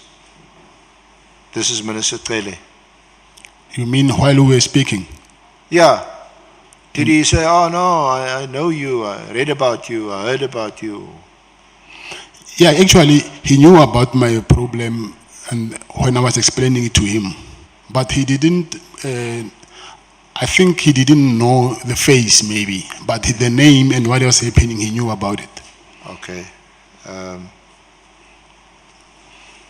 So when you met him, was it your impression or clear impression that he knew about these raids on your property? No, he told me when I was explaining him my problem. He was aware of it. He was aware of it, okay. And Then you say at paragraph 37 in the last line that Minister Cele then requested you to withdraw the court proceedings. And you describe it here as a gesture of goodwill, and he assured you that he would assist. Yes. You confirm that, what he said? Yes, he said to me, before he will talk to his people to stop harassing me, I must withdraw this court interdict. And then it was the night before the matter was supposed to sit in court.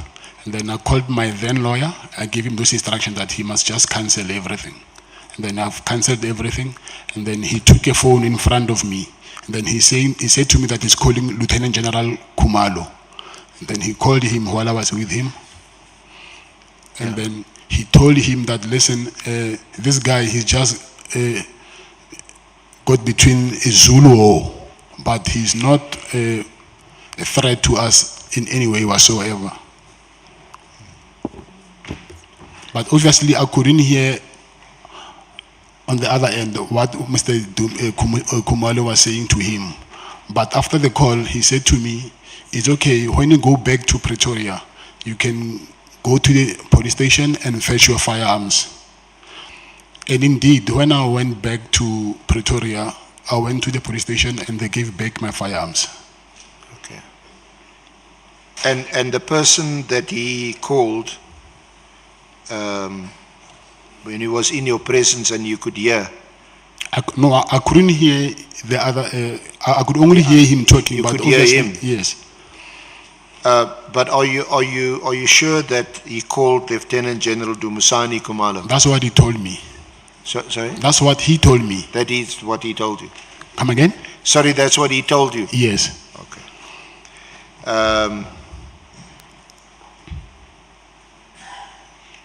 And what happened after the phone call and before the phone call? Did you also phone in their presence, in Kele and Pungosi's presence? Did you phone your lawyers to say, yes, withdraw this, don't proceed with the court application? Yes, I did that, yes. Okay. I see. May we take Honorable James? Oh yes, where was that? In Zulu. Thank you, Chair.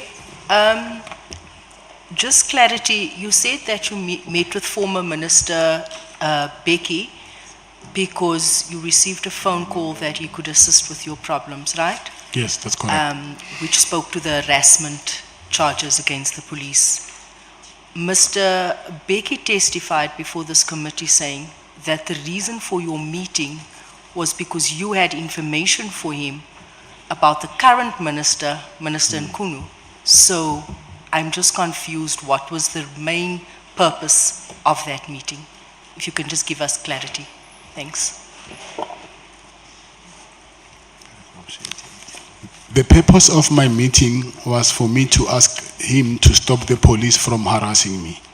But what you're saying, I know about it. I will explain it further when during my meeting with him there by the hotel. Honorables, okay, let me do this.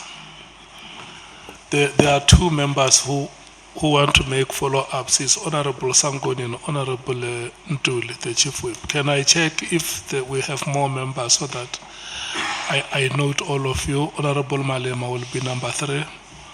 Honorable Ngola number 4. The list is closed. Honorable Sangoni. Thank you very much, Chair. Good afternoon, Mr. Matlala. You said that you couldn't hear the person on the other side, yes, but you heard Minister Nkunu saying, and I want to... No, Minister Ele, yes. Former Minister Ele saying, you are caught in, did you say, a Zulu war? Yes.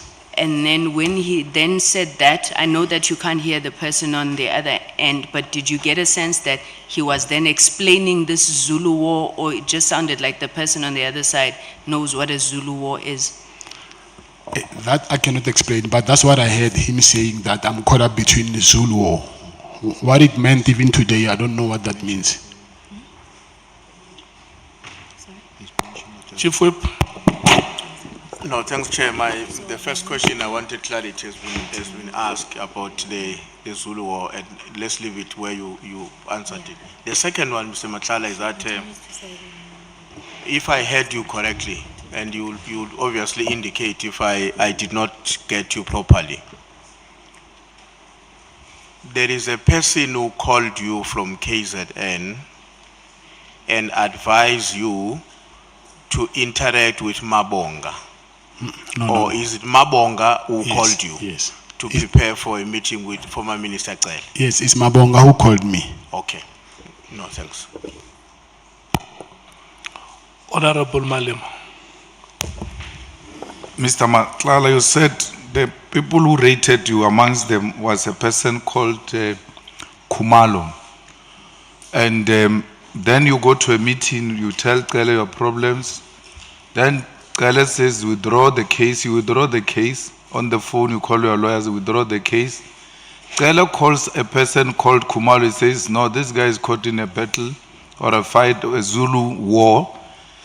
Yes, withdrawn a case, something to that extent. And then when he drops the call, he says to you, when you return to Pretoria, go and take your firearms. When you return to Pretoria, you get your firearms. Do you have any reason to doubt that indeed he was talking to Kumalo? Because the person who was at the center of taking your firearms was Kumalo. No, I didn't say I had any doubts. No, I'm not saying you said that. I'm saying, do you have any reason to doubt that he was talking to Kumalo? Because the person who came to fetch the guns is Kumalo. Then Kumalo get calls, the guns get returned.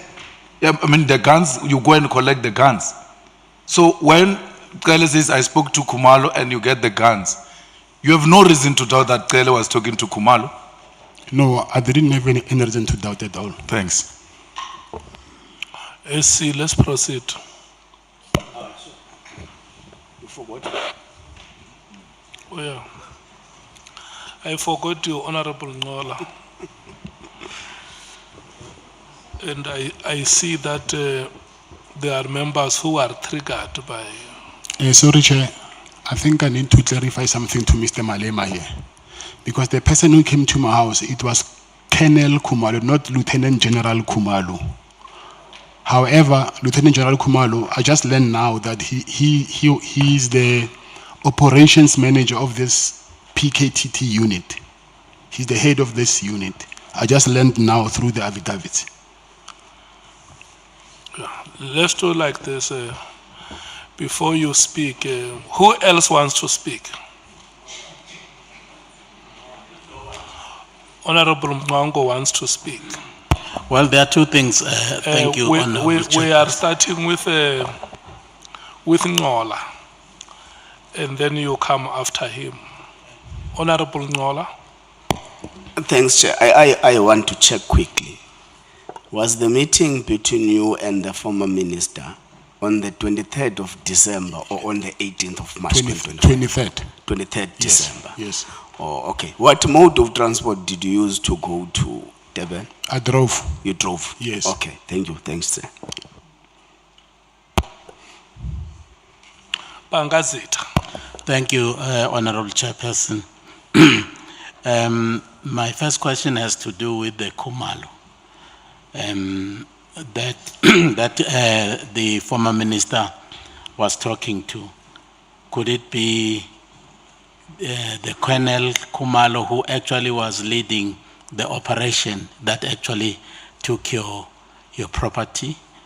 Or could it have been the general?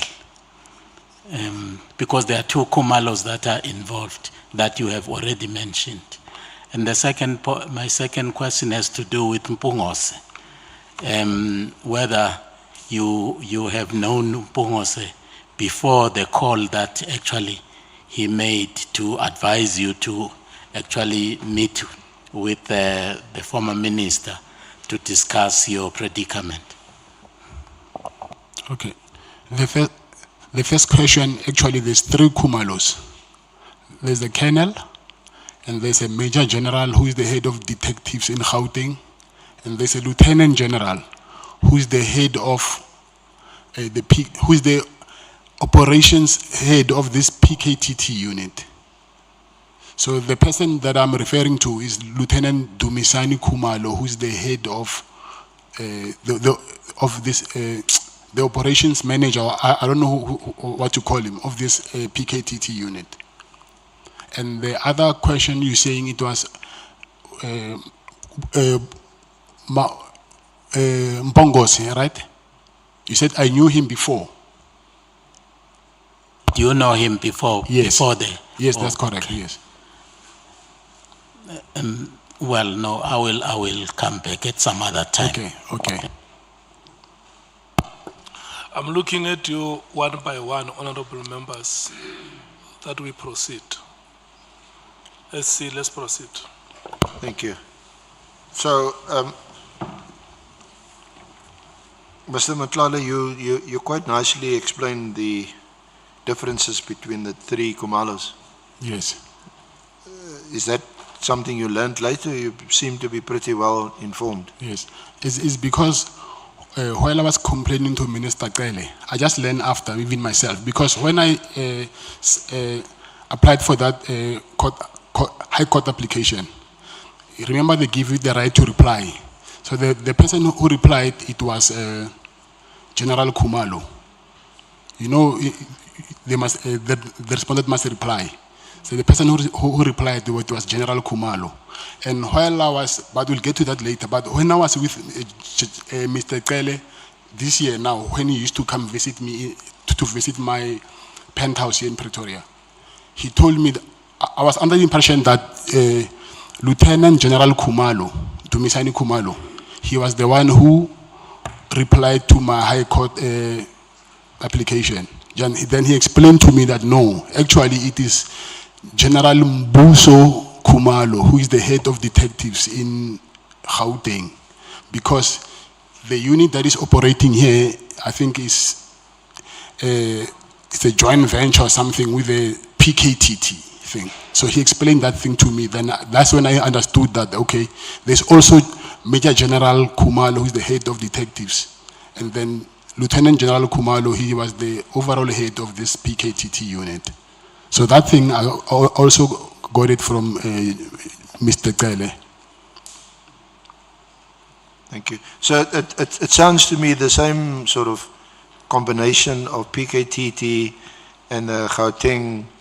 I think they would be the elite sort of drug syndicate unit under the other Kumalo, who also raided Molefe on the 6th of December. Were they the same police who raided you on the 6th of December? I will say the same unit. Same unit. Because I think that thing happened while I was raided, he was also raided. So it cannot be the same people. I don't know. Maybe they came to me before and went to him after. I don't know that. But because I was never arrested that day.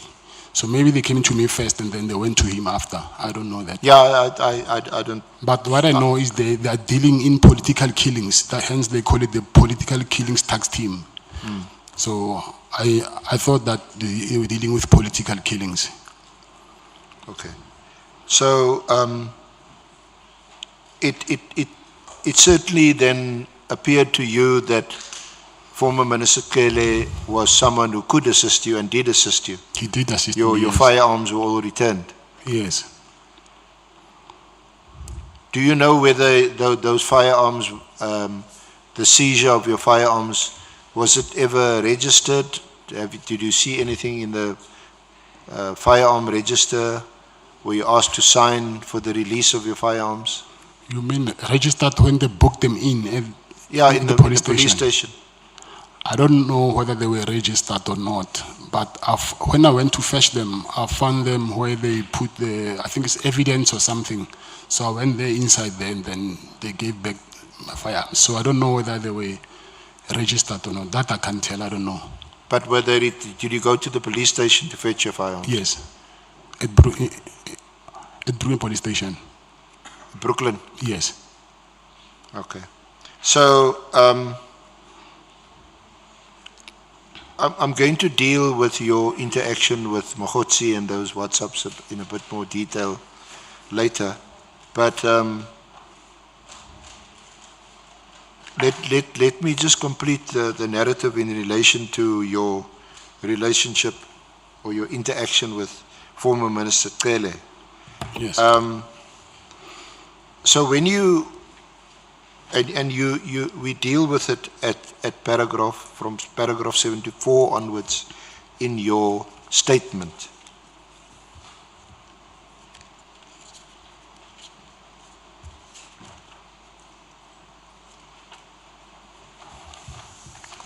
On page 18. You got it? Yes, sir. At the bottom? Yes. So you say that in your December meeting, that would have been on 23rd of December. You showed Minister Cele your phone, and you told him that this Brown Mokgotsi was busy asking you for money.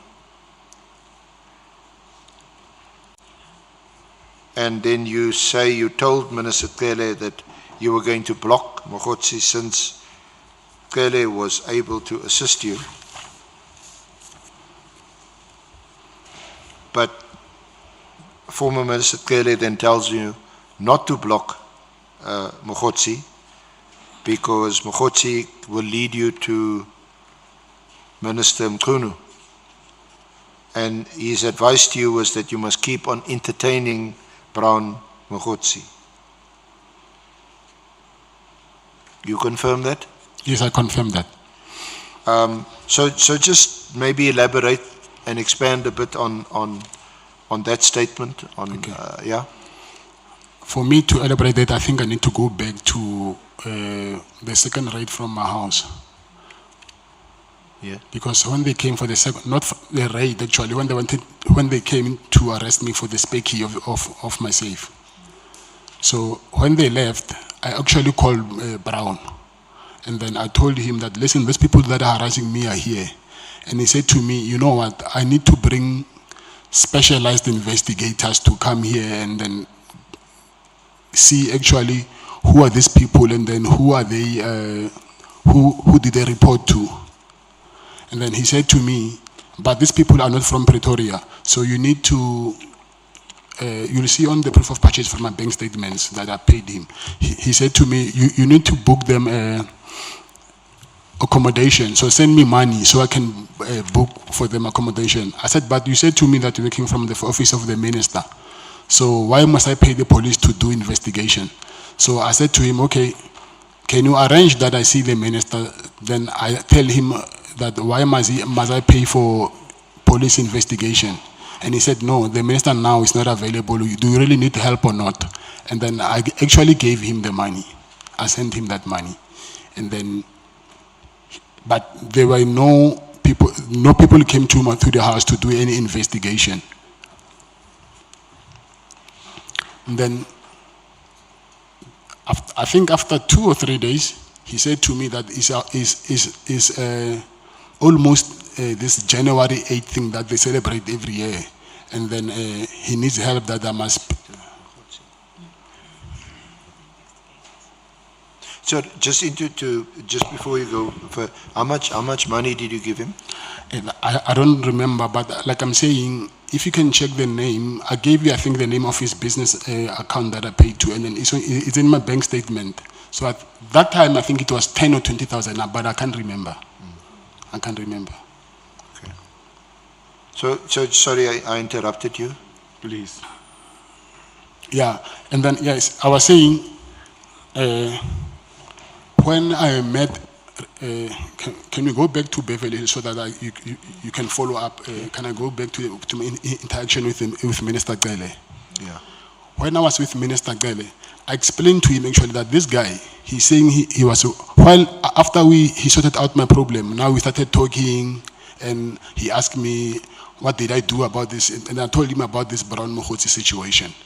And then I even showed him the chats that he was sending me, and then also him requesting me to give him money and everything.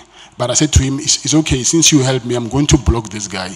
And then he said, no, actually, this guy might, because I think, he said to me, the problem that is there is that the Minister Mkhunu, he's got a problem with the police being still loyal to him.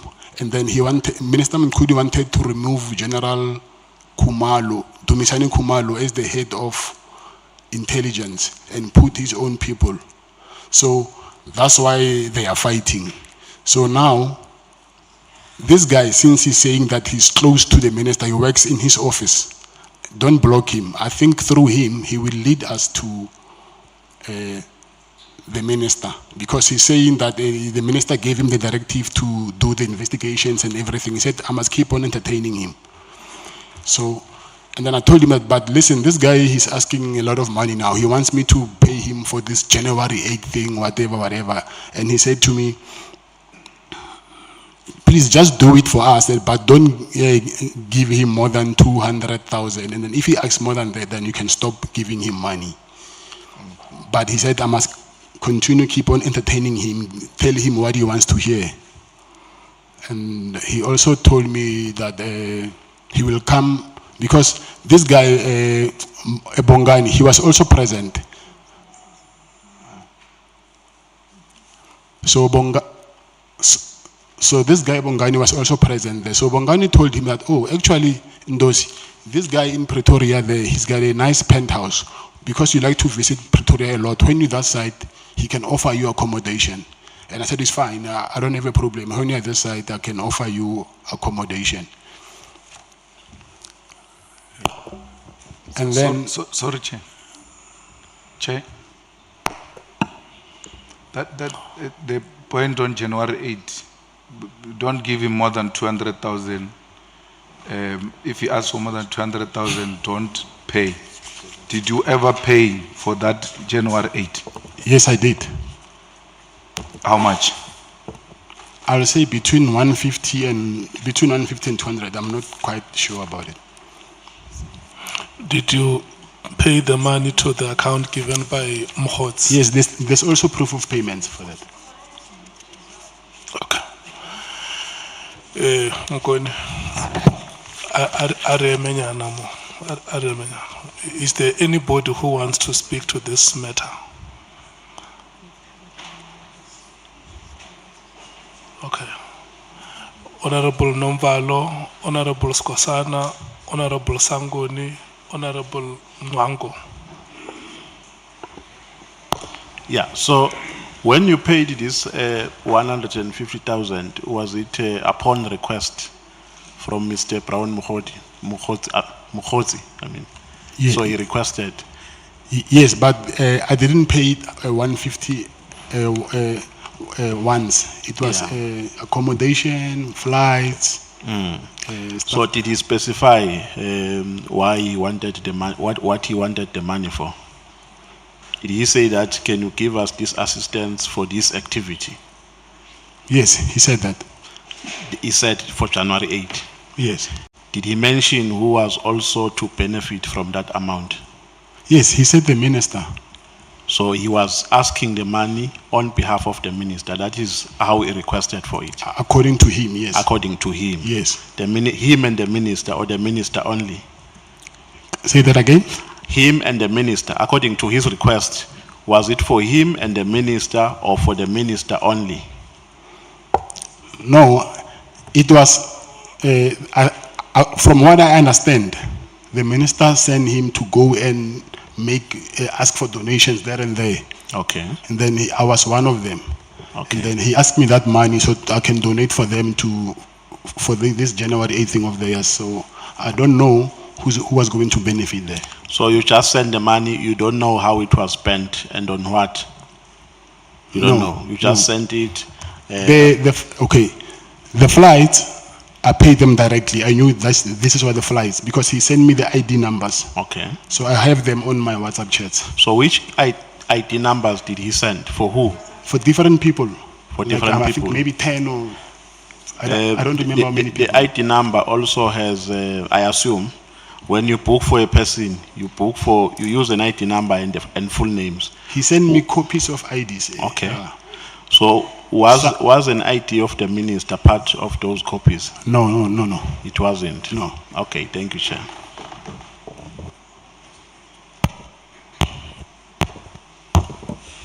Chair, through you, Chair. I think the witness is aware that if you are aware, Mkoni, that Brown Mokhotsi, with others, he was one of the fundraisers on CR 17. Do you know that? He was what? One of the funders. Funder. Yeah, in other words, he was raising funds for CR 17. Oh, I'm not aware of that. Thank you. Now, I believe that, I thought perhaps he was an extortionist, because what you said, that he said he calls you from the office of the minister, am I right? Yes. Like he was working with the minister. Yes. Hey. But what is your question, Charlie? No, we are Israel. When I go Israel, Chair, because he has I'm saying he was extorting money from you. Am I right? Yes, no, I agree with you. Thank you, Chair.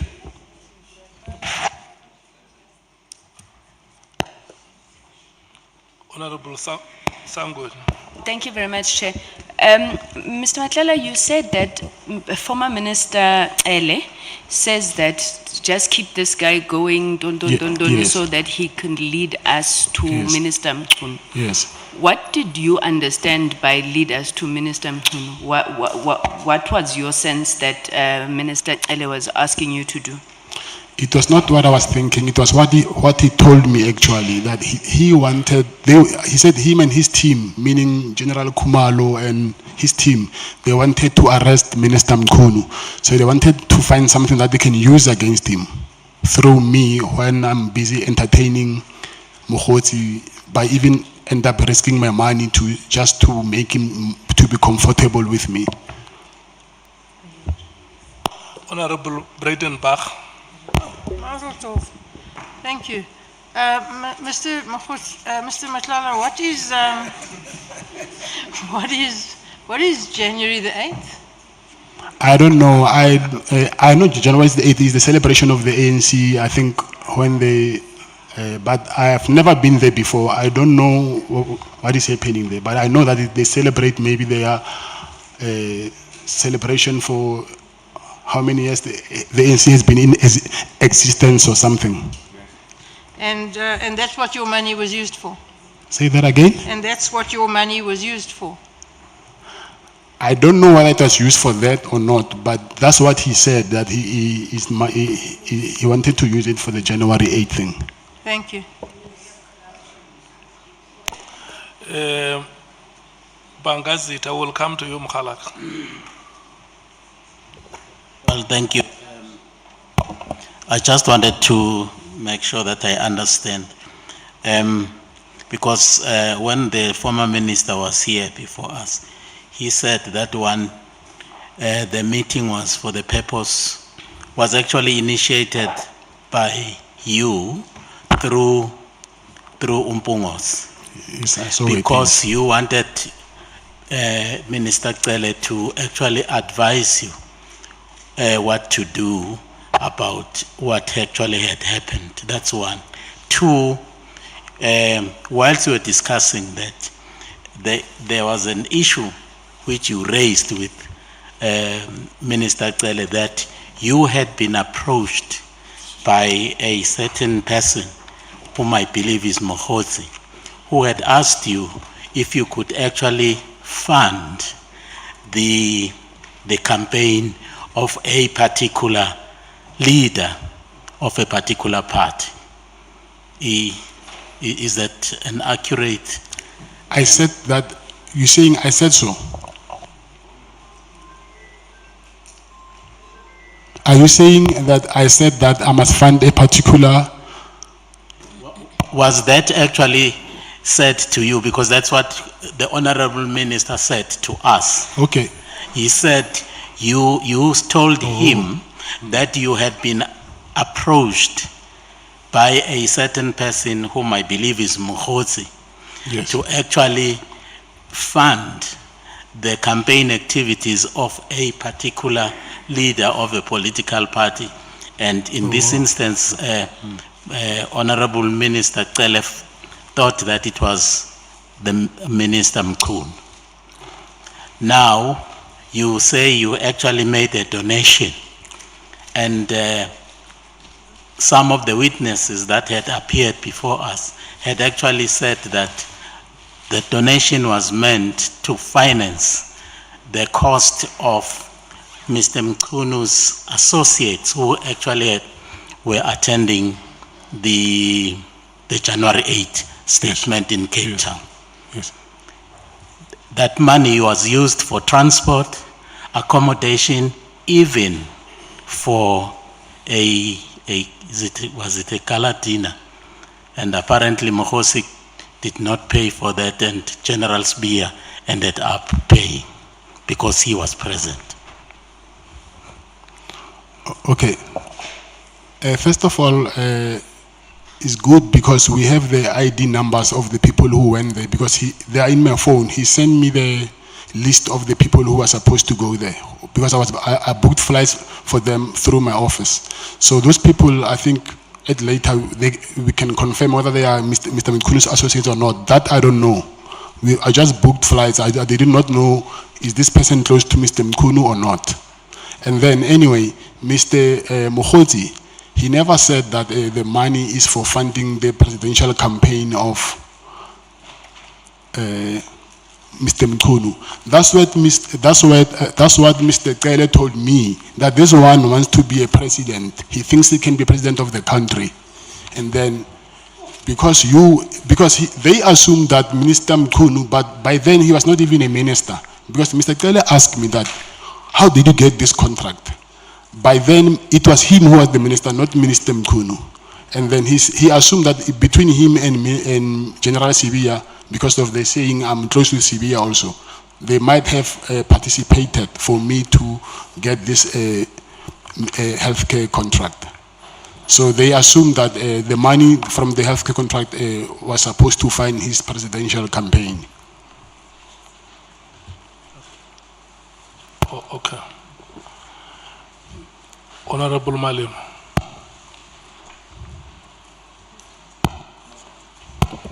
Thanks, Chair. So I just want to make a follow-up on the same question.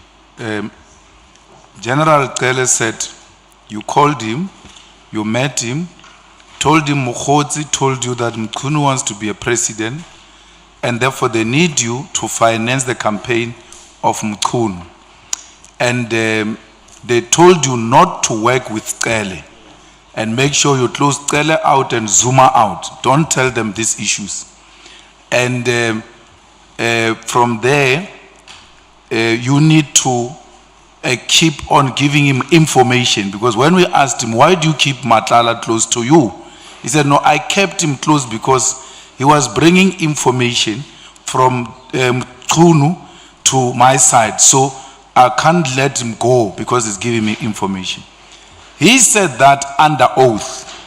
And now you are saying he's the one who came with the information, the opposite of what he told us.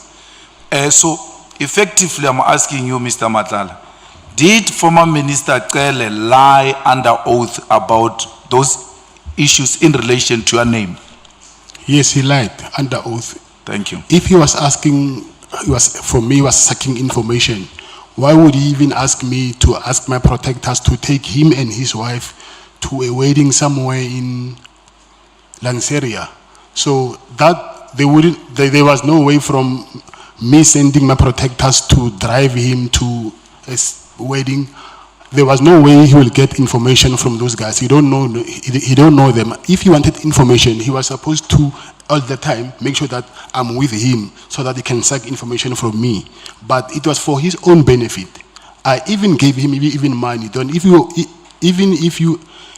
you are here to suck information, that money, declare it somewhere that, okay, this guy gave me this money. And then, but since we know that for him, we want information, I had to ask money from him. I don't think he even declared that money. I gave him money twice. Yeah. How much did you give him, the first one and the second one? I gave him 300,000, and then on the second occasion, I gave him 200,000. Okay. Honorable members, no, I want us to do this. If you can lower your hand, Honorable Nombal, I recognize it. You can see that the witness has a lot of information that he wants to share with the committee. And I'm going to suggest that we take one item at a time. The witness has mentioned the meeting that happened with General Cele at Beverly Hills.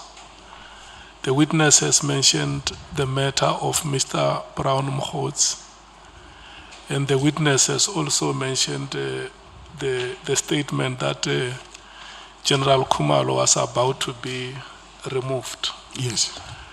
And fourthly, the information about presidential ambitions. Fifthly, about payments that were made for bookings, including those ID copies. And now, lastly, that there is money which has been given, 300,000 rand and 200,000 rand. So these issues must not go away so that we do not scupper the work of the legal counsel. What he was saying before, he said, Matlala, we now want to move to Brown Mkhosi, but let me conclude your engagements with with General Cele. That's what you wanted to do. So we're going back to that point where you must conclude with conclude the engagement with General Cele, and then we take these issues one, so that we don't confuse the witness, because if we ask him, every time you ask him a question, he responds and he gives more. So wabana khomo ya shishija wabana gore we tsara packet so wa bia you know jamasi. So let me take your hand, Honorable Nombal. Yeah, no, thanks, Chair. Yeah? Okay, later. Honorable Nombal. Yeah, no, thanks, Chair. Ragama khomo ya Matlala. It's a follow-up, Chair, on the last response that the witness has given. I just wanted to check, how was this money given? Was it cash or it was transferred to the minister, to Minister Pegicele? It was cash. It was cash? Yes. Both of it was cash? Yes. Okay, thank you. Honorable Skosana. My follow-up question will be, if I heard you very well, you said that you send your bodyguard, there was a wedding somewhere else, we send your bodyguards, am I right? Yes. Yes. Yeah. Now, I know you haven't mentioned this, but was it the day when he slept at your penthouse? No. Or it was just on your normal conversation with him? Yeah, that day they fetched him in Senten Hotel. Thank you, Chair. Honorable Cameron.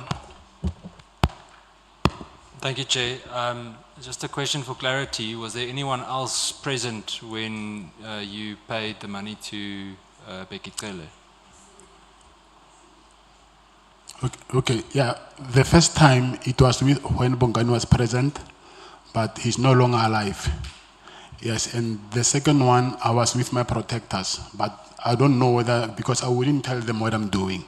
So I don't know whether they've realized when I went to the car and took out the bag and put it in his car.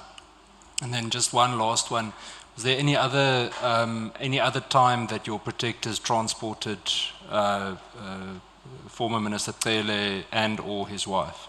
Yes, they took him to a wedding in Malda's Drift, some place called Malda's Drift. Okay, thank you. Thanks, Chair. Okay. I want to note hence. Honorable Ngola, Honorable Chief Whip, Honorable Sokanyile, Honorable Shongwe, Honorable Matthews, Honorable James, Honorable Mwango. Thank you very much, Chair. No, Mina, I just want to know the delivery venues in both the installments. The first installment, the second installment. And did it happen at the Bevel Board? It looks like it's one of the most important meetings you had. Was there delivery there? When was the other delivery and stuff? Just that from me, Chair. Thank you very much. Okay, the first payment was here in Pretoria, in my at my penthouse.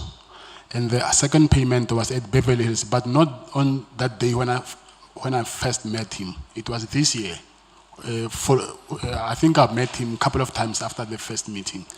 So I don't remember, maybe it was around March, but I'm not sure of the date.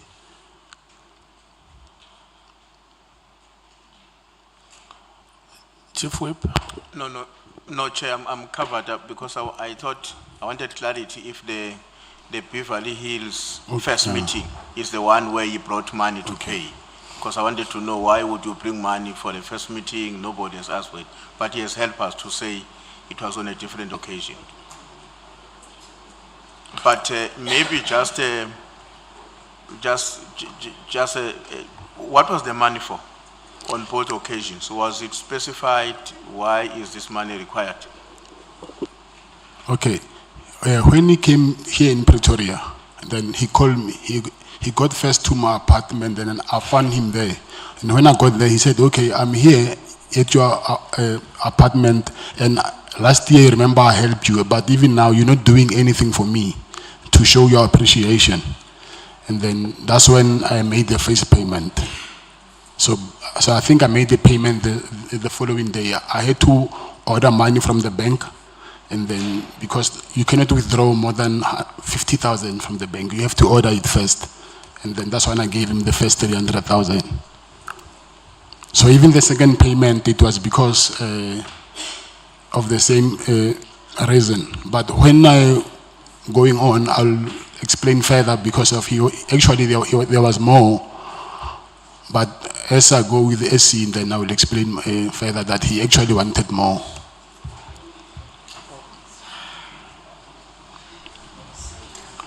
Yeah, I wanted to warn you against running ahead of the witness.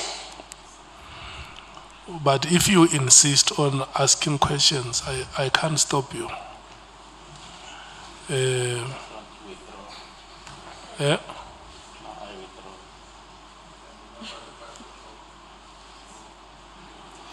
Honorable Sokanyile. No, I wanted to check, Chairperson, with Mr. Matlala, did he meet former Minister Bheki Cele at Zimbabwe? What were they discussing on that? Or were there exchange of monies even in that, the meeting of Zimbabwe? Is it the correct person? Yes, at Zimbabwe, that's when he said to me he wanted to introduce me to General Mukhonazi. Yes, we met at Zimbabwe.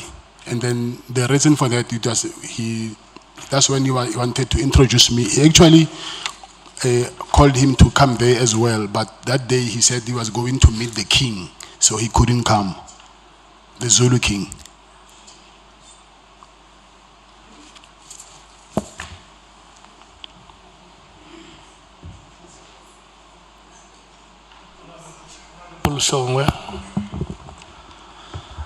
Baba Mkhotsi, you nami ngithi Mkhotsi nangu mama weDA ongifake kulento wena mama weDA ongifake Baba Matlala, I need to ask something la. Actually there's something you said emuva when you said the reason you are here is because you were failed by either a state or somebody. Is there maybe a chance you saying this to get back at Ubabu Taylor? Is he the one maybe or failure so that you, angazi ngikubekela kahle. Do you understand? No, I don't understand. Okay. When you say the reason you are here is because the state failed you or somebody failed you, do you mean you said something, Kubabutele, asking for protection? Is he the one who failed you?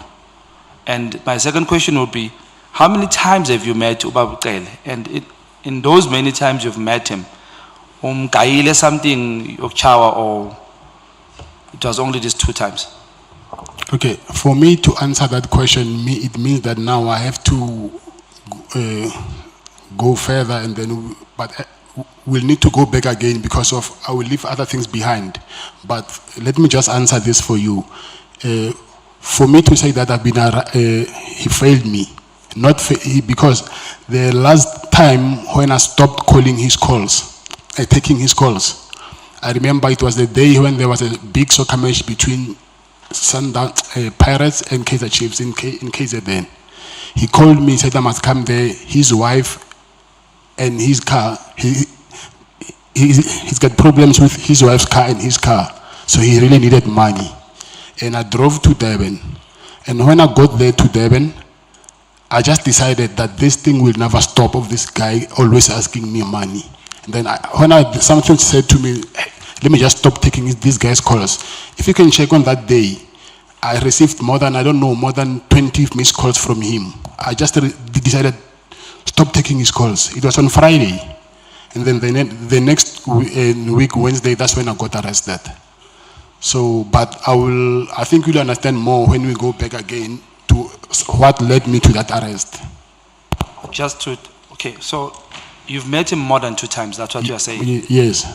And all this time you've met him, boom, guy or something? No, I only gave him money twice. Twice? Yeah. Okay, no sharp. Yeah. Honorable Cameron.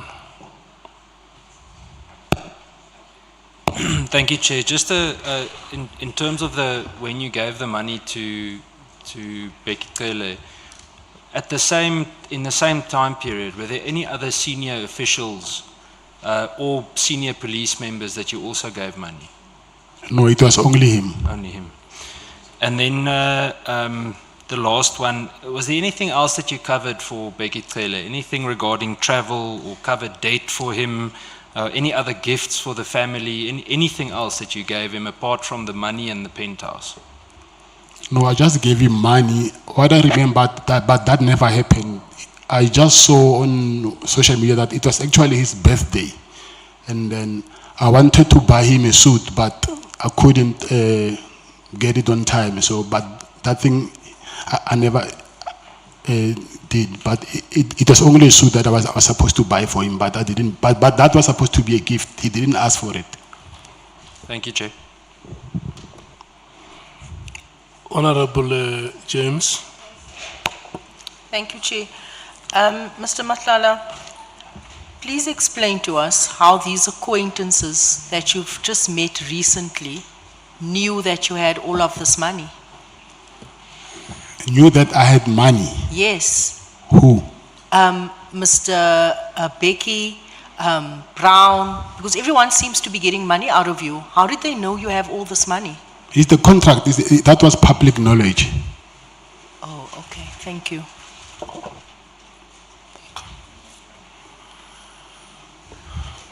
Can I check if there are members who still want to speak? I'm worried that we are running ahead of the witness. That is my greatest worry. And if we were to allow the SC to lead evidence, you can agree with me on some of the questions you ask here are not follow-up questions, because the witness has never mentioned anything about some of the questions you are asking.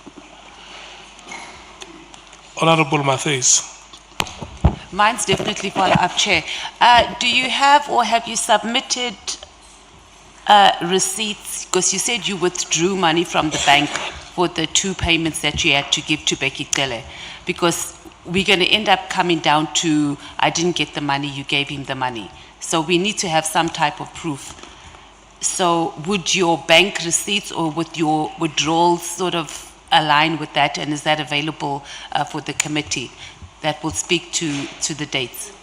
Yes, but I don't have access to my bank yeah. to my banking app now. But the police have my bank. They have my bank statements. But it's So maybe it's if you can, there. yeah. So for both payments, you withdrew money and it will reflect. Yes. It will reflect on there. And then, Chair, we mustn't lose it because we were busy on the issue of the apartment, and I'm scared that senior counsel, that we don't miss that. Mr. Matlala was talking about the issue of being at the apartment with Becky Cele, and then we lost interruption, or we were interrupted. Thank you, Chair. I'm coming. Do you still remember where we were? So that I can refresh you. Yeah, I didn't think it's just that, under the guise of questions of clarifications, if we can stick to a structure, then we can get done sooner. These issues are all dealt with in the affidavit, and I was getting there. So Mr. Matlala, the issue of your relationship with Mr. Kele, we deal with it. Look again at paragraph 108 on page 25 of your statement. Page 25 of your Just statement. on a point of order, Chair.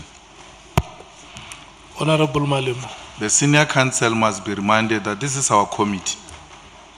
He can't address us the way he's doing. Where we feel we need to come in, we're going to come in. It's our committee. And that right must never be taken away from us.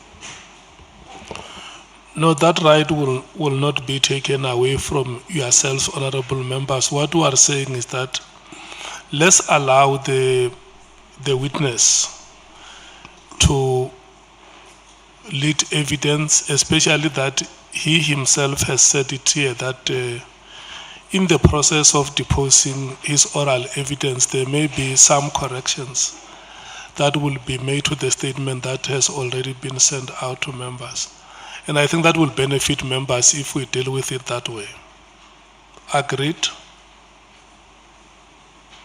Let's proceed. Mr. Matlala, I referred you to page 25, paragraph 108 of your statement. Page what? Page 25. Paragraph? Paragraph 108. 108. 108. Okay. Yes, I see it. Now, just before that, you had described how you met General Kele in Durban, and that he said, no, when you said, look, this chap Kgosi was messaging you and in touch with you, he said, no, continue doing that. He's going to lead you to Mkunu.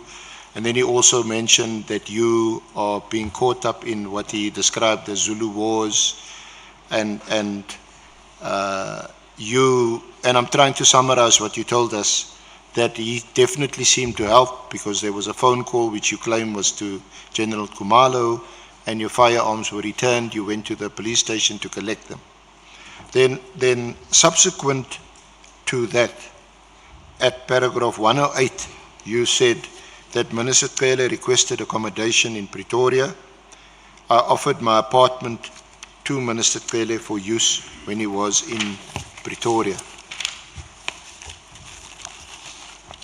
And then you said that in one of your messages, you had referred to Minister Kele as my business associate, quote unquote, when communicating with property management.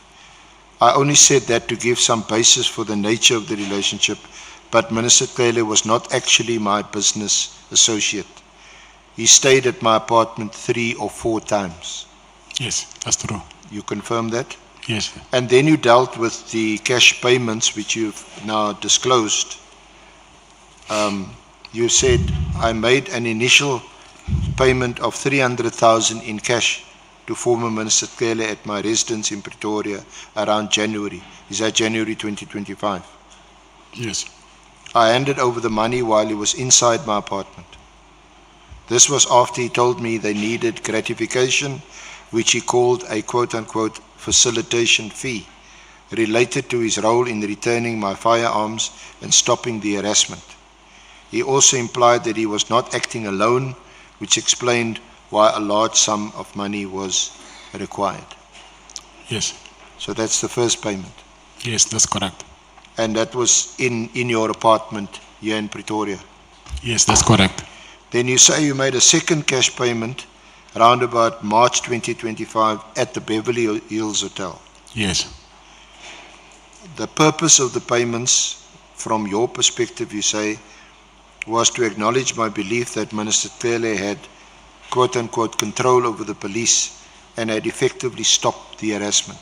No, that is not true. So this statement, remember, I was supposed to go through it and correct some of the things. So you want that part deleted? Yes, because he was the one who asked me for money, not that I was acknowledging that he has power in the police. So we'll make a note of that. But what did in fact, according to you anyway, what was in fact the case was that when you withdrew your court application against the police, the harassment did stop and your firearms were returned. Yes, that's true. So certainly at that point you thought he was value for money. No, I'm saying he asked me for money and then he reminded me of what he did for me. Then that's why I offered him the money. I'm not saying I felt like I need to pay him because of what he did. Yeah. And then you say he later contacted you for more money, citing issues with his and his wife's cars. Eventually started to see.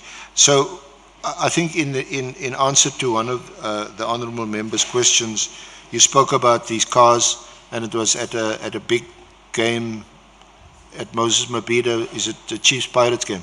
Yes. So you remember very clearly that incident. Yes, yes, I remember because of that game. Yes. Okay. So he continued asking you for more money? Yes, that's correct. But then you started to see what you called demands as extortion, and you stopped making payments, and you stopped taking his calls from about 9 May 2025. Yes, that's correct. Is that right? And then shortly thereafter, you were arrested on the 14th of May 2025. Right? So do you seem to be saying, but you can say it in your own words, that there seemed to be a connection between you stopped making these payments and then your subsequent arrest shortly thereafterwards. I will say that was one of the reasons, but the other reason, as we go on, and then I will explain about it. Yes. Yeah. Okay. Now, if we could just round off on former Minister or Minister Mkhunu. You say at paragraph 114 on page 27 that you learned from Minister Cele that there was a big dispute between the two.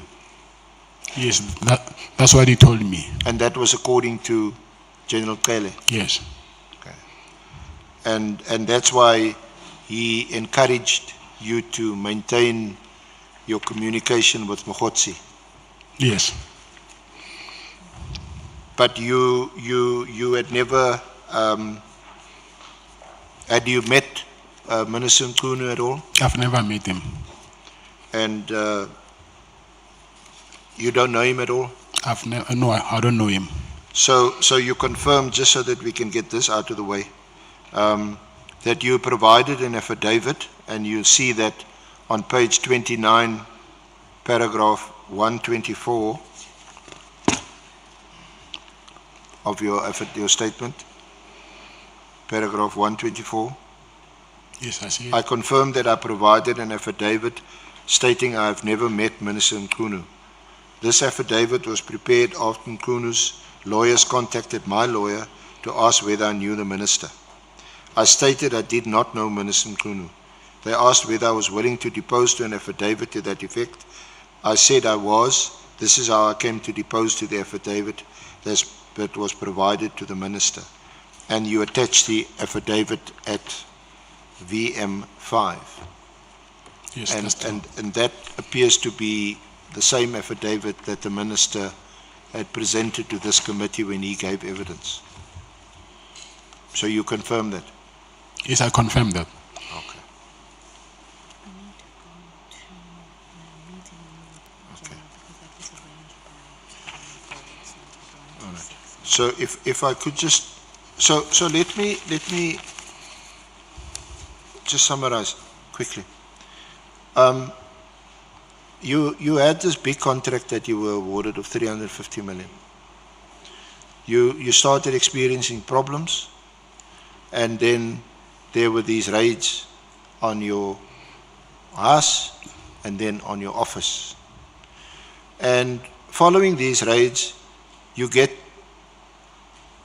2 calls that take you down 2 different paths. The one is from a guy called Brown Mkhotsi, and the other one is from a guy called Mpungosi from KZN. Mkhotsi appears to, well, or so he claims, that he was in the minister's office, and that's that path. And that's all about Nkunu and January the 8th and all that. And also extracting, or rather extorting, money out of you. And I think you mentioned a figure of around about 200,000. Maybe not in one payment, but in different payments. Then the other one is Mpungosi, that leads you to General Kele. Yes. That's the. So is that a fair summary of where we are now? Is that your troubles, your woes, lead you down these 2 different paths, and both of them cause you to spend money? Yes, I agree. Now, can we go to page 30 and then, are you there at paragraph 126?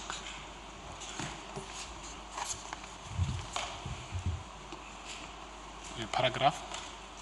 Sorry, you said paragraph what? 126? It's page 30, paragraph 126. Yes, I'm here.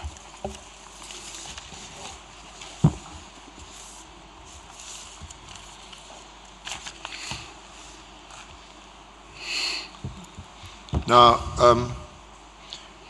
that is where you record that you met Lieutenant General Mkunazi at the Pearls at Umhlanga on 15 April 2025. What's the Pearls? Is that an hotel or an apartment? What the Pearls is an apartment building, yeah. Yeah. It's apartment. An apartment building. Yes. And you say that Minister Cele had arranged for you to meet him. Yes. And you say this was the result of my interaction with Minister Cele regarding issues with my SABC contract. Yes. So this again takes us back to this contract issue. Yes. And you then say Minister Cele advised you that he knew Lieutenant, the spelling, is it Nkoa? N-K-H-U-O-A. Nkua, yes. Nkua, yes. Okay, excuse my pronunciation. And then you say, but the person who was very close to her was Lieutenant General Mkonazi. And then you say, before we proceeded to the meeting, I contacted General Sinona, who is the head of the Hawks at KZN, as you were not comfortable to meet General Mkonazi alone. Yes. So can you just elaborate on this, and did you meet, and what was the purpose of the meeting, and what happened at the meeting? Okay. I'll go back a little bit so that we can understand how did I get to end up meeting Mr. Mkonazi. When I was with Mr. Cele, and then because he kept on asking me for money, and then I told him that, listen, SAPS is not paying me in time, and then also I don't even get enough purchase orders, so I'm not making a lot of money, though the contract is there, but I'm not making that money that you guys assume that I'm making. And then I told him that the person who's in charge of this contract, I think I'll say the custodian of this contract, is Lieutenant General Nkua. And then he said, yes, I know about your problem, but I think the best person that you need to talk to is General Mkonazi, because he's more closer than General Nkua than I am. So that's when then he arranged that meeting. So when I met with General Mkonazi, he said to me, yes, I hear about your problem that you're having, so that they don't give you guys enough work. They just send to work in drips and drabs so that they don't breach their contract. But actually, if it was according to them, they wouldn't send any purchase orders at all. They just send small purchase orders so that they can just keep you entertained. So, but they're saying actually what they want to do is cancel this contract. So, and he said to me, they actually met, he said there was a police summit in somewhere in Emperor's Palace. And he's saying, during that summit, after the summit, I think, he said to me, General Nkua asked National Commissioner Fani Masemola that when are they actually cancelling my contract? And Fani Masemola said that, this is what I heard from General Mkonazi. Fani Masemola said that, listen, I spoke with the minister. Remember last year, December, he gave a directive that we must cancel this contract. But now I asked him that can I continue? And then it looks like he is backing down now. So National Commissioner Masemola, according to Mkonazi, he said, I suspect that this Mkunu is working with Sibia now. And then he no longer want to cancel the contract because I suspect that they will send this guy, meaning me, to come and kill me, and then they must put General Sibia as the National Commissioner. And Mkonazi said to me that, I said to National Commissioner that, Commissioner, if you think that your life is in danger, just say the word. I will take care of this cat. Then I asked him, what did you mean when you say that he must just say a word and then you will take care of me? And he told me that there is only one way that I can take care of you permanently. But he didn't say it in like kill you, but he just said to me that there is only one way that I can take care of you permanently. And I said, but what was the reason for that? Because he's told me that they suspect that why will suddenly the minister decide not to cancel the contract anymore? But before that, he was the one actually who said we must cancel this contract. So he said to me, he told Fadima Samora that he will call the commander of special force and then they must give him a armored car from now on, so, because his life is in danger. And he was saying all these things to show me that General Nkua was pushing for this contract to be cancelled. And then he said to me further that she's doing this because she was working with the previous service provider. And then they were giving her a lot of money. That's why she could afford to buy properties and convert them into B&Bs. And he even gave me one address of her properties, which I wrote it down later. And then when I came back to Pretoria, I went there actually to check the property, and then I even took a street number and pictures of that property that he said is one of the properties that she owns, and there's no way that she can afford such properties with a salary from SABC. So now, if you want her to come and work with you, are you going to offer her the same incentives that Metropolitan was offering her? Then I knew that I was in deep trouble than I thought I was.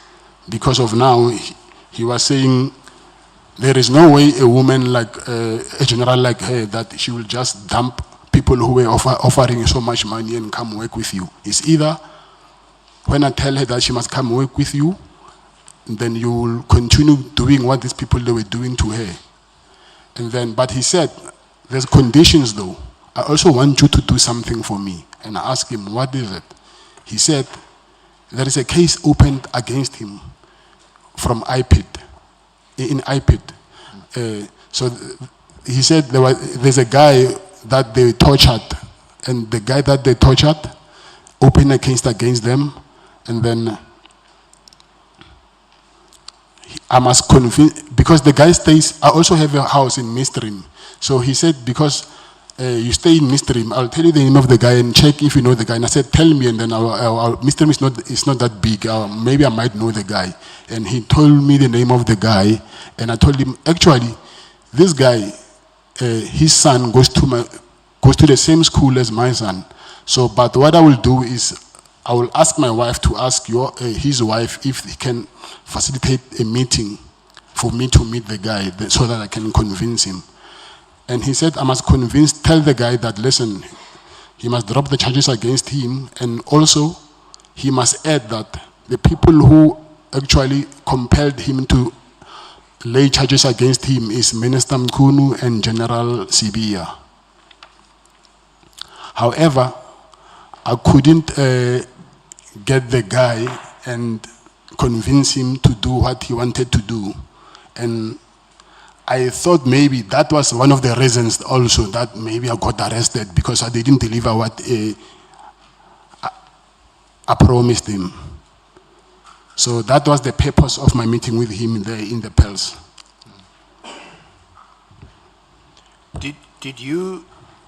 Are you sure that you didn't meet General Mkunazi because you, in exchange for assistance to get the purchase orders placed with you, pursuant to the contract, that you were prepared to offer him information on Sabia? I don't follow your question. I said, are you sure that the purpose of this meeting with General Mkunazi was not that he would have been prepared to speak to the head of HR to place orders on the contract which was then awarded to you? Hadn't been cancelled yet, but it would be in exchange for information about Sabia. So if I get this right, you're saying the purpose of my meeting was for me to give General Mkonazi information about Sabia? Yes, I'm asking you if that was not the purpose of the meeting. Then he's the one who arranged the meeting. Then how did he know that I want to give him information about Sabia? Because he's the one who arranged the meeting, not the other way around. So what are you saying, that did he request the meeting? No, I'm saying Begitela arranged the meeting with him, and then he said it, and then he accepted, and then he said to me, he needs help about what I just told you, and then he mentioned obviously that he wants information about Sabia, but I told him that Sabia, I don't know him to that level that I can get next to him and get information. Not even Sabia only, even the minister. And then that's when he said, rather ask these people to, this person to withdraw the charges against me, and then tell him that he must say he was forced to open the charge against him because Minister Mkunu and Sabia asked him to open charges against him. So, even though it is the case that you discussed at that meeting with Mkunazi, you did discuss the contract, because he also then mentioned Kua and pointed out that she was also in the pocket of, I think you mentioned Metropolitan, and that she's got these properties, and obviously if you do a kind of a lifestyle audit check, then where does she get the money from? And but he didn't offer to help you.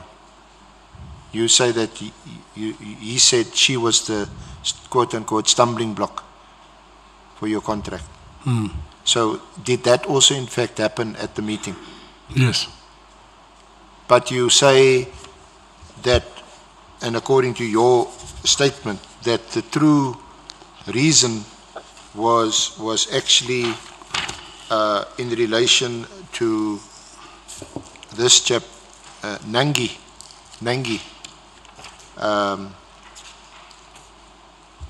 to convince him to withdraw the charges because Nangi had been assaulted and all that. Yes. Was that the true purpose of the meeting, according to you? To drop the charges, Yeah. yes, and also about Nkoa to not stop my contract from to operate. Do you know, or did you know General Sonona, the head of the Hawks KZN? Yes, I know him very well. Very well. Yes, So for how long you know him? I'll say maybe 7 years, or 6 or 7 years.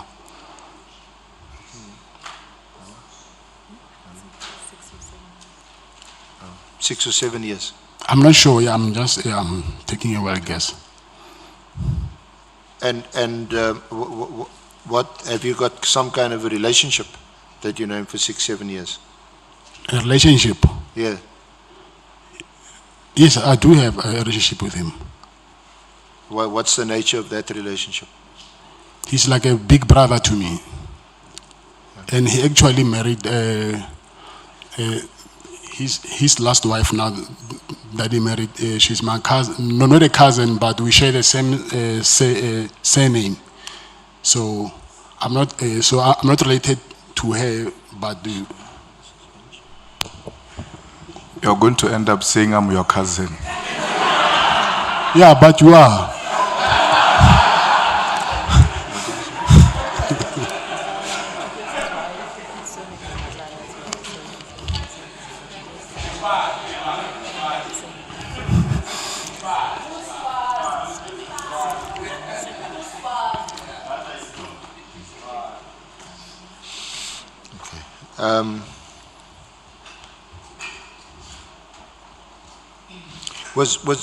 Would that have been the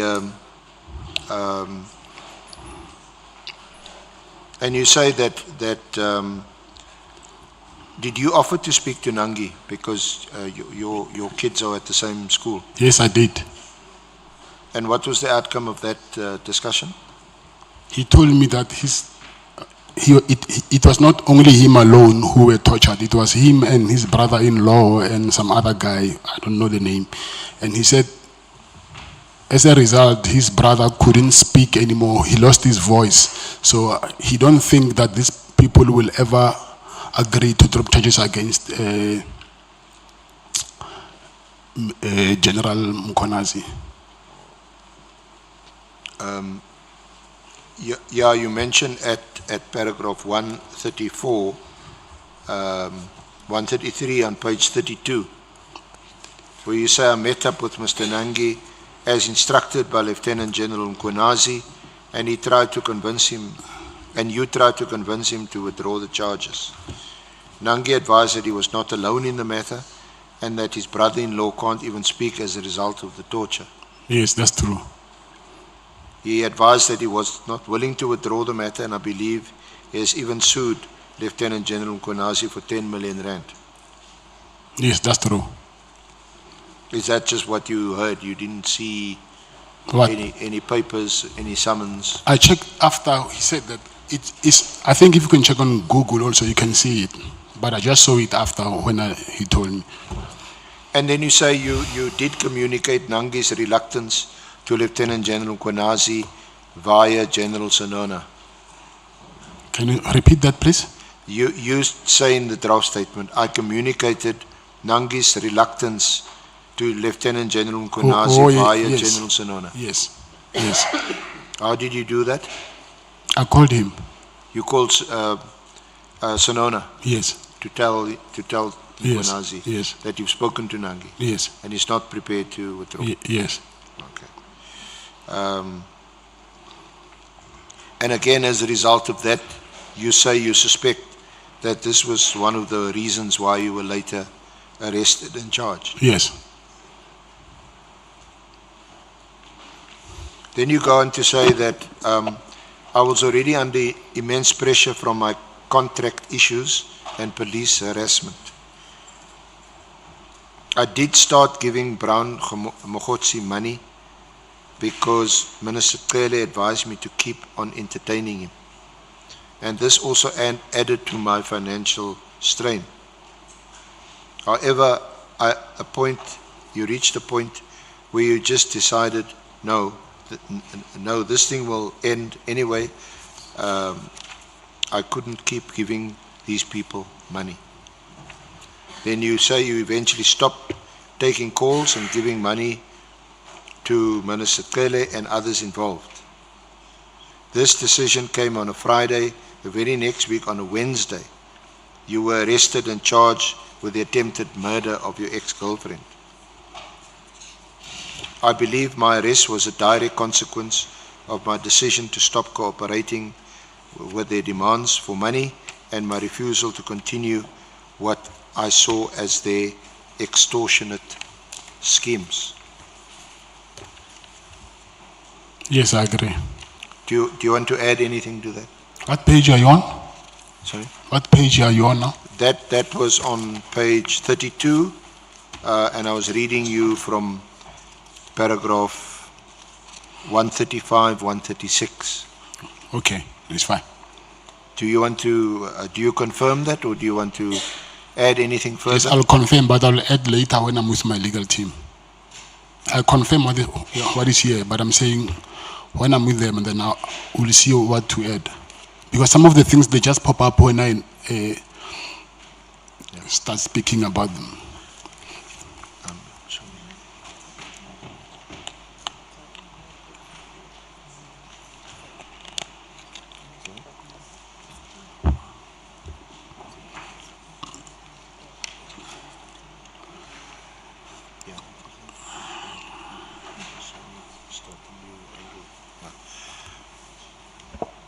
Honourable Chair, this would be, with your leave and the Honourable Committee's leave, a convenient point to adjourn before we pursue a new aspect, and we'll do our level best to take no more than 2 hours tomorrow morning to conclude.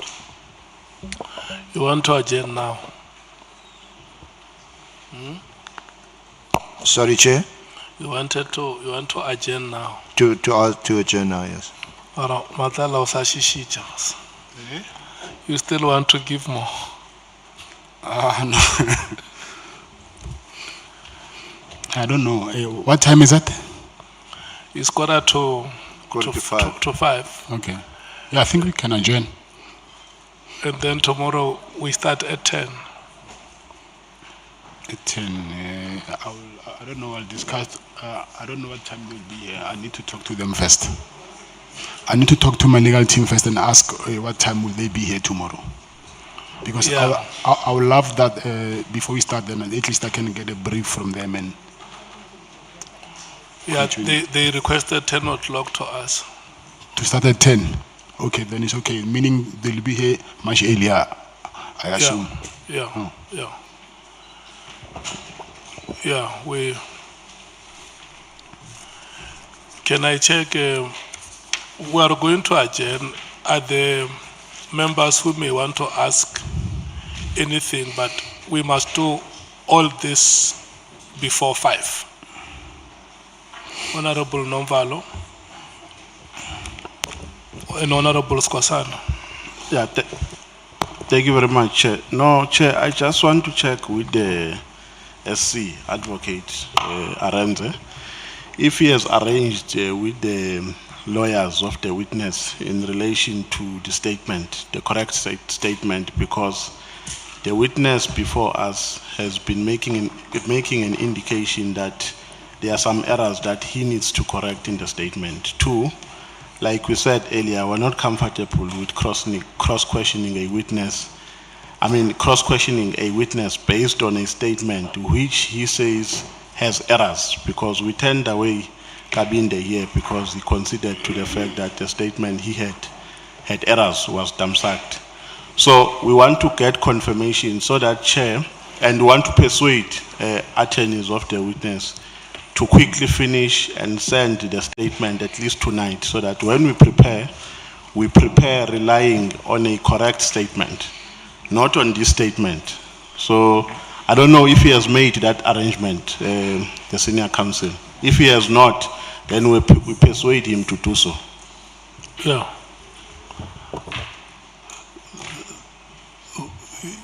And I think it's the understanding of, it must also be the understanding of members that the draft statement that has been prepared, as we were going through it, the witness has confirmed most of the contents and where corrections have to be made were made.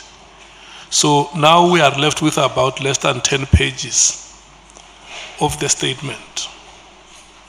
So what you are suggesting, it should be easier for them to finish that part, because most part of the statement has been presented. Where the witness wanted to add more information, it was added. Where corrections have to be made, those corrections were made. And if there is any other thing that they may additional, it can still be said tomorrow in the earlier part of the morning. Honorable Skosan. Thank you, Chair. I just wanted to, through you, Chair, to ask the witness as well. Hence the issue that some of the things are being corrected. Are you comfortable, Goni, with the submission which your lawyers have drafted for you? Yes, I'm comfortable. So there's no ambiguity. I mean, No, they didn't draft this for me. Yes. Remember, I said we had a consultation with the the evidence leaders and with them as well. So this is the draft that we had received from the evidence leaders, but I got it from my attorneys. So some of the things here, like I said, needs to be corrected, but it's not like it's completely wrong. It's just small things which I think by today they will be corrected. Thank you so much if that's the case. Thank you. SC. Chair, I've just been in a WhatsApp exchange with Mr. Forbey, Mr. Matlala's attorney, and we will continue to engage throughout the evening to get the statement finalized. In fact, I was just conferring with Ms. Zigelala that the two errors, so-called, that were pointed out by Mr. Malala were actually inserted by them overnight. And obviously there could have been a miscommunication between him and Mr. Forbey, and one can understand that given his circumstances, and they must correct it overnight. And I've urged Mr. Forbey to get the statement finalized and to have it signed and commissioned before we start tomorrow at 10. Okay. Thank you, Chair. Mugone, are you satisfied with today's proceedings? No, I'm satisfied. And the corrections that you have made, you are also satisfied with them? Yes, I'm satisfied. And you also understand that we give you an opportunity that tomorrow, if you may want to make further corrections, that is allowed. Okay, thank you. Okay. So that is it, honorable members. A larger part of the statement has been presented. Corrections have been made. The remaining part, the witness accepts that if there are corrections that will have to be made, they would be made. So you have the statement, honorable members. We will allow the legal team together with the witness and his team to finalize all the details. We are here tomorrow at 10 o'clock. And we must apologize, Mr. Matlala, that we have invited the members of the media. We have informed them that we will afford them an opportunity when you are seated to take your proper pictures. So they ambushed you and took stolen pictures. So, but we have informed them that the pictures that they have taken without the authorization of the chair were taken stealthily. So the only pictures we recognize are those that they took when the chairperson requested them to come and take them. Thank you so much. This brings us to the end of today's proceedings. Good luck, Mukoni. Let's meet tomorrow. Okay, thank you.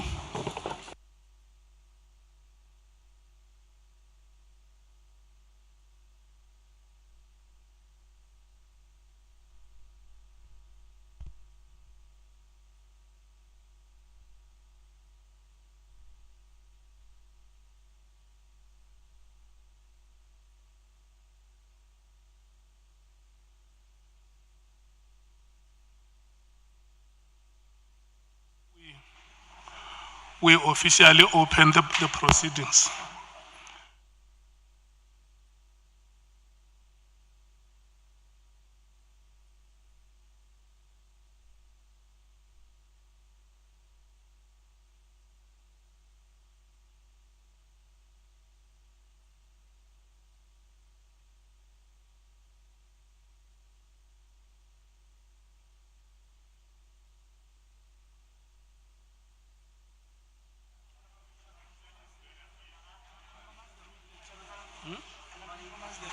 Yeah.